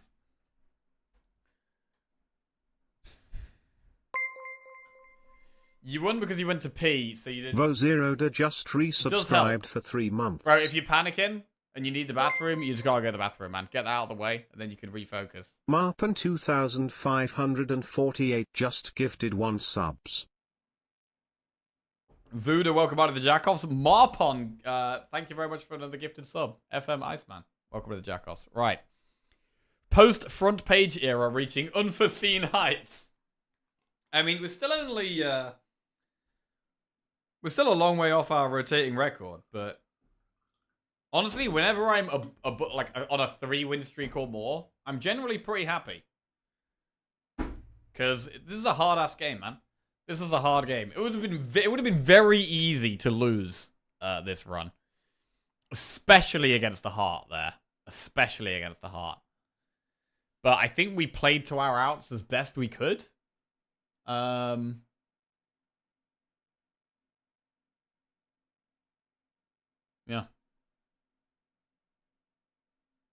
Pretty happy with how we played. I mean, I don't know how I feel about taking that. We took Claw on like floor 2 or something. That might have been dumb.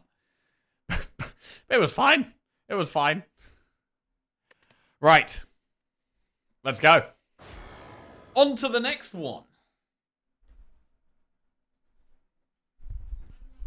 On to the next one we go.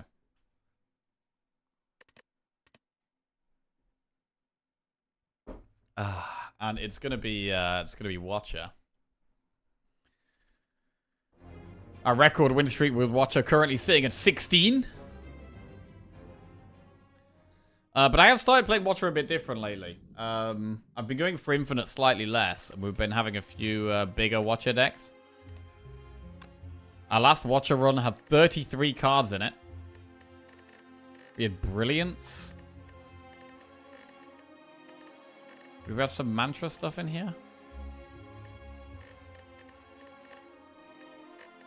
Oh, yeah, we had Worship. And 2 Prostate. Yeah, we had Worship and 2 Prostates. Yeah, okay. The one before that was an 18-card deck. Looks like not infinite, but a lot of the good stuff. Okay. Right, let's play some Watcher. For 7... Wait. 7 wins in a row? Is it for 7 wins in a row? Yeah, for 7 wins in a row. Oh, God. I'm starting to feel the pressure. Let's go. Let's get it. Right, set a prediction up. Will we win the Watcher run?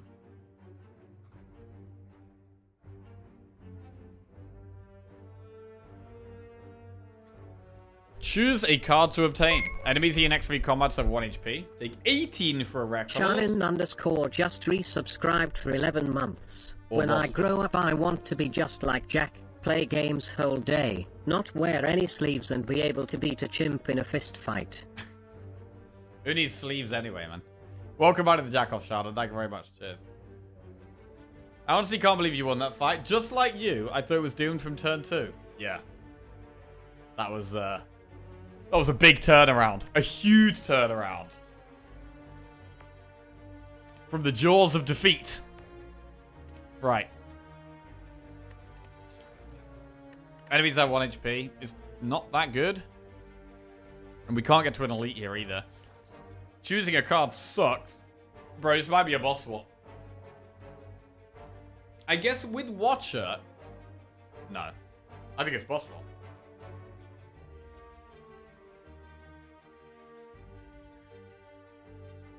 I think it's boss swap. What's the best boss swap on Watcher? Probably Pyramid. Pyramid's probably best on Watcher. Snecko swap. Honestly, I actually think Snecko on Watcher is really good. Because Vigilance and Eruption start at 2 energy. Also, Draw in Watcher is incredibly powerful. And there's a lot of expensive cards in Watcher. They're actually really good, but you just don't take them because they're too expensive. I actually think Snecko on Watcher is really strong. But it means, yeah, you definitely don't go for an infinite. And you can often end up with a super cool deck because you're able to take loads of cards you don't normally take. Also, Watcher has a lot of draw, which is good with Snecko. I'm convinced Snecko is the best swap for Watcher. Really? Better than Pyramid. Whew. I mean, Snecko's definitely a lot of fun on Watcher. For sure. Right. Anyway, I think it is boss swap. I think it is boss swap. Don't screw me, please. I mean, if you get something like Ectoplasm or Crown, it can just make the run really hard right from the start. Let's have a look at the path. What's that boss? Guardian's the boss. We probably want to do this Elite Campfire at the back there. Maybe we try and do like Shop Campfire Elite and then do Elite Campfire. None of these routes are that good, but that's probably the best one. We could also do Shop Elite, maybe. Right. Huge boss swap incoming. I'd say Fusion Hammer if you find a lesson learned. How much do you think percentage-wise luck plays in runs? How much luck plays? I mean, I think the skill ceiling on Slay the Spire is incredibly high. Because of the amount of decisions. Like, you have to make an incredible amount of decisions. Like, you have to make so many decisions, and you are never in the same spot twice. And there's no guarantee, right? There's often, like, there's no guarantee what you're drawing next turn, or what there's no guarantee what the enemies are doing next turn, or there's no guarantee what pot you're going to get. There is a lot of RNG in the game. There's a lot of RNG. But kind of playing to your odds is... Playing to your outs is... one of the main things about being good at the game. But yeah, how much percentage does luck play in a run? I don't know. I mean, you can have some runs that are just super easy. Where you just get really good cards straight away. You can kill elites, you get really good relics, and you just win. Like, how hard the run is differs, like, an incredible amount. Like, right now, I don't know if this is going to be an easier run or a harder run. It depends on the cards we're offered, the enemies we get. The best swap is P-Box transforming into 2 Rushdown, 2 Scroll, Deus Ex, Inner Peace, Mental Force, and Tantrum.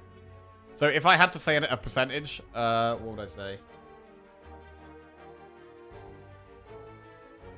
30%?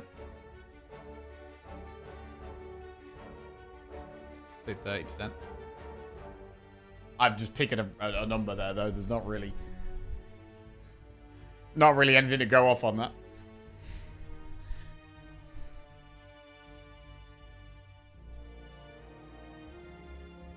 Right, boss swap. Whoop! Oh, God! Oh, God. Okay. We are playing with Snecko. Oh, God, here we go again. Oh, God, Christ. I mean, this definitely makes the run a lot more chaotic. This makes it very chaotic. How do we feel about going for elites? I mean, we probably still go for this shop and then have the option there. I guess we aren't going infinite. We are not going infinite. I mean, what even is the best strategy with Snecko on Watcher? Like, obviously, you've got expensive cards like Omniscience is very good. We'd take Diva Form, which we'd never normally take. Wheel Kick is really strong. All the card draw cards are really good. Ragnarok. I mean, a lot of the rare cards. Like, a lot of Watcher rare cards are actually really expensive and generally bad, but become a lot better with Snecko. How do we block, though? Spirit Shield is much better with... I mean, can you even do Wrath Calm stuff? Or are we going to be doing... I don't know what we're doing. I don't know what we're doing. Let's just go. We're gonna take this path, I think, to this shop.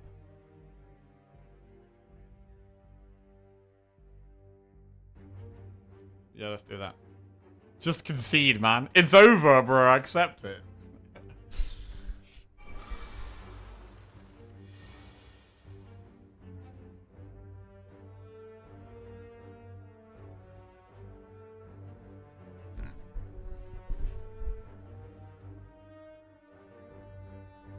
Swivel for block? Well, yes, I guess swivel is good, yeah.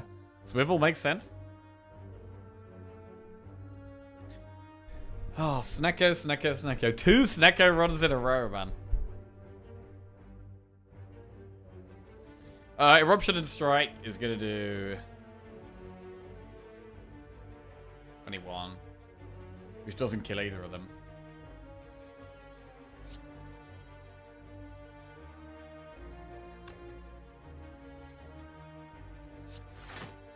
But Eruption is more damage than Vigilance, so we should Eruption Vigilance.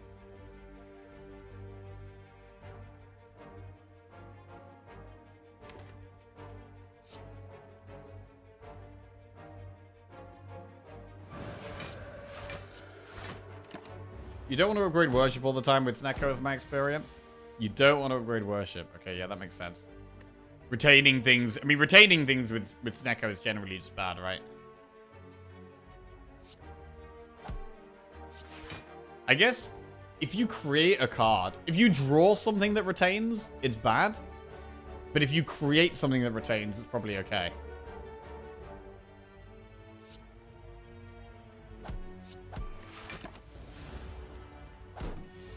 There's a lot of strong zero-cost cards on Watcher as well.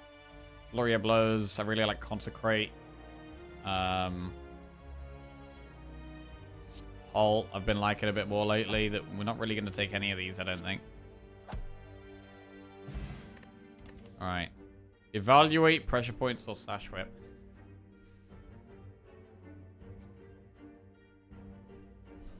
Would you say there are unwinnable runs? Yeah, it has been proven that there's at least one. I don't know how many there are, but yeah, there are unwinnable runs. There's one on Unwinnable Seed where basically all of the paths lead to a flaming Lagavulin. You're playing silent, and none of the paths give you any damage, and it's literally impossible to win the fight. Amass gets them all the time. Pressure Points Snecko?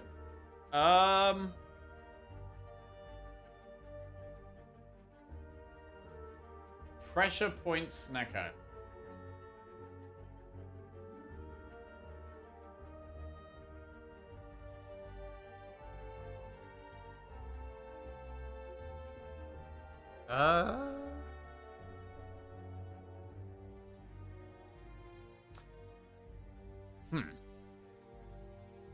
My man is on a 6th streak, considering a floor 1 pressure points with Snecko.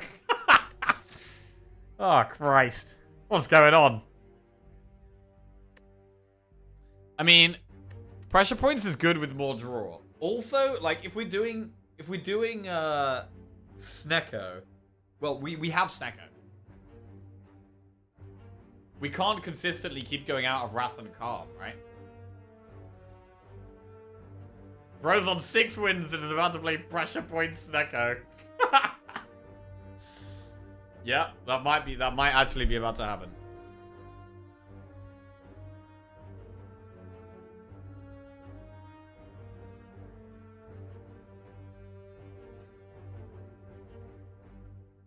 Pressure Points Snecko.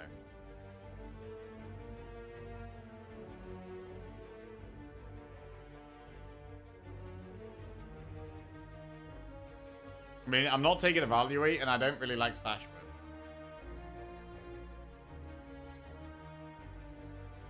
I guess, hang on a second.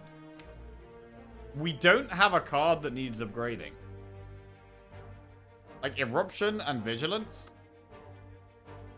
The energy upgrade of Eruption doesn't matter anymore. So Vigilance would be the best upgrade. And Vigilance isn't that good of an upgrade, to be honest.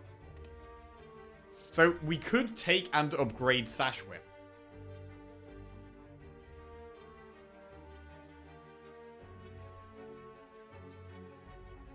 It's a bit awkward, though, if the last card played was an attack, and with the randomness of our cards, like the cost of the cards, we might not even be able to get it off that often. I much prefer the other card that applies weak for Watcher, the Wave of the Hand.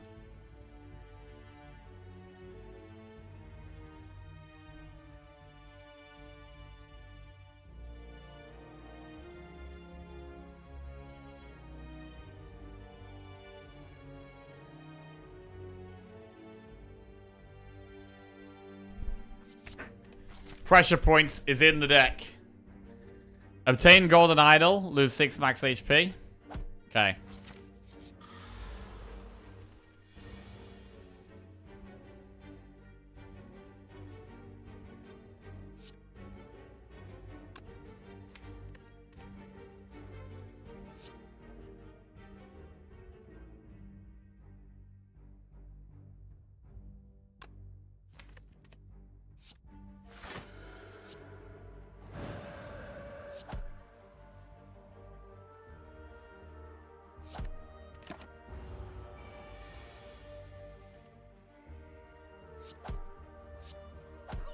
Okay. Wallop. Wallop is really good with Snecko.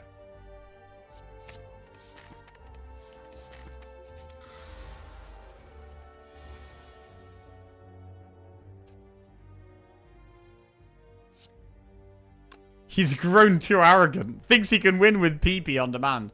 I mean, I really do think you want to be taking cards on the first few floors. Even though we've got Snecko, I think cards on the first few floors is very important.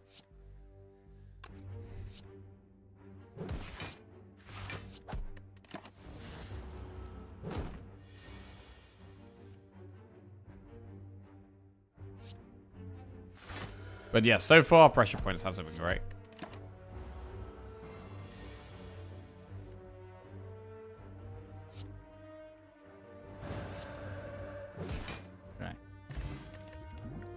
Weave Prostate just lucky. That's a skip. Shop. Cut Through Fate, Bowling Bash, Pressure Points. Apotheosis. We can't afford Apotheosis.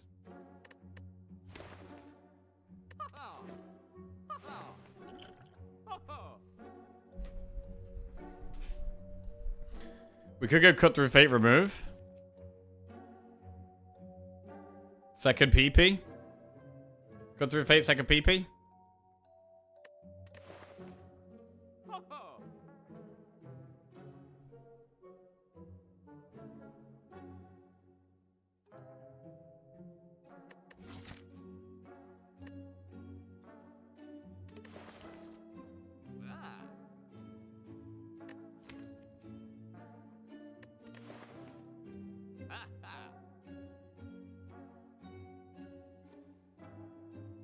Probably Cut Through Fate, remove.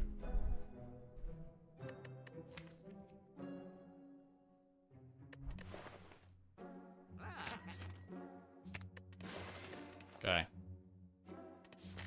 Right, Elite or Campfire? We have Stance Pot. What's your playtime in this game? About 2,500 hours.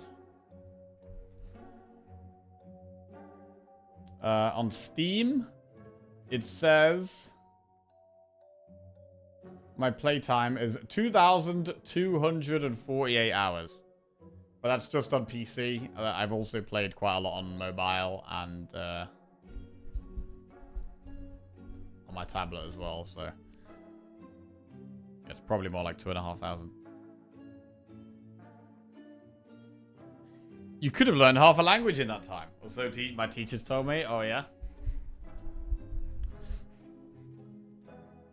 I mean, the Spire is basically a language.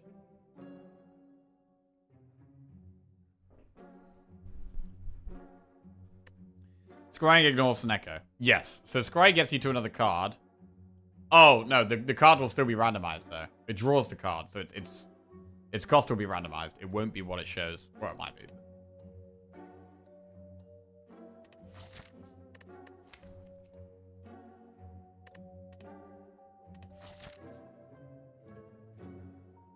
I'm gonna go for the Elite. Alright, we're going straight into Wrath.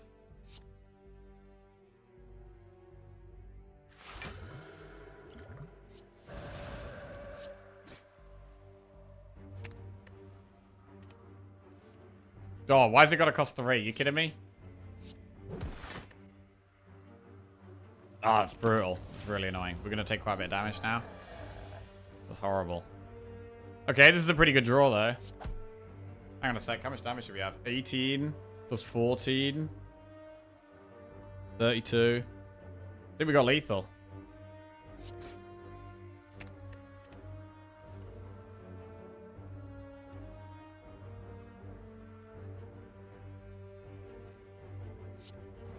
Wow, that's really nice. That looked like it was going to go really bad, but the draws were good. Teardrop. You start each combat in calm. Pretty good. Evaluate Blasphemy, Empty Mind. Empty Mind is really nice. I think even with Snecko, I think I really like the Empty Mind. Not going to go Blasphemy.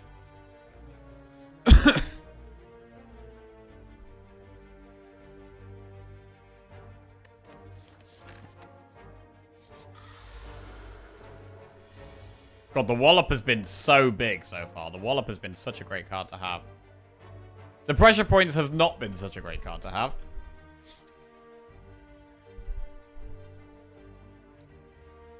What rare card are you hoping for the most?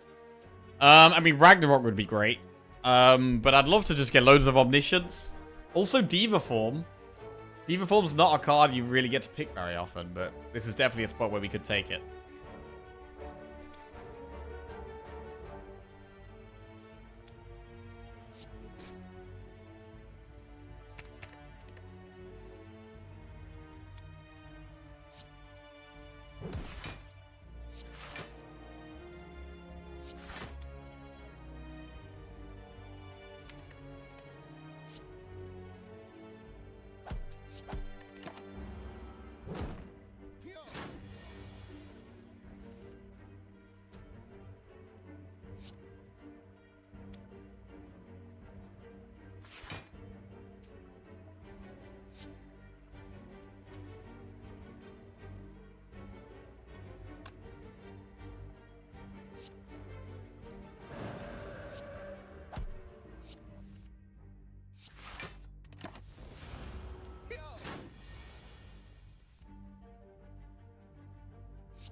Got to evade Bowling Bash Pressure Points.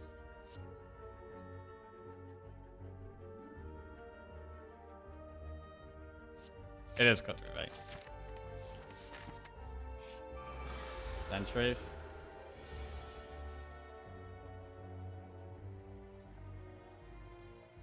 Eruption, Wallop, Strike. How much damage is that? It's 9 plus 18, which is 27. Plus 12, which is 31.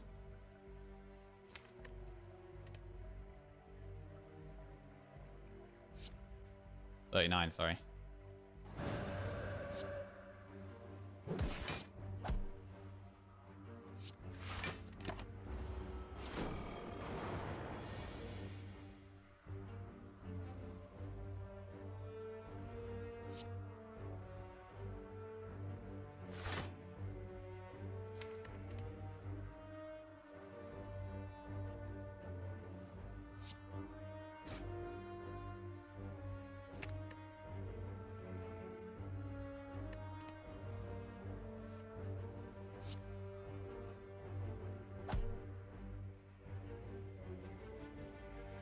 Gotta leave, I think. Okay.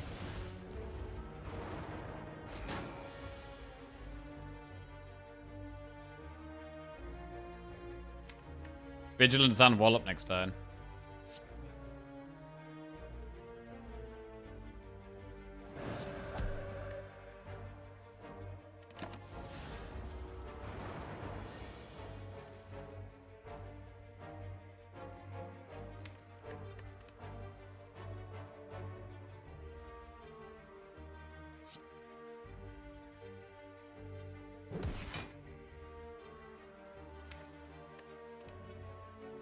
Should we just stay in Wrath here?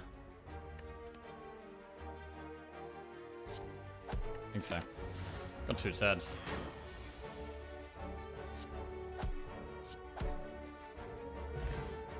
Per 10 max HP. Prostate, Tantrum, Flank Sleeves. I mean, maybe we're embracing the Wrath. Maybe we're forgetting about pressure points, and with Tantrum, we're just embracing the Wrath.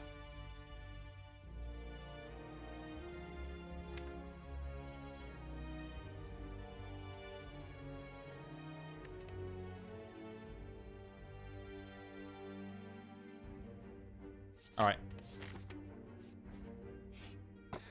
Mercury Hourglass. This is okay. I don't know if we need it with Snecko, but it's good in the early game.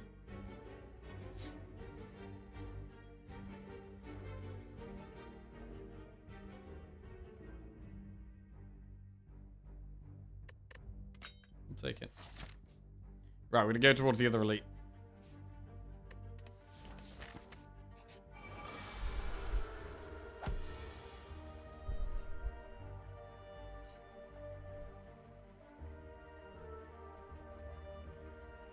God, that's a bad draw.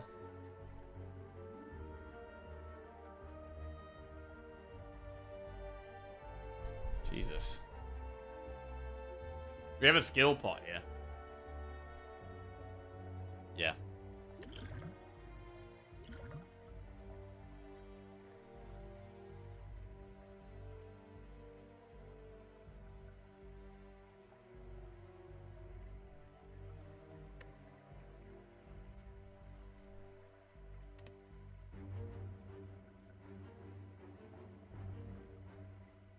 Indignation.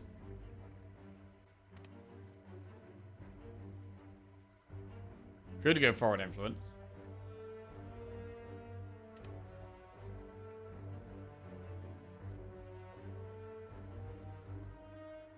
Wave of the hand probably saves about 6 health.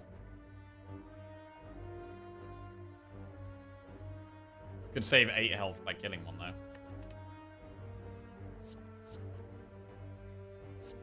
Good as this.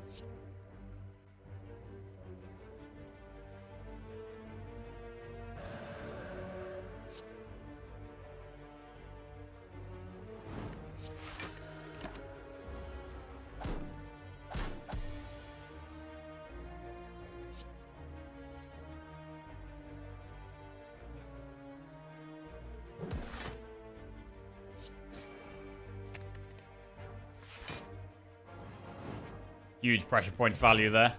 Stance spot. Meditate, prostate, sash whip.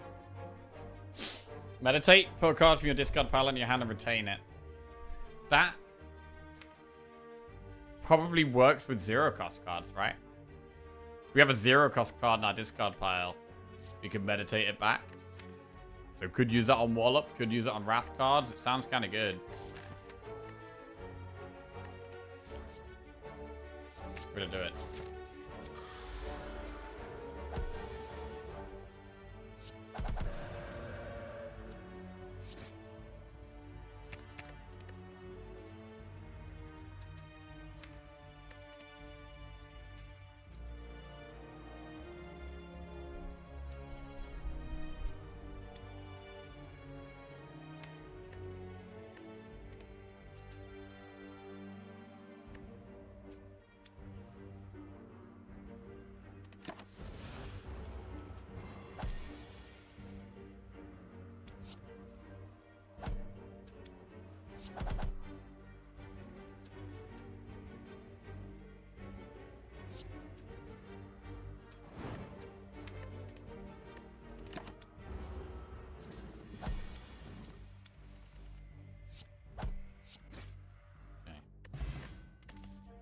Prostate, third eye, inner peace. Inner peace is nice. Getting in calm. Also, we draw when we're in calm. Right, we'll do another elite. Lagavulin.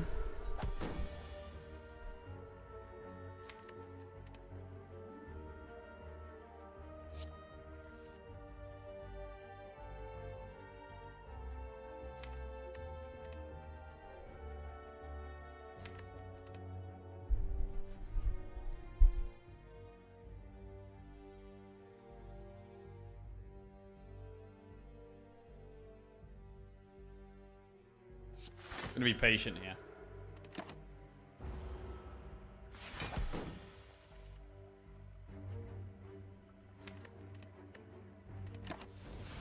Okay.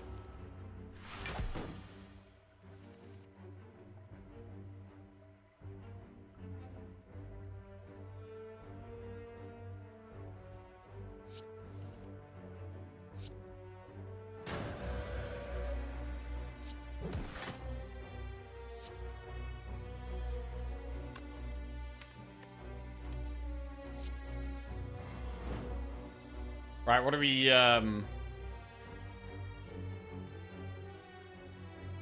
pull back from meditate? Probably wallop. Plus 0 as well. Love that wallop.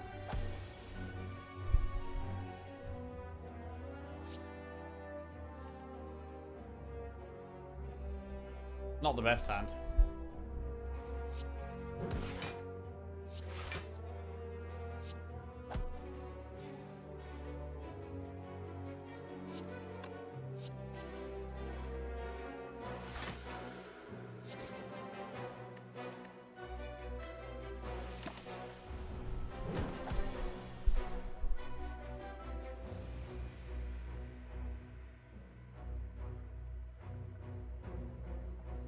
This isn't great.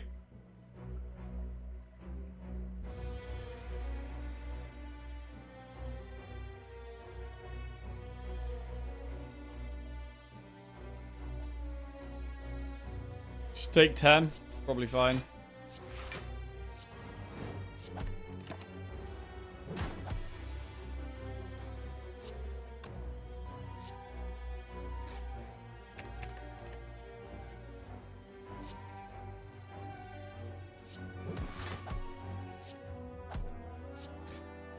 Got the elite down. Strike dummy.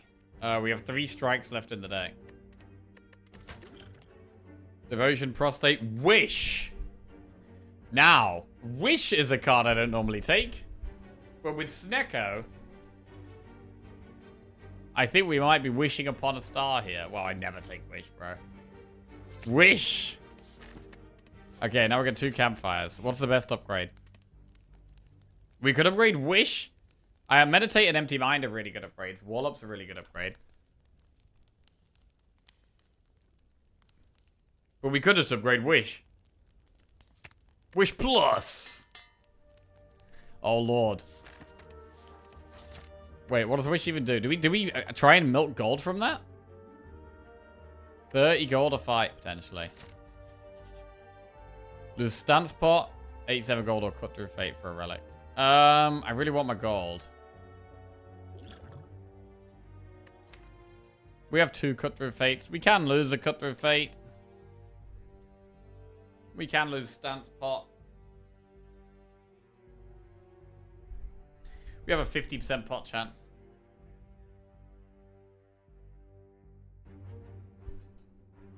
Let's do Stance Pot. Obamori. Okay, negate curses. Right, what do we upgrade now?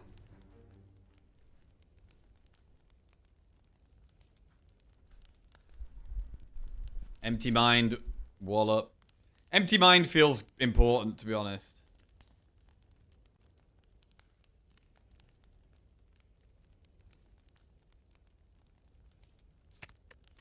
I'm gonna do Empty Mind.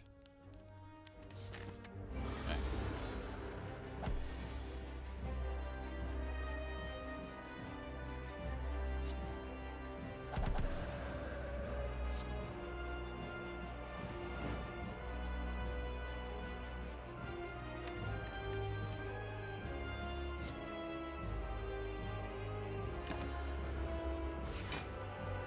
Pressure points again. Do we wish of a gold against the boss? Then we can.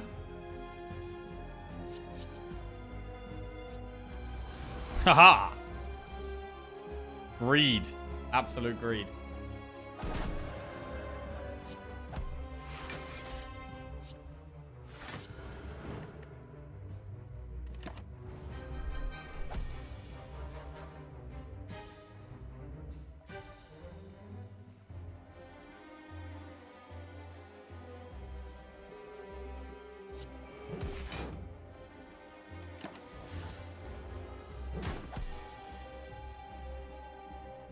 Yeah, we don't have that much block.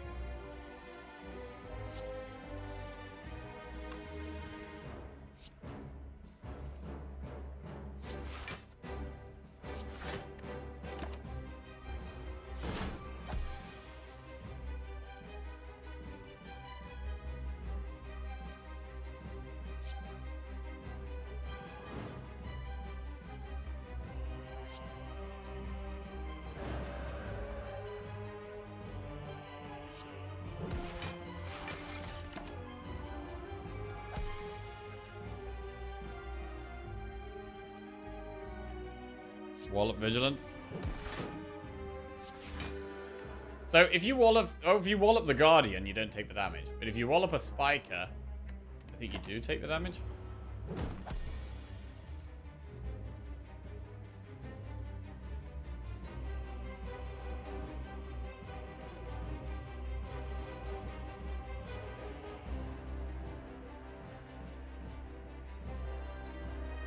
No? Oh, you don't?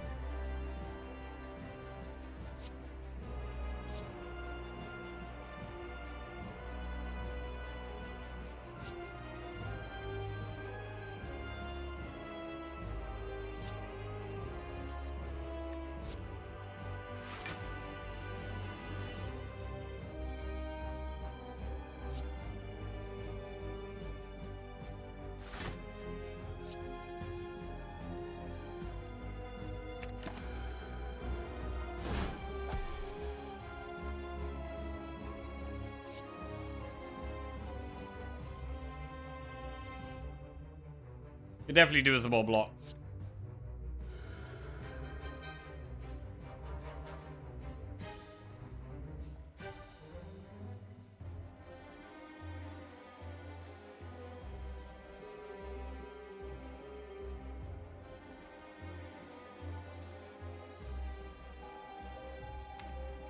We get pressure points next turn. Block is our main concern at the moment.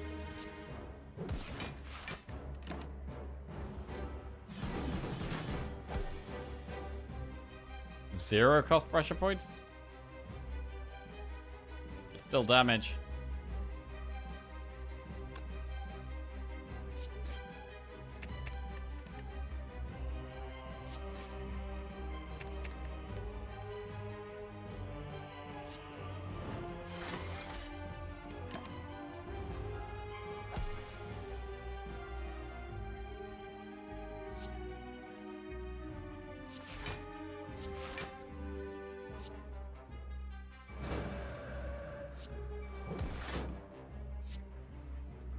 Got there. Okay, we made it through Act 1. Ooh, bro, the boss card rewards on Watcher are super exciting with Snecko Eye. What are we gonna get? Ragnarok? Wish? Again? Omniscience? Diva form? Holy shit, there's so many things. There's so many things we want, and I think we really want to go for elites in Act 2 if we can, because with elites you're more likely to get offered rare cards, and rare cards is what we want. Vault. Second wish, please. 3, 2, 1. Oh, it's trash. No. What is that? It's absolute trash. Bro, where are the...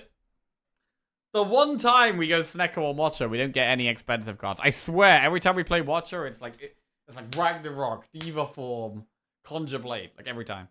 Fuck. Meditate Establishment. Is that worth? I mean, Meditate Establishment reduces things cost by 1 for the rest of combat. And it's really good, but not with Snecko. Because it doesn't work with Snecko. So I think it's a skip. We don't have... Do we have anything that gets created by the Wish? No, not really. Wish doesn't create anything. It's actually a skip. It sucks, but it's a skip. Tiny House, Pandora's Box, Sozu. Pandora's Box. We would transform 4 defenders and 3 strikes. Or Sozu, which just gives us more energy, which is great with Snecko. Box is just even more randomness.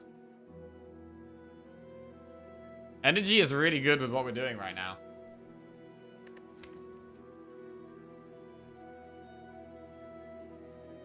But it's a seven card box. Box is going to give you all those costly rares. Would be nice. It could also give us a bunch of zero cost cards we don't want. We have very, very little block right now. One extra energy is really, it's always great.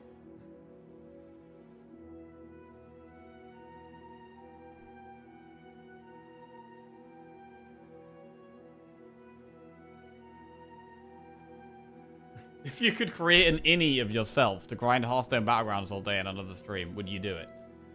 Well, before watching Severance, I probably would have said yes. After watching Severance, no.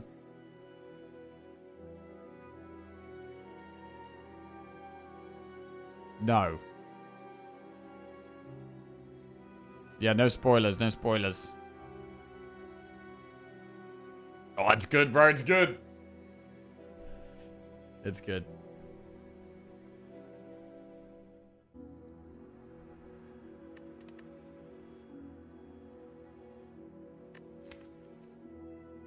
Do we just box? Do we just YOLO box it up? I mean, we can get energy from leaving calm. If we get more ways of leaving calm, we can get more energy. Finished latest season of Invincible over the weekend. Very good. Yeah, I've really enjoyed Invincible, actually. I've been watching that lately as well. Are we going to box? We might be boxing here. Shit. I'm just going to make myself a coffee quickly. Strong one. And then we'll possibly pick box. Maybe, maybe not. Alright, be right back. Oh, my legs. My legs, bro.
Just had an absolutely massive win.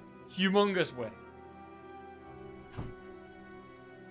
Just remembered I've got leftover pizza from yesterday. Oh, God. Incredible result. Right. Totally forgot about that. Are we clicking this box? I think we're going to click the box, bro. I mean, realistically, if we get 2 good cards, I think we're quite happy with that.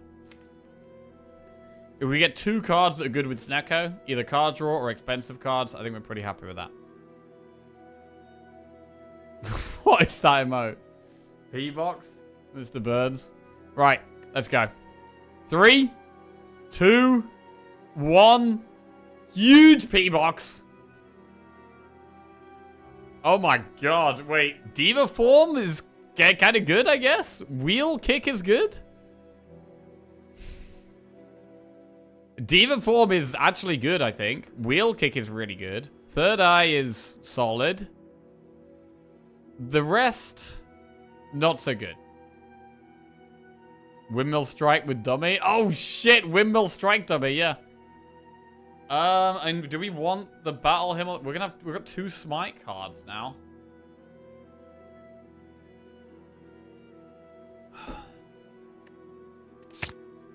Just needs a bit of block.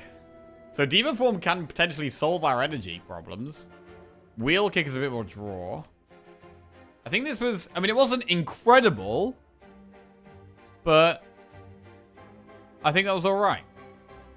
There was definitely a couple of good things, but there was also plenty of average things. Right, and I would like to do elites if we can. Shop is quite good. I mean, could we do the flaming elite this act? I think we get to this event. Well, we could do campfire, elite, campfire, elite, elite. Campfire, shop, campfire, elite, elite. Or I could do shop, campfire, elite, campfire. Yeah, that's probably best. I think get into this shop, do this. Shop, campfire, elite. Campfire, elite, elite. Is good.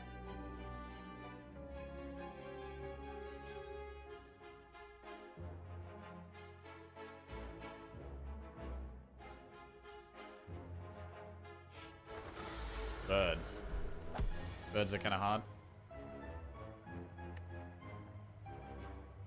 I mean, when do you not gain gold from Wish? I mean, I guess strength in hard boss fights makes a lot of sense. Maybe we would use plated armor here.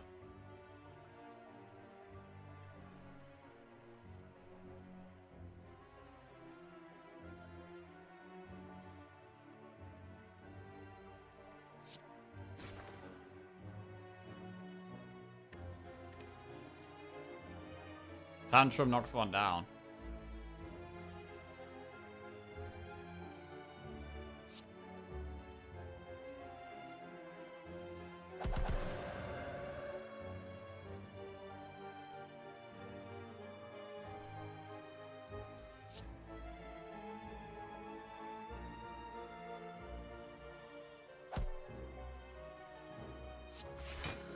I'm gonna try and take no damage.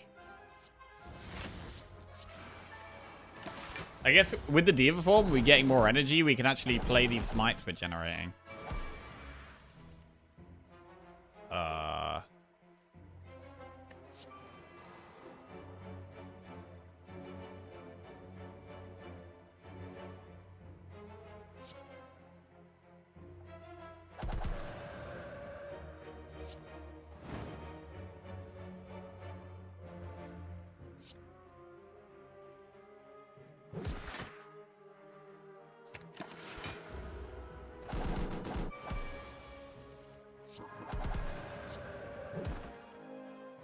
Wow, that's some big hands.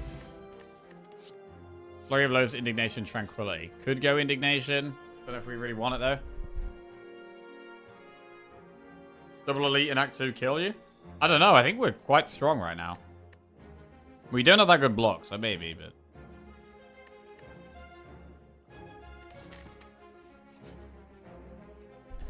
Transform 2 cards. Obtain a special relics. More strength on turn 1. That is really good for killing Act 2 elites. strength on turn 1. I mean, transform 2, what would we transform? We maybe would transform pressure points now, and... Devotion?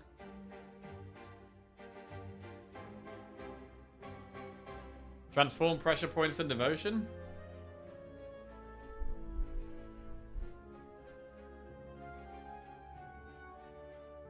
We've got multiple ways into Calm and Wrath. It doesn't look like we're doing Divinity.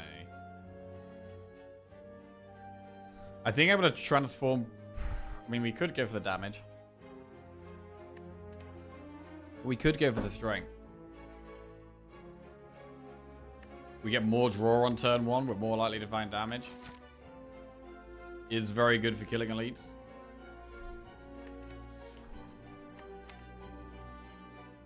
But pressure points and devotion are kind of like curses. I'm going to transform.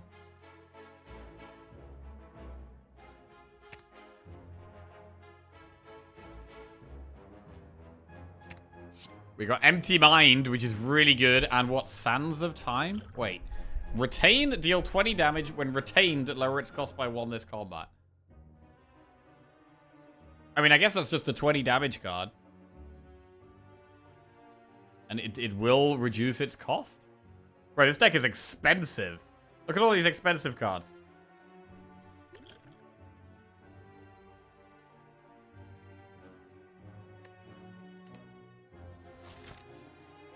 Okay.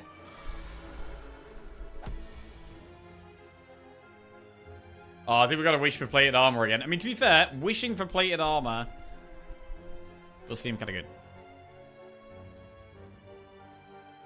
Does just seem kind of good.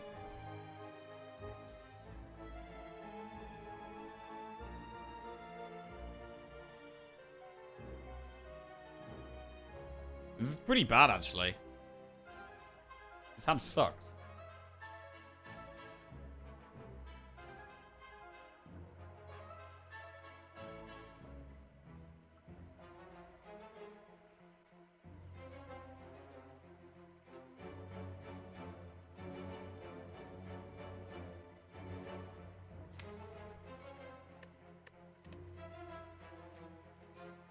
I think we've got to do Eruption Cut Through Fate here.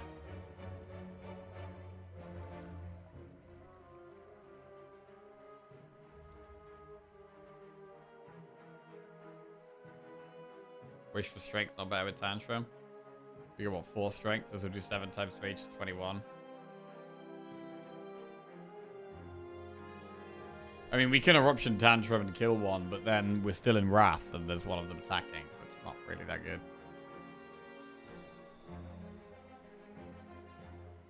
It's pretty awkward, actually.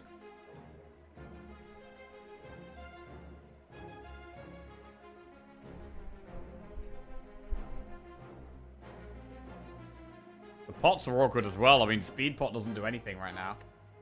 We could Fear Pot one, but Fear Pot doesn't give us a guaranteed kill. Oh, maybe with Wheel Kick.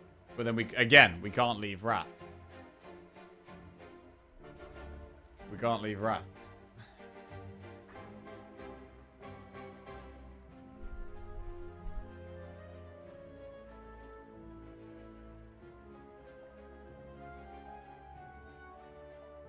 I wish we could wish for a better hand.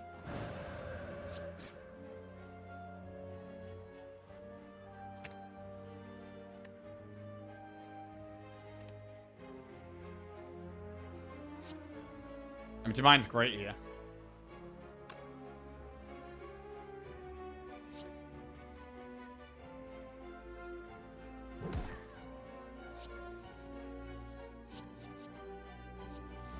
Okay, that went better than I thought it was going to go.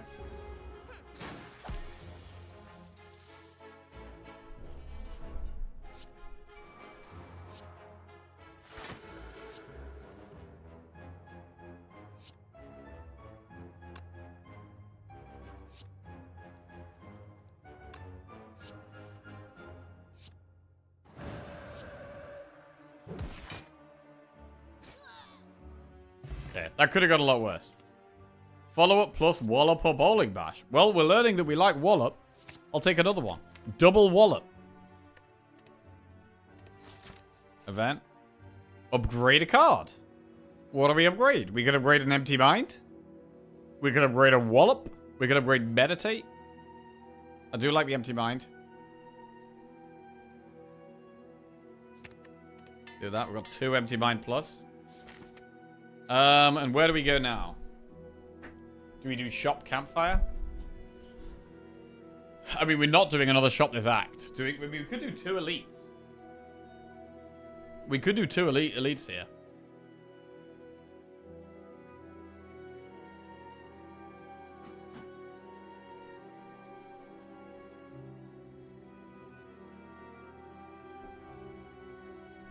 I feel like it's probably better to do Shop Campfire 1 elite, though. Go in the shop. Rushdown, Lesson Learned, Reach Heaven, Master of Strategy, Ink Bottle. Lots of good things in this shop. Jesus. I mean, Lesson Learned? There's so many things we could upgrade with that. Rushdown is great. Ink Bottle is fantastic with Snecko.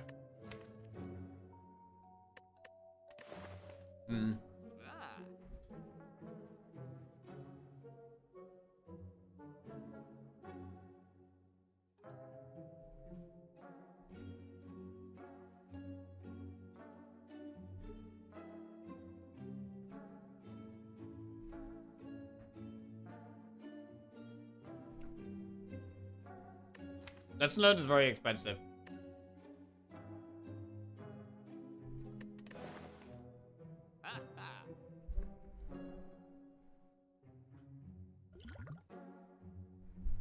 But it is really good.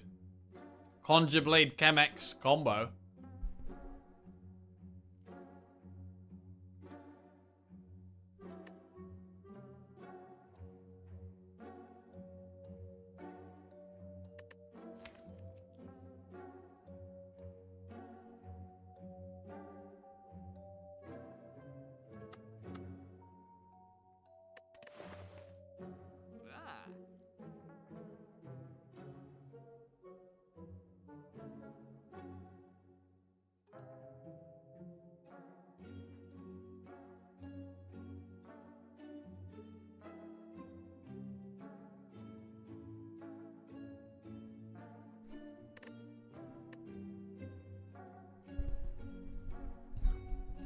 If we do Lesson Learned and Rushdown, it's how much gold? 279, 268. So we can't afford a remove.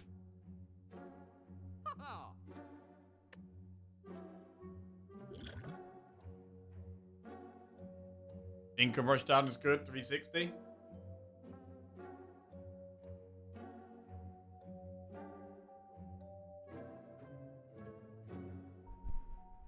Income Rushdown is good. But I think we go Lesson Learned. And Rushdown. Okay.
Wish. I mean, Wish giving us strength also gives us more block from Wallop.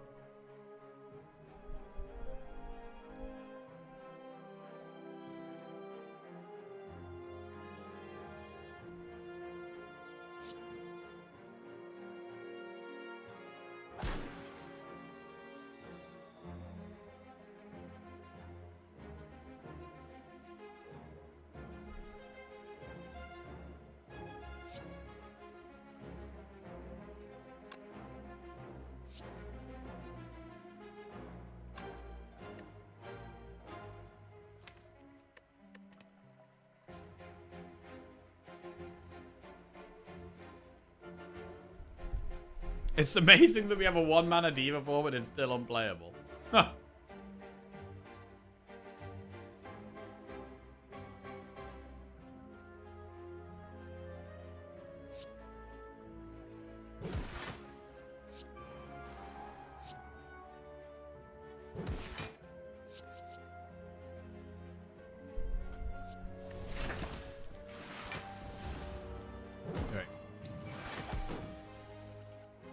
Ooh.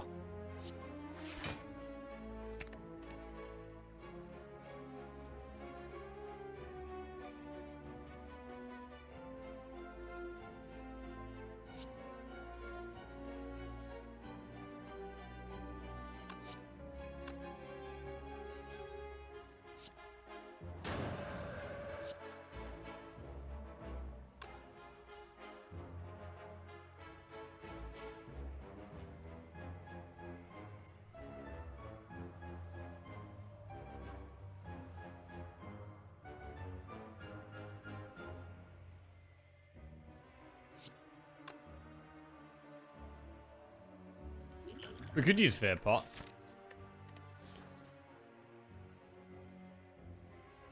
We do have an elite coming up next, though.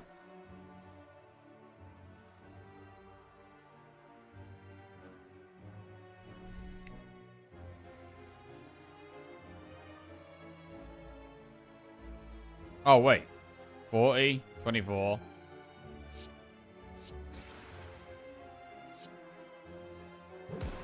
Maths. Let's do maths. Wave of the Hand, Crescendo, Card Reality. Wave of the Hand can be very good.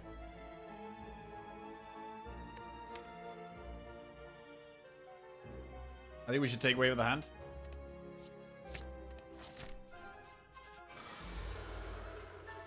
Stabby Book. It's probably a good one to get used Fear Pot in.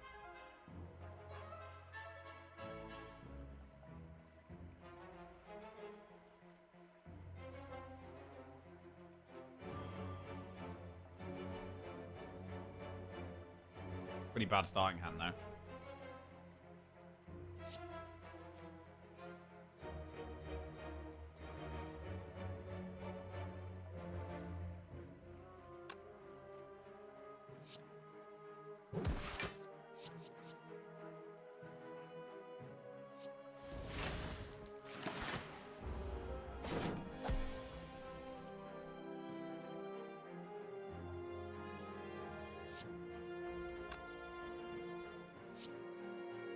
Play Diva form.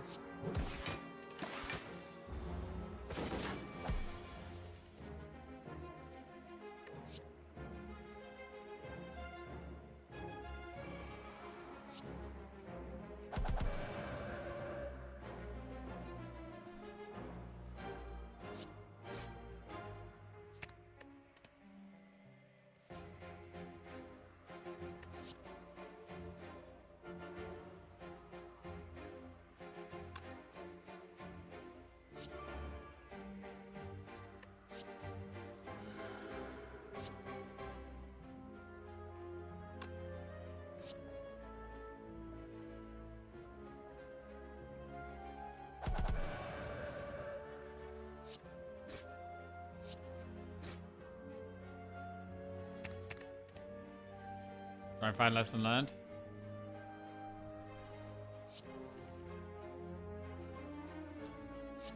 Just kill it, I guess.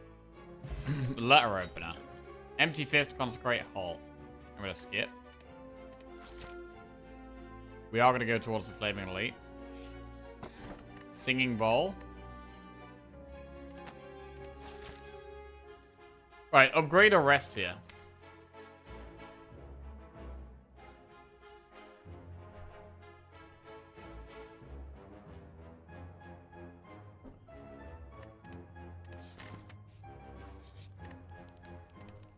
I'm going to upgrade a Wallop.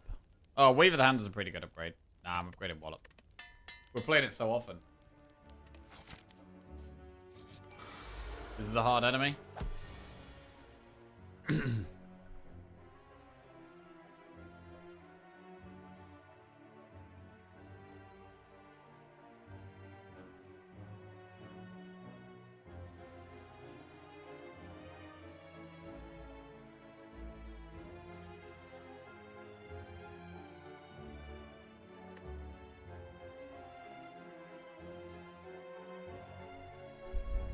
What if we went for damage here? We went for strength from Wish.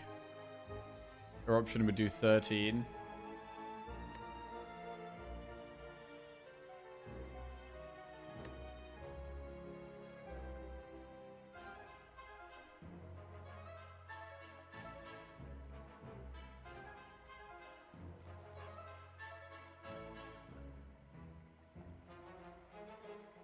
Wallop would do 13, plus we're in Wrath, so 26.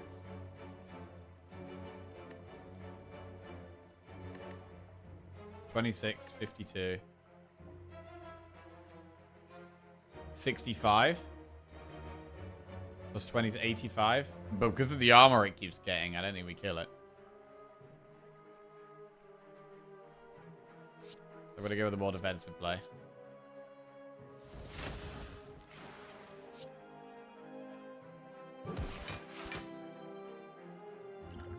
This is never useful, so I'm just going to use it.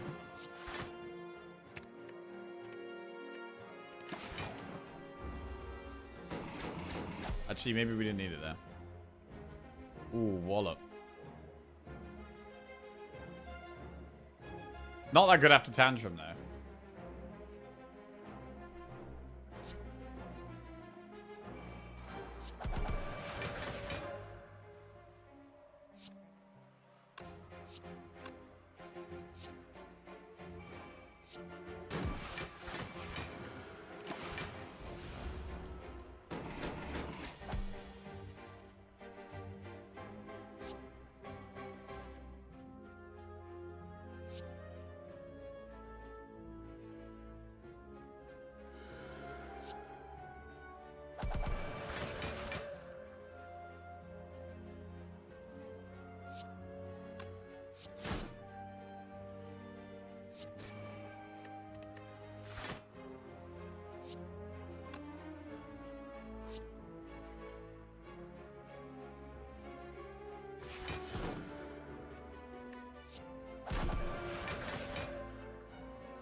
Hey, there it is. Finally, lesson learned value.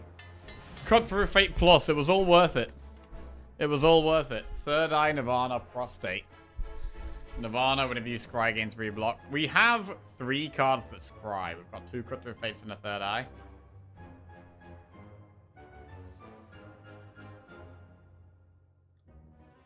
It's okay. I don't know if it's that great, though, to be honest.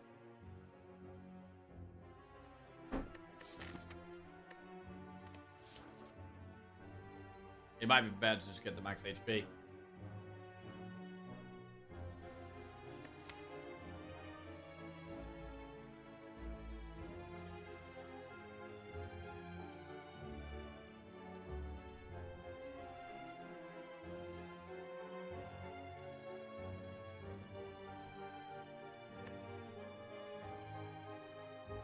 We know how good Nirvana is when you get 4 of them up. Yeah,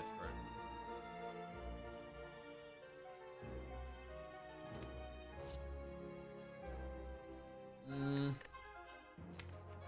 I mean, we've got 3 sprite cards, that's the thing. It's not like we've only got 1.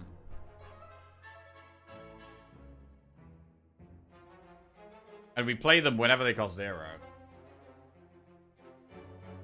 And most of the time they cost 1.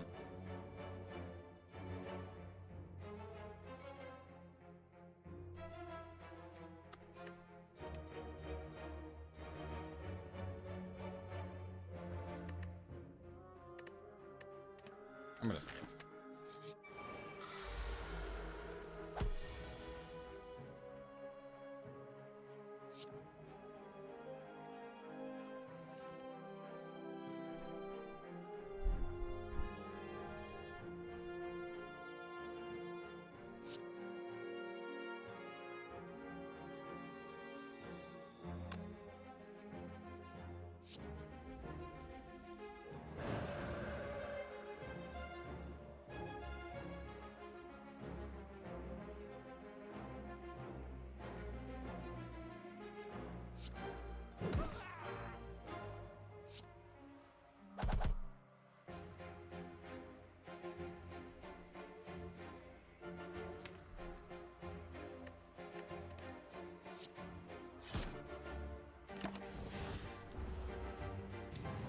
Okay, what's attacking? That's a big wallop. I'm glad we're still in Wrath here.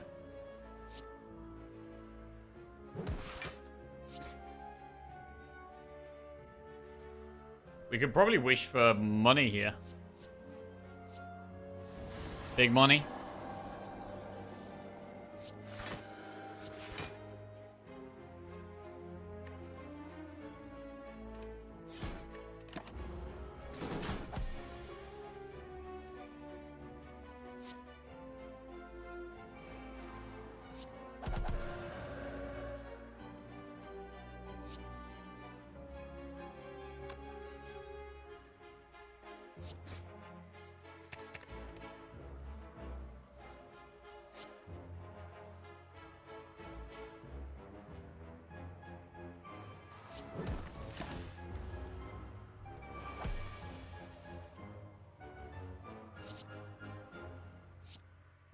Alright, lesson learned value again. Upgrades in a piece. Cool.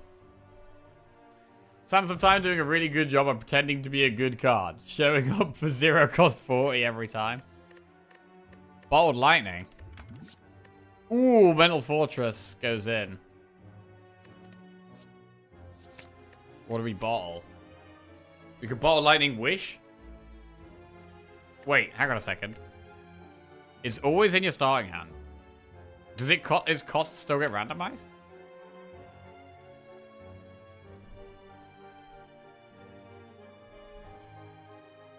So maybe we should probably just put Empty Mind in, right? Empty Mind in starting hand is great.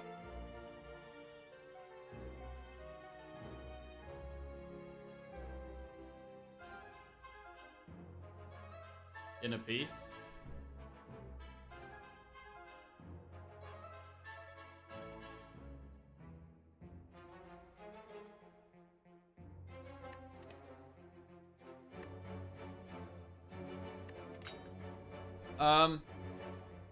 Inner Peace or Empty Mind? Maybe Meditate.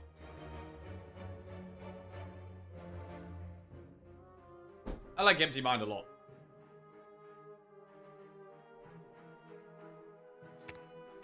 Draw and energy. Remove a card from your deck or upgrade all strikes and defense. Well, we have no strikes or defense, so we definitely remove a card. What's the best remove? Probably one of these two. Carve Reality or Battle Him.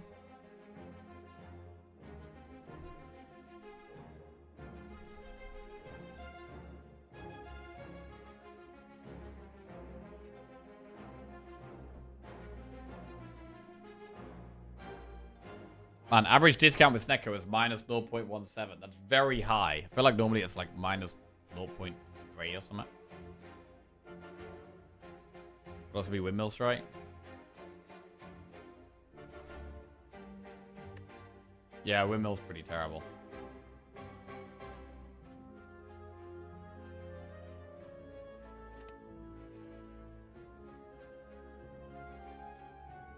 I don't know, it does say strike on it though.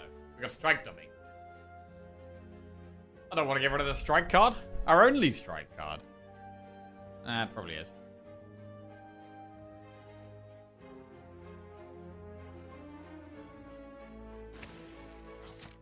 Right, another elite. Stabby Buck round 2.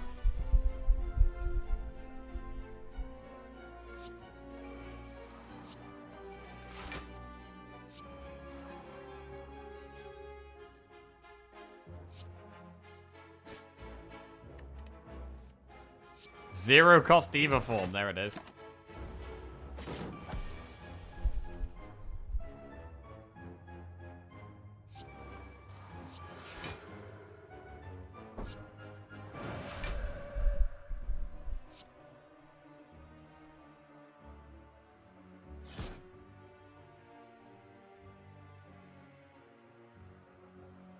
I would have wished for gold.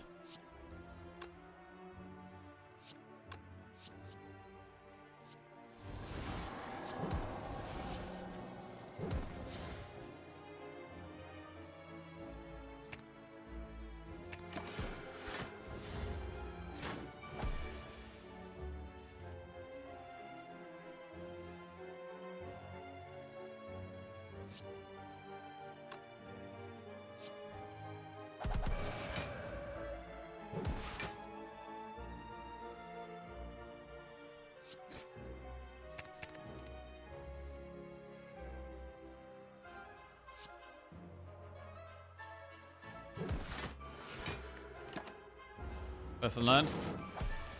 Oh, shit. Forgot about that. Whetstone. Okay, well, Whetstone does upgrade 2 of our cards. That's fine. Inner Peace, Establishment, or Flurry. I think we go for Inner Peace. Wheel Kick Plus and Cut Through Fate Plus. Not going to complain about that. Rest or upgrade? I mean, Mental Fortress is a good upgrade. Wave of the Hand is a good upgrade.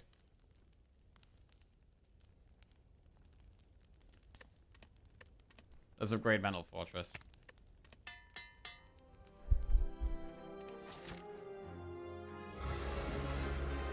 Rest since you have Lesson Learned. We've got quite a big deck, though. It's taken us a while to upgrade everything. We've still got a lot of cards to upgrade. I'm more than happy to keep upgrading.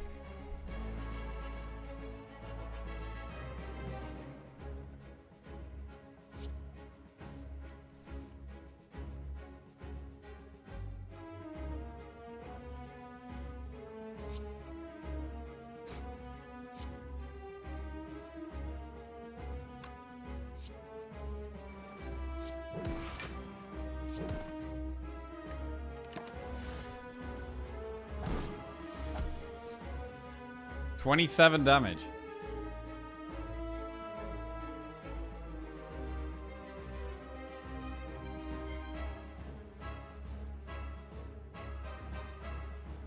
Man, I didn't want to lose Diva Form here.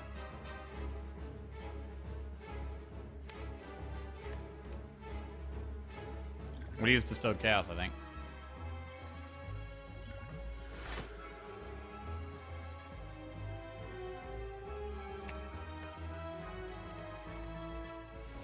Okay, we lost Lesson Learned, fine.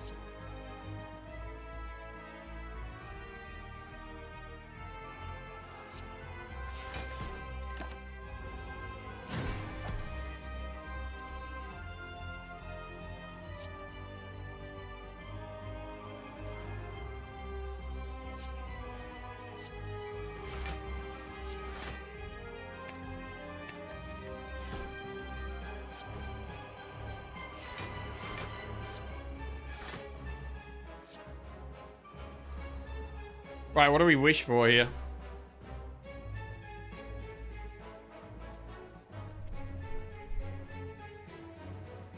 Gold is greedy. I feel like it might be damn it might be strength. I don't think this is a guaranteed win. If I don't think it's a guaranteed win, we should go for strength, I think.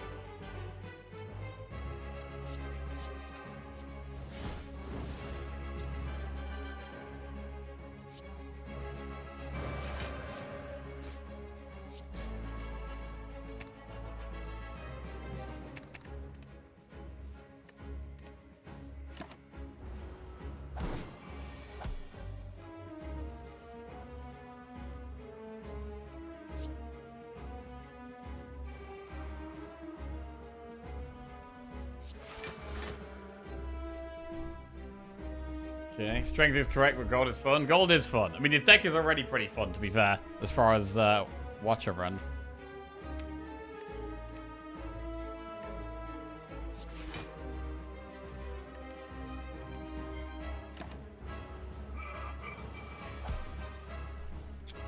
Okay.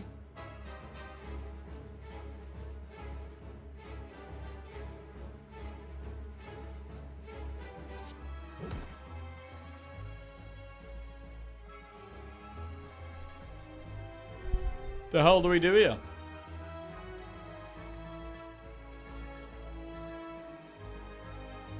It can be really awkward when we get an expensive hand.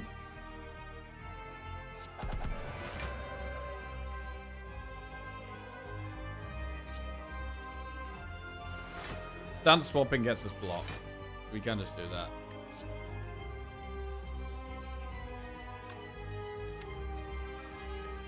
A 0 cost wheel kick next turn, that's good.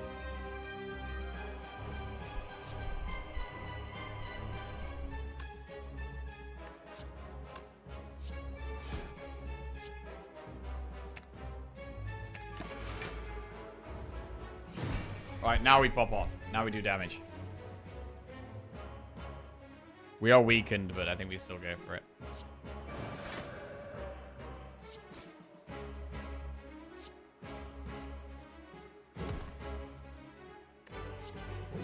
Wallop is huge. Smites are big.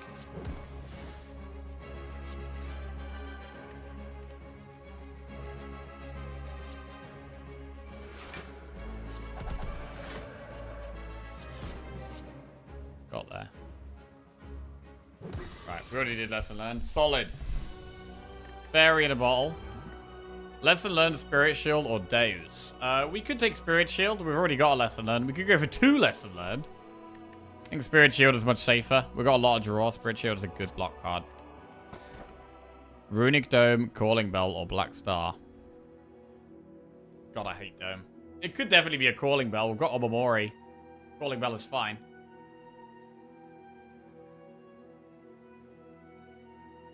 I think it's probably Bell here.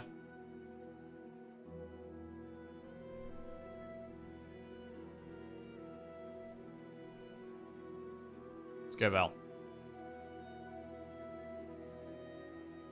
Ding. Vajra, Eternal Feather, and Turnip. Right, we heal at campfires. We can no longer become frail, which is nice. And Vajra is a bit of... Okay, a bit of all around here. A little bit of damage, a little bit of healing, a little bit of block, kind of. Covering all bases there. We don't have to go for the Flaming Elite. We probably do want to go for Elites. I think we are quite strong, and we're also very random.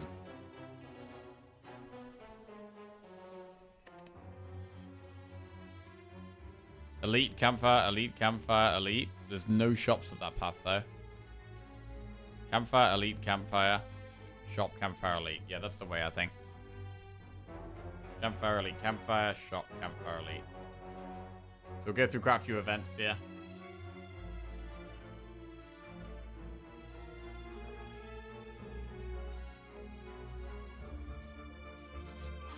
In before Act 3 has a 5 elite path and you feel bad. Now we're chilling, we're chilling. Empty mind.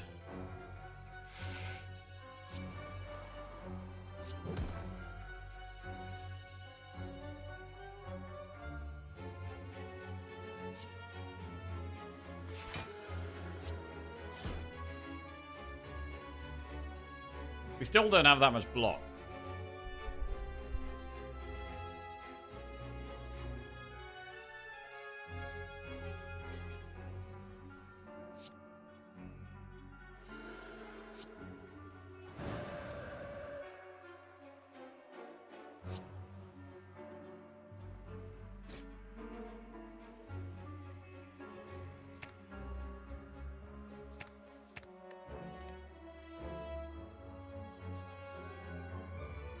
Oh wait, I might have a lethal with Sands of Time lesson learned there. Alright, it's done now. Essence of Steel, not that good. Sands of Time, Weave, Flurry of Blows. Do we want another Sands of Time? I mean, our Sands of Time has been okay. But I don't think we need another one. I think we're happy to get max HP.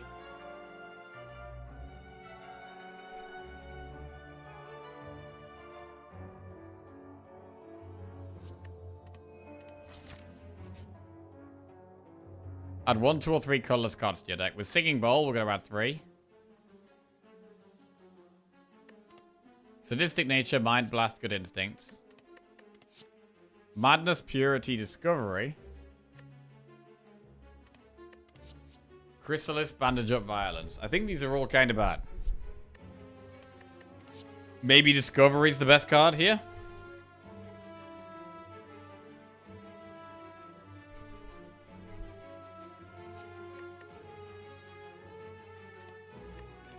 Violence. Violence is alright. Mind Blast can be okay, but I think that's the max HP. We could go I'm not going to go Chrysalis. We could go Violence. We could go Discovery.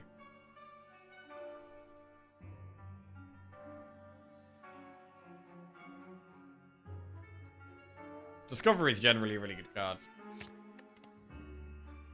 Violence.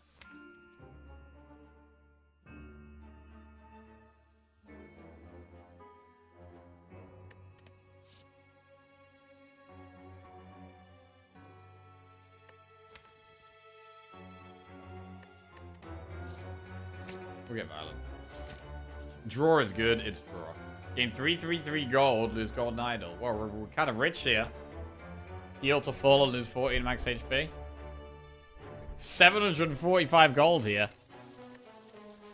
Plus we've been wishing.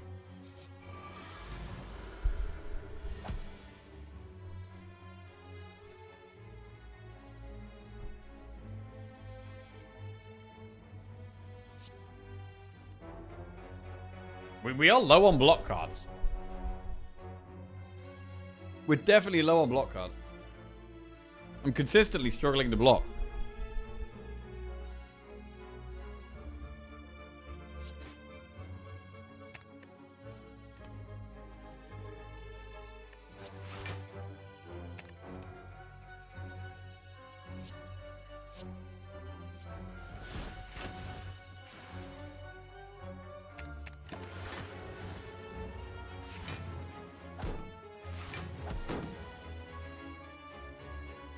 $24 block spirit shield. That's pretty big.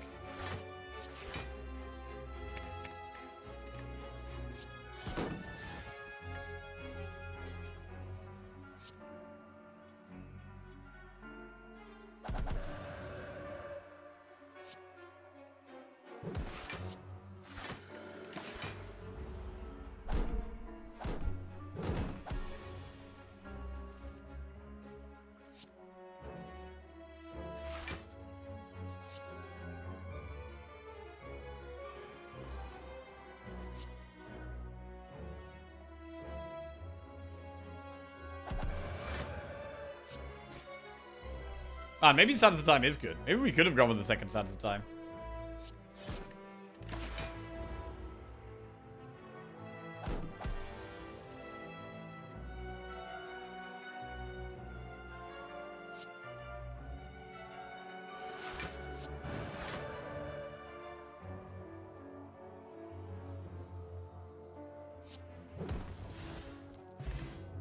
I'm not dragging fights out for lesson learned. What about Simmering Fury? We do have good draw already. I do quite like Simmering Fury there.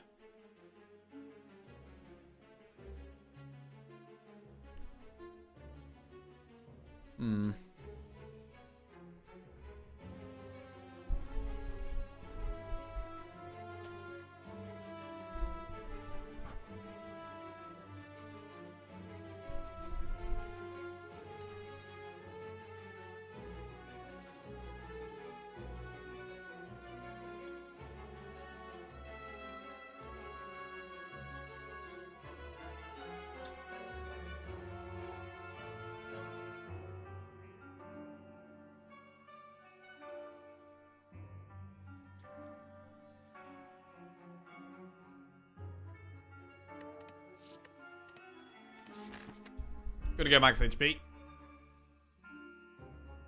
Right, I think we go Campfire Elite, Campfire Shop, Campfire Elite. A relic. Meal ticket. Heal and shops. We are going through one shop, and then we're also going through the Act 2 shop, but we do heal and campfires. I think we take the blue key here.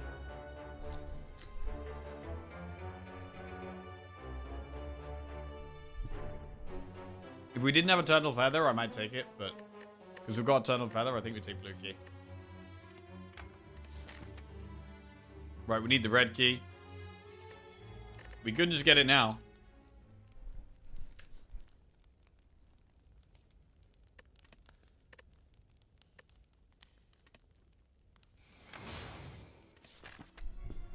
All 3 keys acquired. Right, I think we are going for 3 elites as well. Oh shit, Reptimancer up first. Okay. Yeah, our main problem is only having 3 energy.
Man, maybe Simmering Fury was good.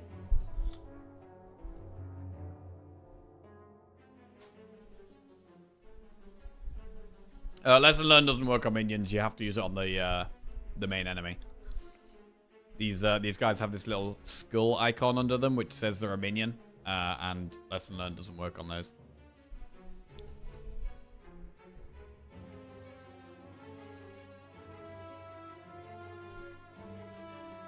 Calm Wrath.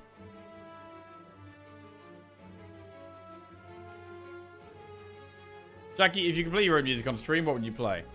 I've played lots of music in the past. I like a massive variety of stuff. I like a huge variety of stuff. Yeah, what my main hobby, to be honest, off stream, is making playlists on Spotify. I've got like 8,000 songs that I've got liked, and I like sort them into playlists. I've got like 60 different playlists of different genres and moods. And I've also got a notes list of all these artists I want to listen to that I haven't listened to yet, and I go through them one by one.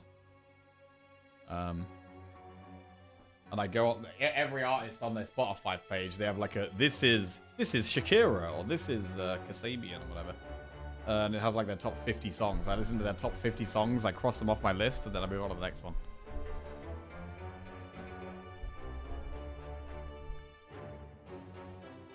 Genres I listen to most, though, probably... I do listen to a lot of drum and bass.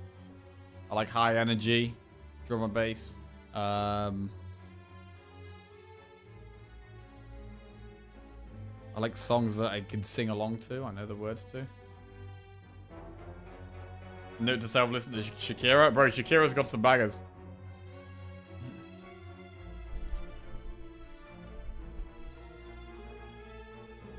I've got a sea shanty playlist.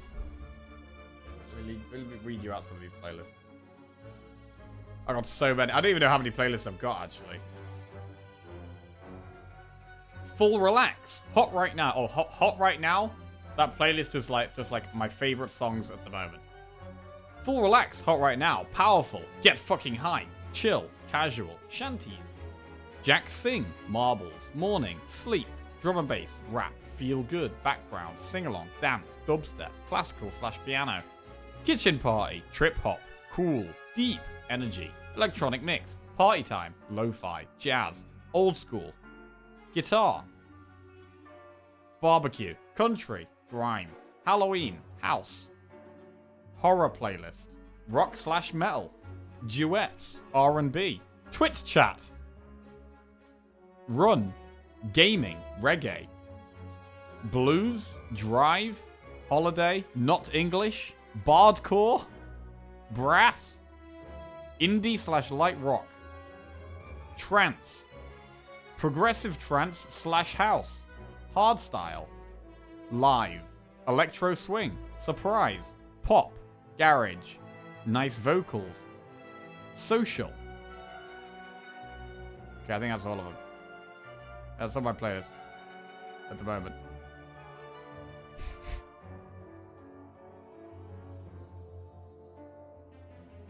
What's in hot right now? What am I listening to right now? Lately, I've been listening to Mr. Toot Lamond and a bit of Logic and a bit of Rez. I've been listening to quite a lot of electronic stuff lately. Notable lack of jazz there. Bro, I said jazz, bro. I said jazz. There's a jazz one.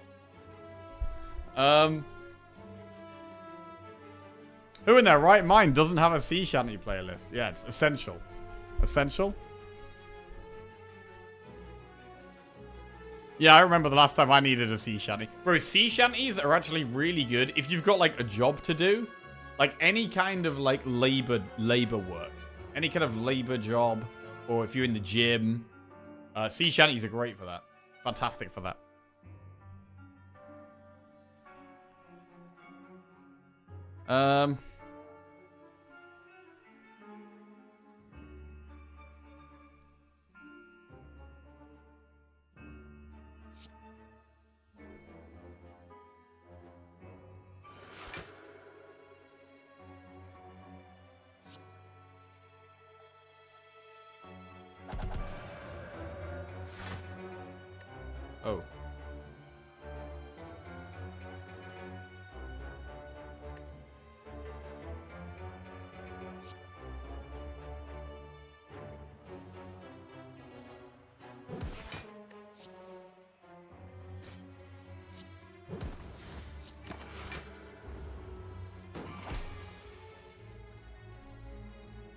They played Black Ice by Rez and Subtronics.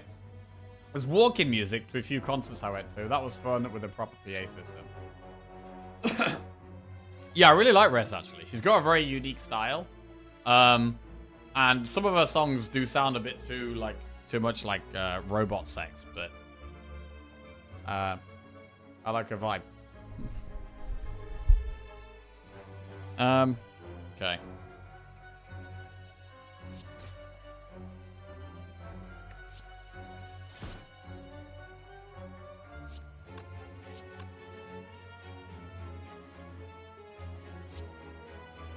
Wave of the hand wallop. That's some block right there. Right there.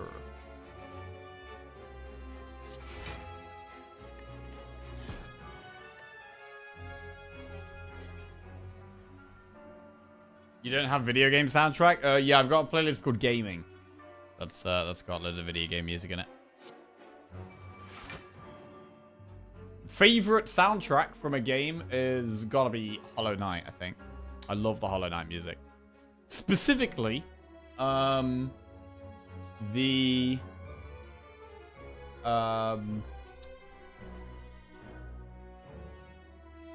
Hornet music in Hollow Knight.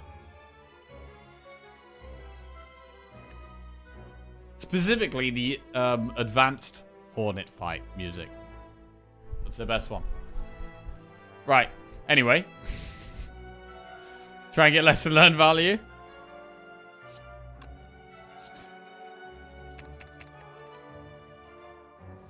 We'll get a lot of Hornet music in Silk Song in 2036.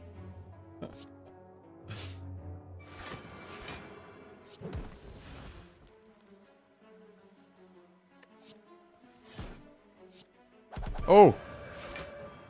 We found a lethal with lesson learned. Huge. Eruption plus. That actually doesn't do anything. That does literally nothing. Another wallop.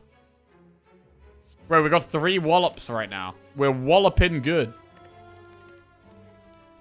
What's the best upgrade? Spirit Shield is quite a good block upgrade. The wallop's good. The Wave of the Hand is good. I'm going to upgrade the Wave of the Hand. It's a big upgrade. A lot more weak applied. We get a relic. Frozen egg. Not very good here. We get another relic. Toxic egg. A bit late in the run to be picking up these toxic eggs. Bro, I think with 800 gold, surely we should go to a shop here, right? We should probably do the shop Campfire Elite path rather than the Elite event Campfire Elite.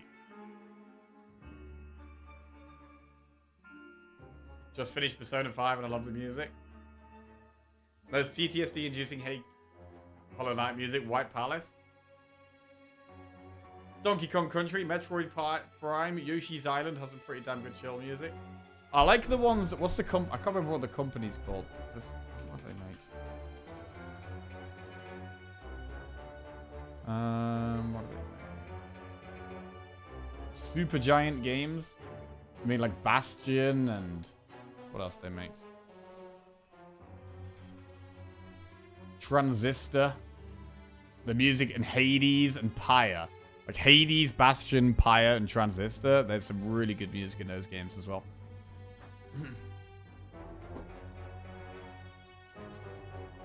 We gotta go to the shop, right? We got so much money.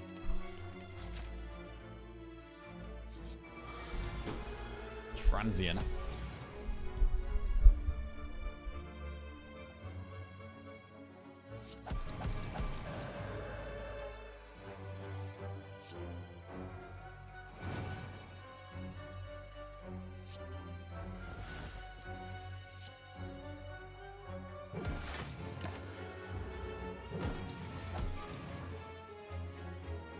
Do you want to be ending turns in Wrath, maybe?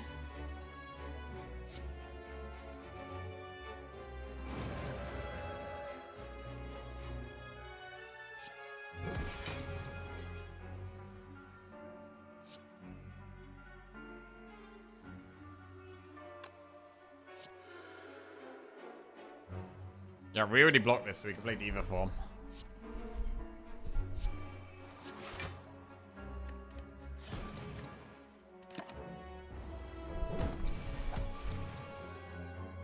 Honestly, the Diva form is really good in this deck. The Diva form is really good.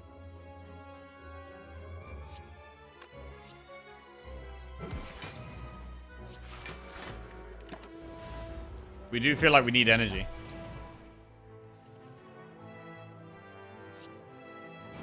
We are capable of getting a bad draw and struggling.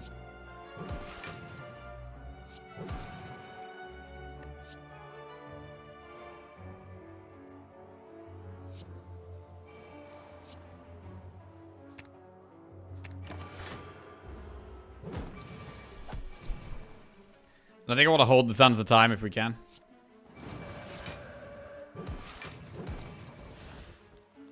Wish for gold. Shop's coming up. We haven't really... I don't think I've even played Discovery yet. We really haven't needed it.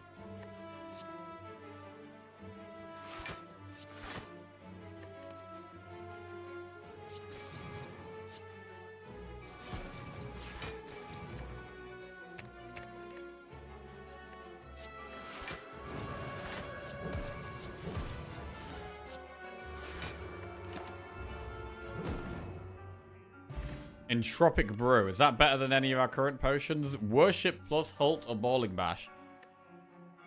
Gonna get max HP.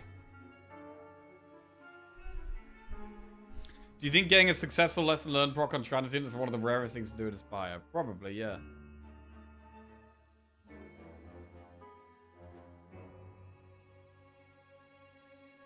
I love the Grizz soundtrack. More people should play that game. I'm gonna write that one down.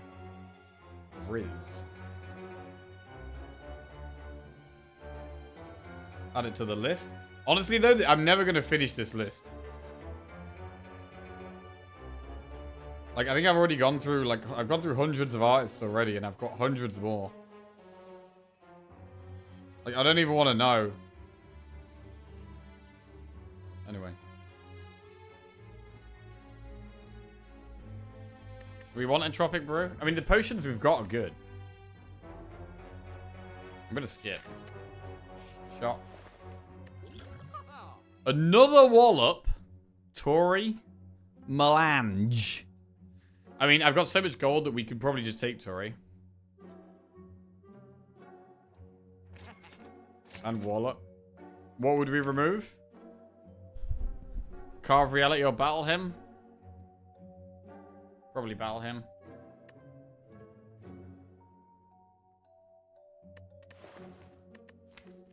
Bro, we've got 4 Wallops.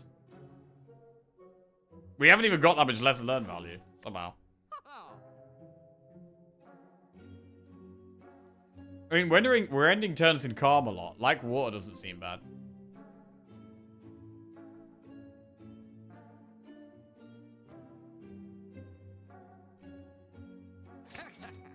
Do it. Remove battle him. Okay, we've still got a bit of gold for this last shop.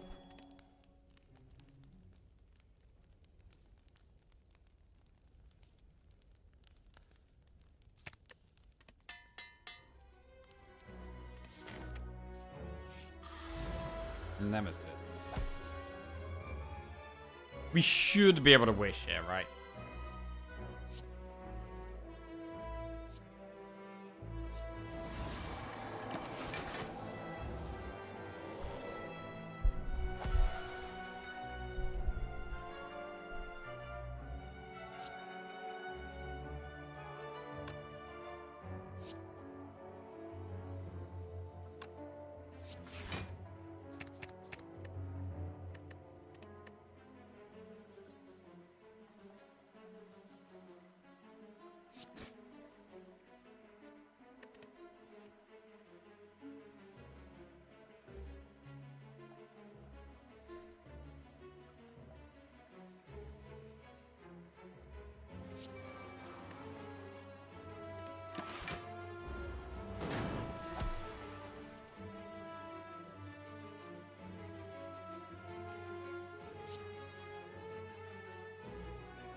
Wow, blocked it exactly. Okay.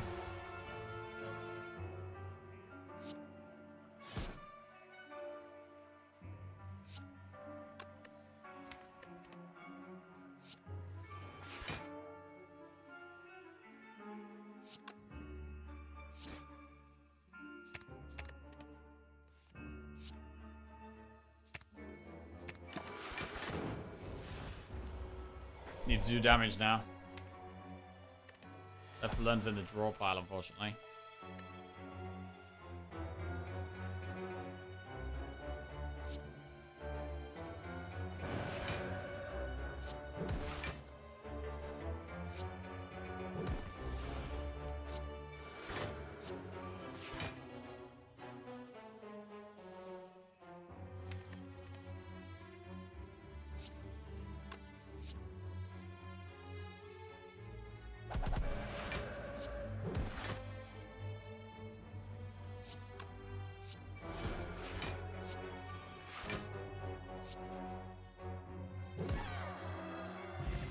Bottled Flame. I don't think we want Bottled Flame. Diva Form Plus. Right, we got 2 Diva Forms. Holy shit, we got double Diva. Double Diva. Bottled Flame. I mean, if there's attack that was always in our starting hand. Probably Wheel Kick.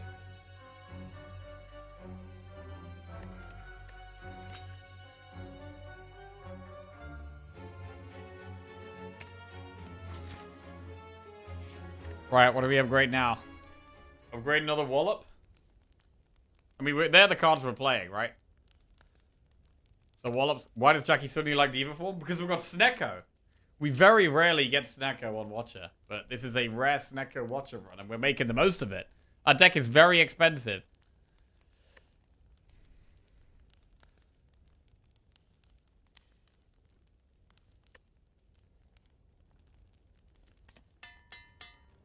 Okay. Time here. Go. We don't really have scaling.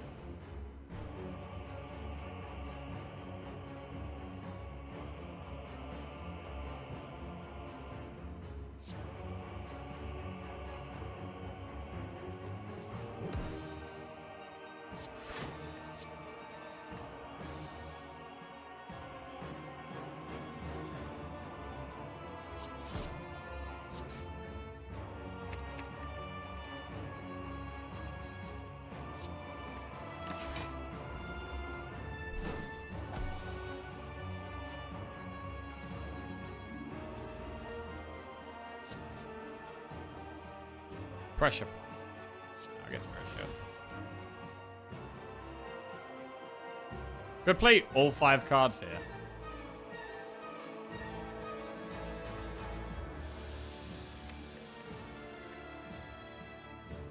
I'm gonna opt to not do that. I'm gonna save a damage card for when we're in Wrath.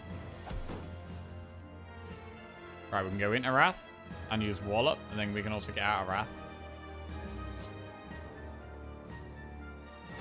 Have we played a Diva Form yet?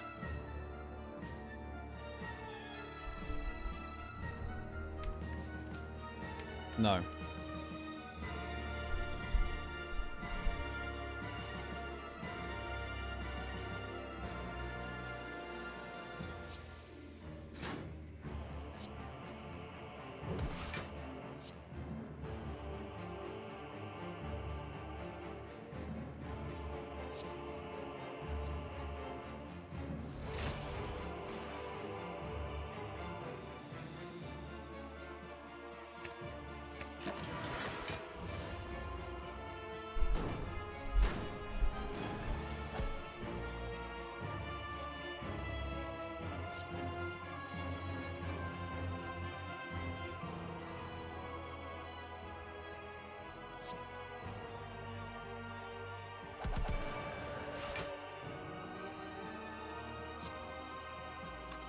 I want to play the Diva Form, definitely.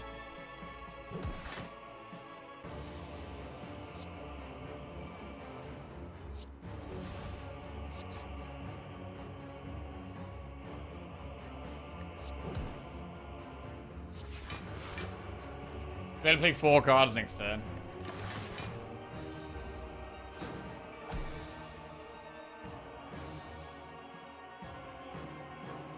We should try and pop it if we can.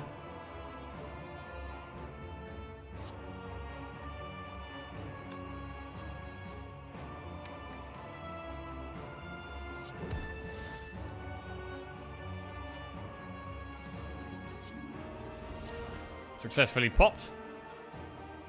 Right, let's hold the Sands of Time. And get a slime to get rid of.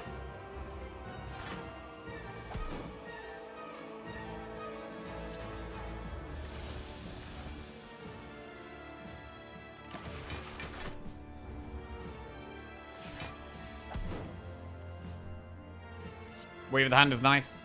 Gets a weak on the go.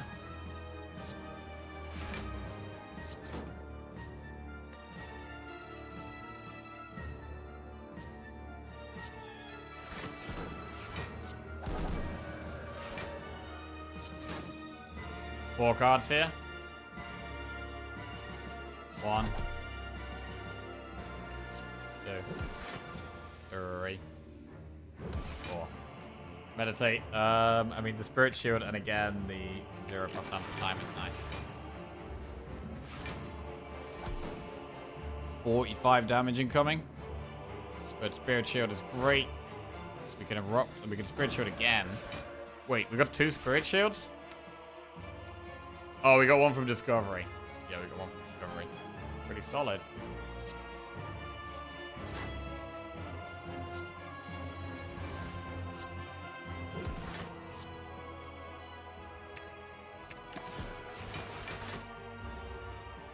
Going to play 5 cards here. 1, 2, 3, 4, 5. Right, bring in the next one. Gonna be nice to not be limited to how many cards we can play. Ooh, powers though. Limited on powers.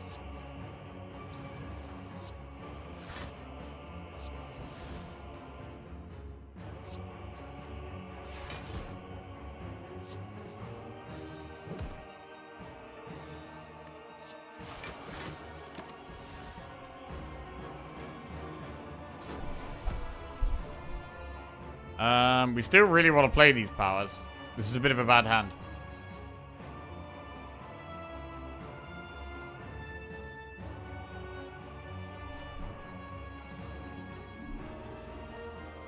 We could use liquid memories.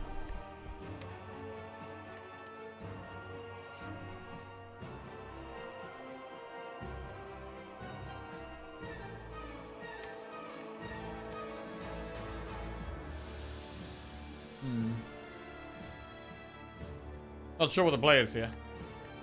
We can use the pot. This is quite an awkward turn.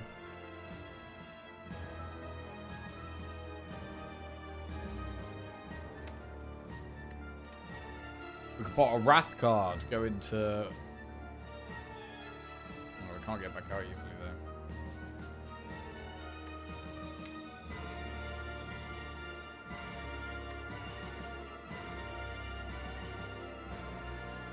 Spirit Shield can block a lot.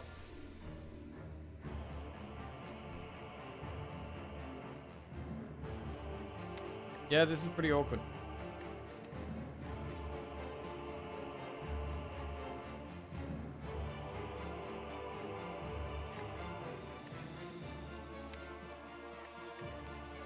Go to Liquid Memories, Empty Mind.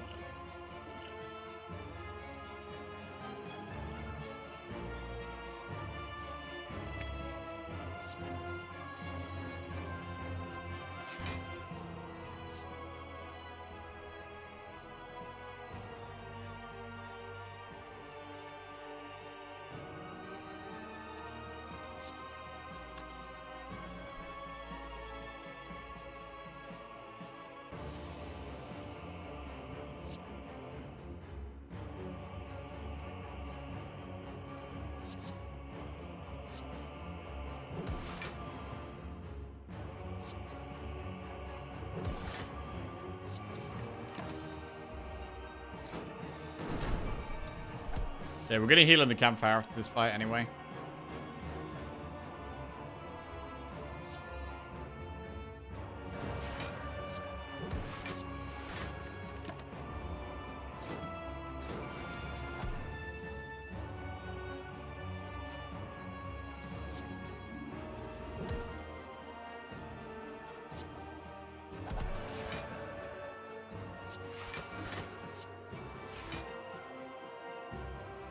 We could probably wish for gold, right?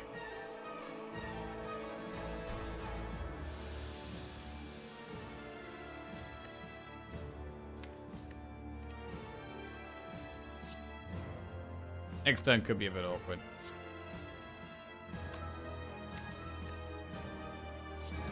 I'm gonna rush down, meditate.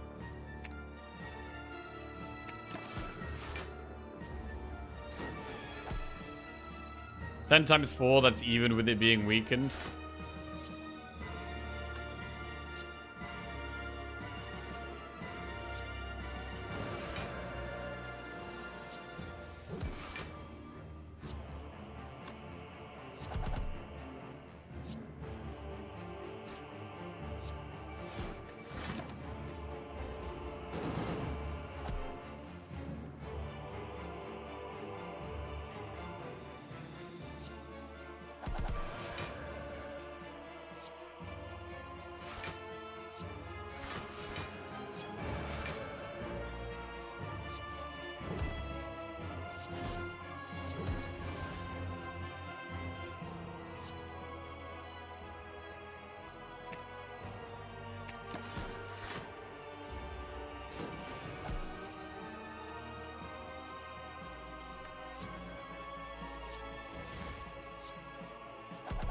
Cool. He's kind of fine now.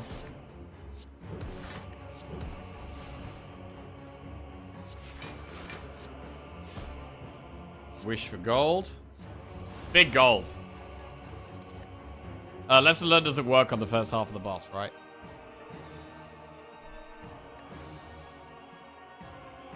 I don't think.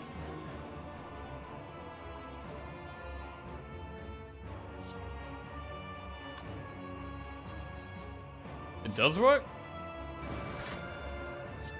Let's try it. Piece of shit. Okay, well now we know.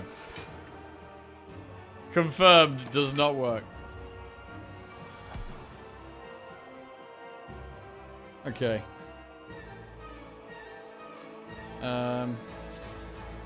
We were agreeing with you. I couldn't tell. It does, it does not. It did. Yeah, I don't know, man. I feel like I like asking chat things, but then I never really trust chat. I don't know. Chat is often untrustworthy. Not always. A lot of the time, Twitch chat's actually on my side, and but yeah, I don't know. This is you can never be quite sure. Right. Also, I really should know this shit by now. There's so many interactions in the game. You don't actually get to experience a lot of them very often. So you come across it and you're like, oh, why have I never seen... Why do I not know that? I should know this, surely. And it's some like weird interaction that you just don't really do. And like, in case I don't do things in case they go bad. I don't really know how they're going to go. So it's like, oh, I won't do it in case it's the bad way. Diva form working so well with Snecko. Bro, Diva form is incredible right now. Diva form is unreal right now.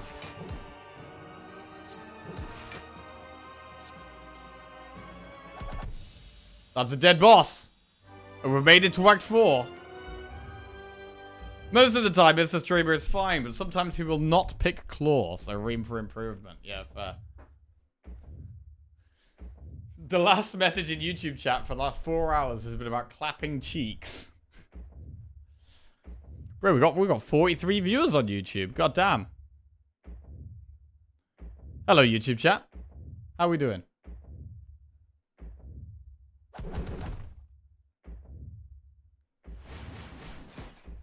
Right.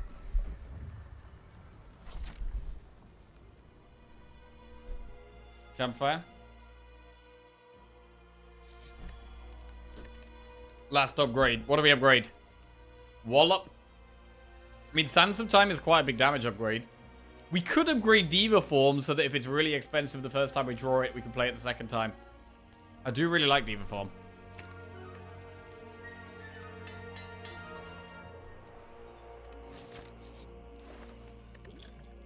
Wow, these are terrible. This is actually pretty terrible.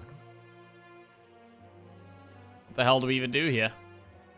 Block Pot, Waffle, remove a card. I mean, maybe Bottled Miracle could be better than Block Pot.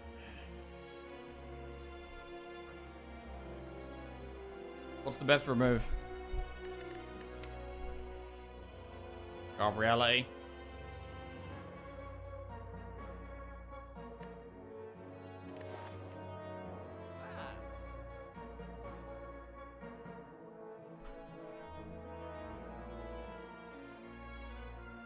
Miracle can help play Diva. Miracle can help with Snecko bad. Yeah, Miracle could be better than Block Pot. I could definitely see that with Snecko for sure.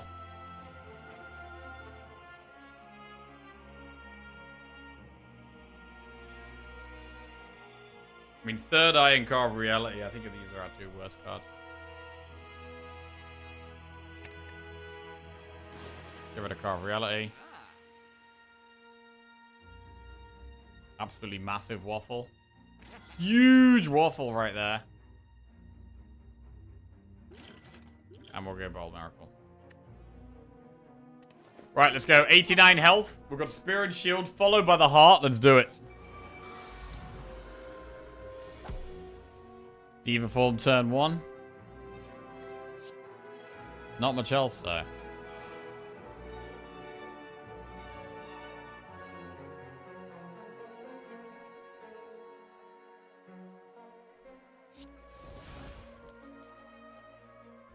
Tantrum.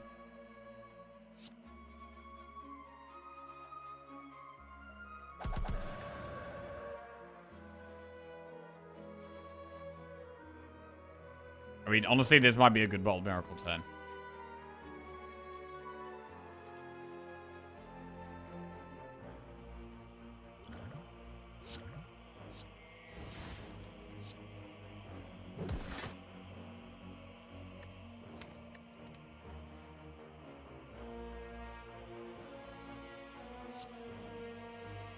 Pretty scary start, to be honest.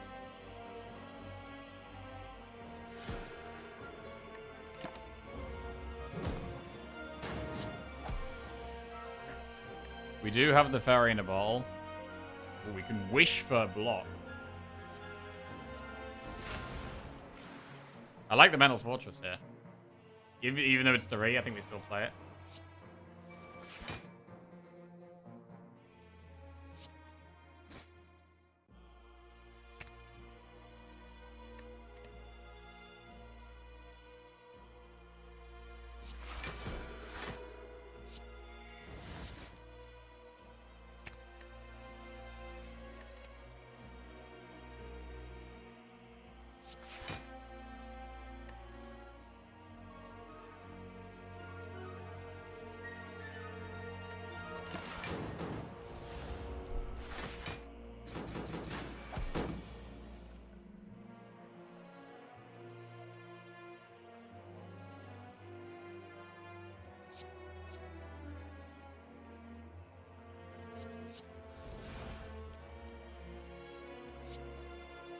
I have no way of getting out of Wrath. Oh, we have it a piece, actually.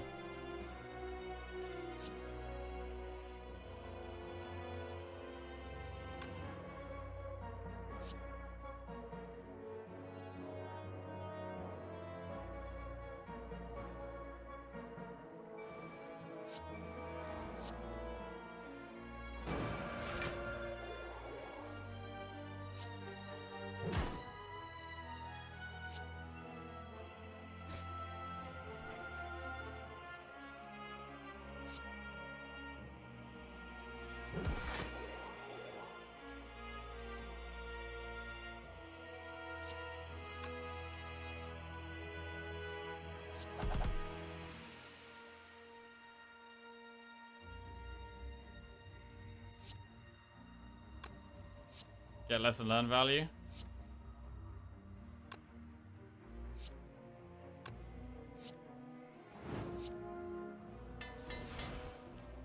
We upgrade Sands of Time. That does help with that damage a bit.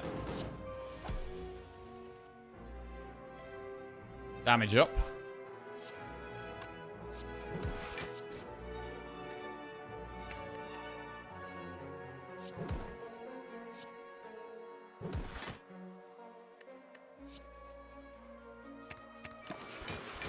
Right, we've got Fairy in a bottle for the Heart.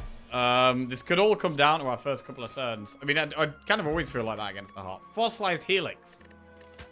Prevent the first time you lose HP. Nirvana, Halt. Right, we go +2 max HP. Come on, man.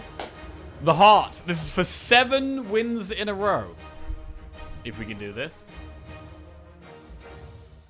Wow. I have no way of stopping the helix here. Fuck.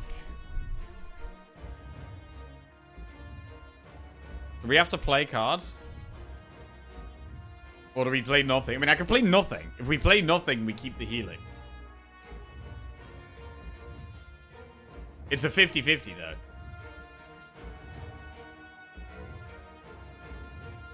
It is a total 50-50. If we lose the 50-50, we're going to really hate that we didn't play Mental Fortress.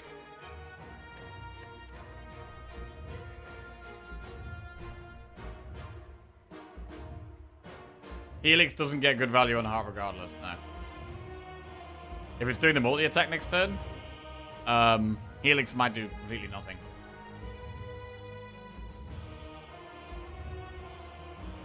Yeah, Mental Fortress is way too important.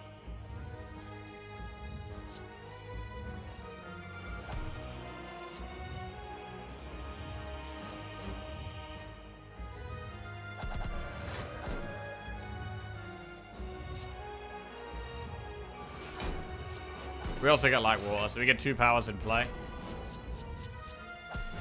Okay, I was doing the single target attack, so we definitely could have got away with skipping.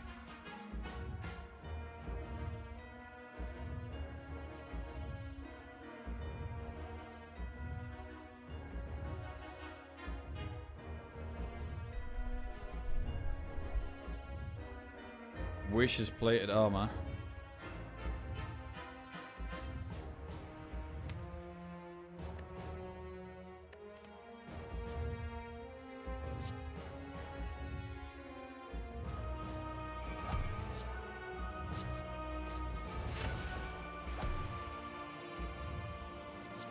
I think plated armor is better than strength, generally.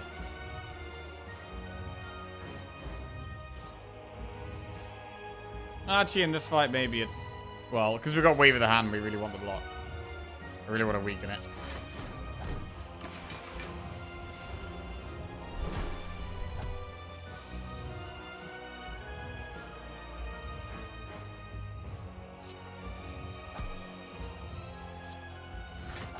Good block.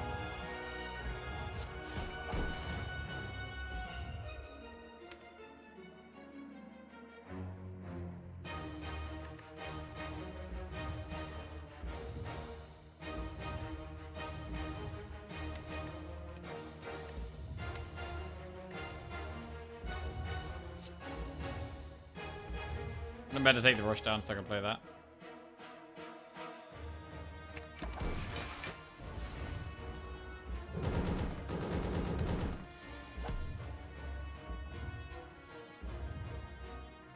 God.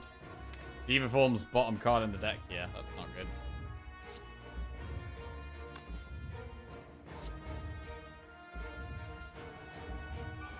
Oh, this one costs 0 though. That's a huge 0 cost Diva Form.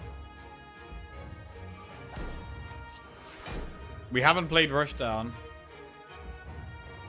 but we've played both Diva Forms. 3 times 15. We can go into Wrath. We should start with Empty Mind, actually, because we have Vigilance. Oh, massive wallops here. Huge wallops.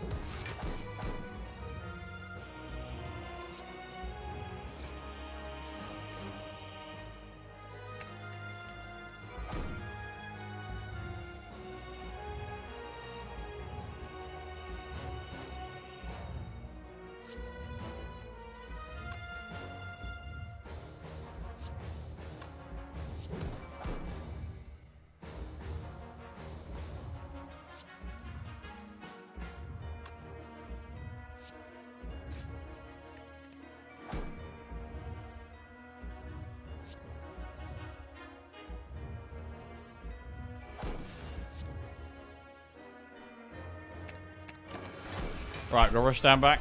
Still haven't played it, but hopefully now we can.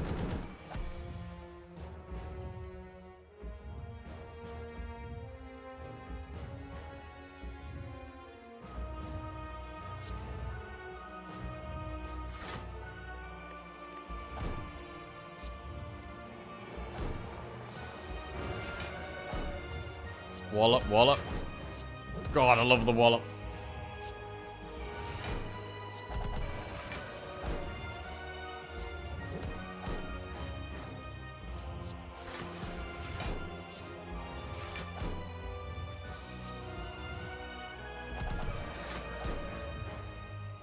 Gonna get rid of lesson learned. I'll never have to see that again.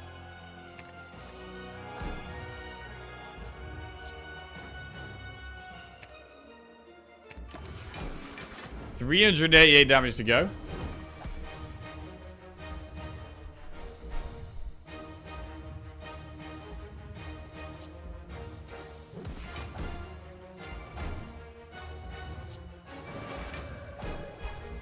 Discovery. These gonna suck.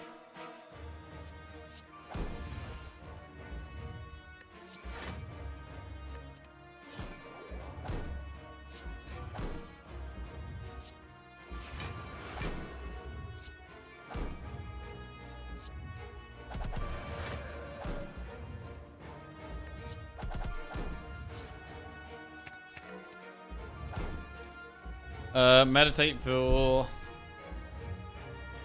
Yeah, meditate solid.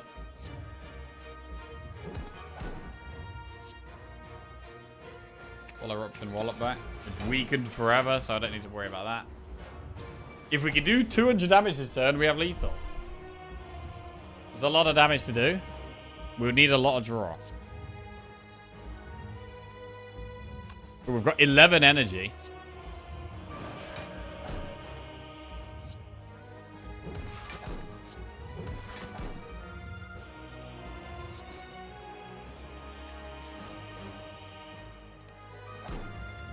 $54. We're actually nearly there.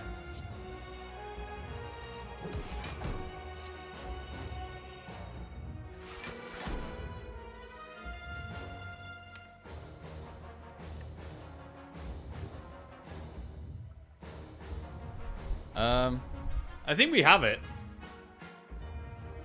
It was the next two cards were Empty Mind and Wallop, right? We saw what they were because they cut through fate. Shit.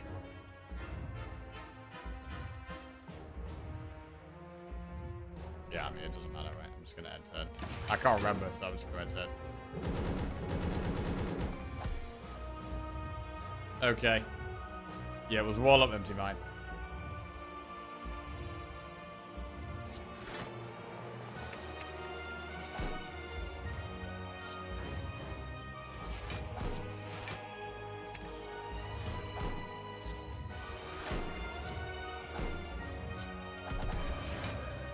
There it is. There it is! Come on, then. What a great run. Bro, we've been having some incredible runs. Our last 3 runs have all been with Snecko Eye, and they've all been wins. And they've all been pretty crazy. I mean, we had double Diva Form in here. The Wallops were amazing. The Wallops were absolutely incredible. Diva Form was fantastic in this deck. This is definitely one of the best decks I've ever had for getting use out of Diva Form. We had so much draw, so many expensive cards, and like the cost being randomized, of course.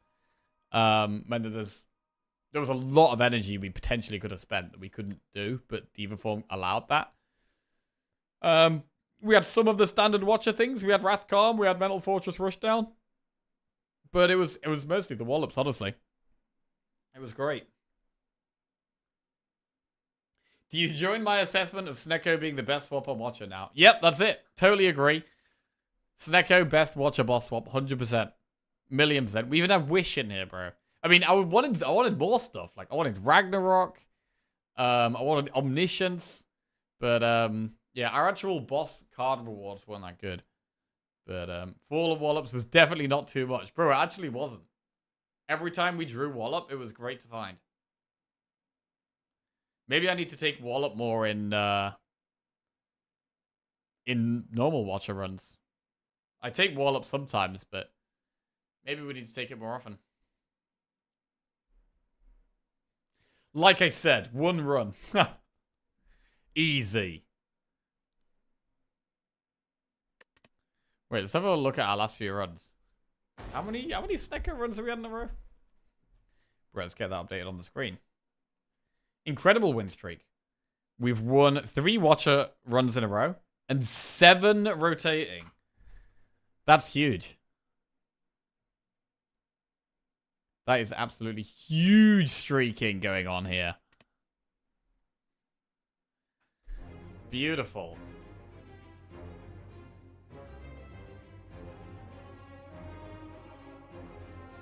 Right. Clad is going to feed, though? Oh, God, yeah. I haven't been playing very well on Clad lately. Right, last few runs. Boss swapped into Snecko on Watcher. The one before that, we had Snecko on Defect. We got it from the first boss. And the one before that, we had Snecko on Silent. It was from the second boss, though. Okay, we got Snecko from the second boss. Bro, this was a crazy one. We had 5 Catalysts and 2 Wraith Forms. The one before that was an Ironclad deck. No Snecko, but we did have Black Star and Branch. So all of our last 4 runs have been super cool. I mean, our other Watcher run was a 33-card deck as well.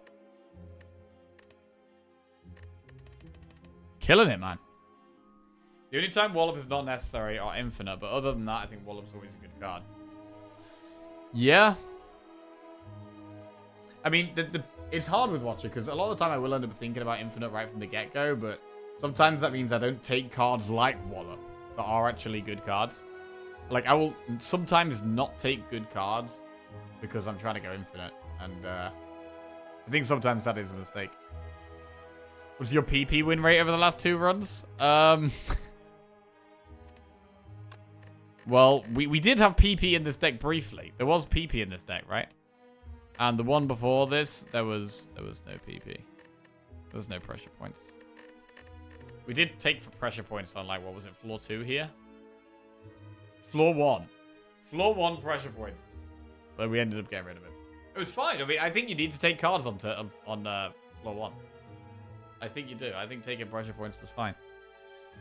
Depends what direction the deck went in. I mean, it turned out we found loads of other really good cards, but if we hadn't found so many good cards, pressure points could have been okay with Snecko. You draw it more frequently, so you get to scale it up faster.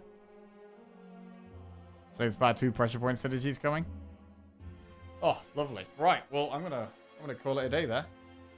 And we'll be back tomorrow early in the morning for some Ironclad, going for 8 wins in a row. Bro, we're actually on a proper big streak here. We've got to get in the zone daily. We're going to lock in every day, keep this going.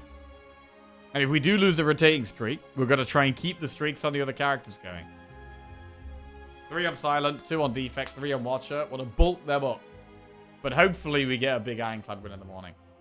We'll see. We'll take it. I mean, to be fair, we played the Defect run pretty slow. How long was the Defect run? Defect run was 3 hours, 40 minutes. Definitely one of my longer runs recently. But yeah, when we were in prime streaking time, we were mostly doing 2 runs a day, and then there was the occasional 1 run a day when it was like some super tense, crazy run. Snecko Ironclad tomorrow? Yep, boss swap. Boss swap for sure. Right, I'll catch you guys later. Love you all. Thank you for watching the stream, everybody. I hope you all enjoy the rest of your day. And I'll be back tomorrow. I'll find someone to raid. Bro, I'm not rubbish at raiding people, actually. I've been pretty good at raiding people lately. Oh my god, I've got more viewers than Amaz. What's going on? Yeah, not for long. Bye-bye.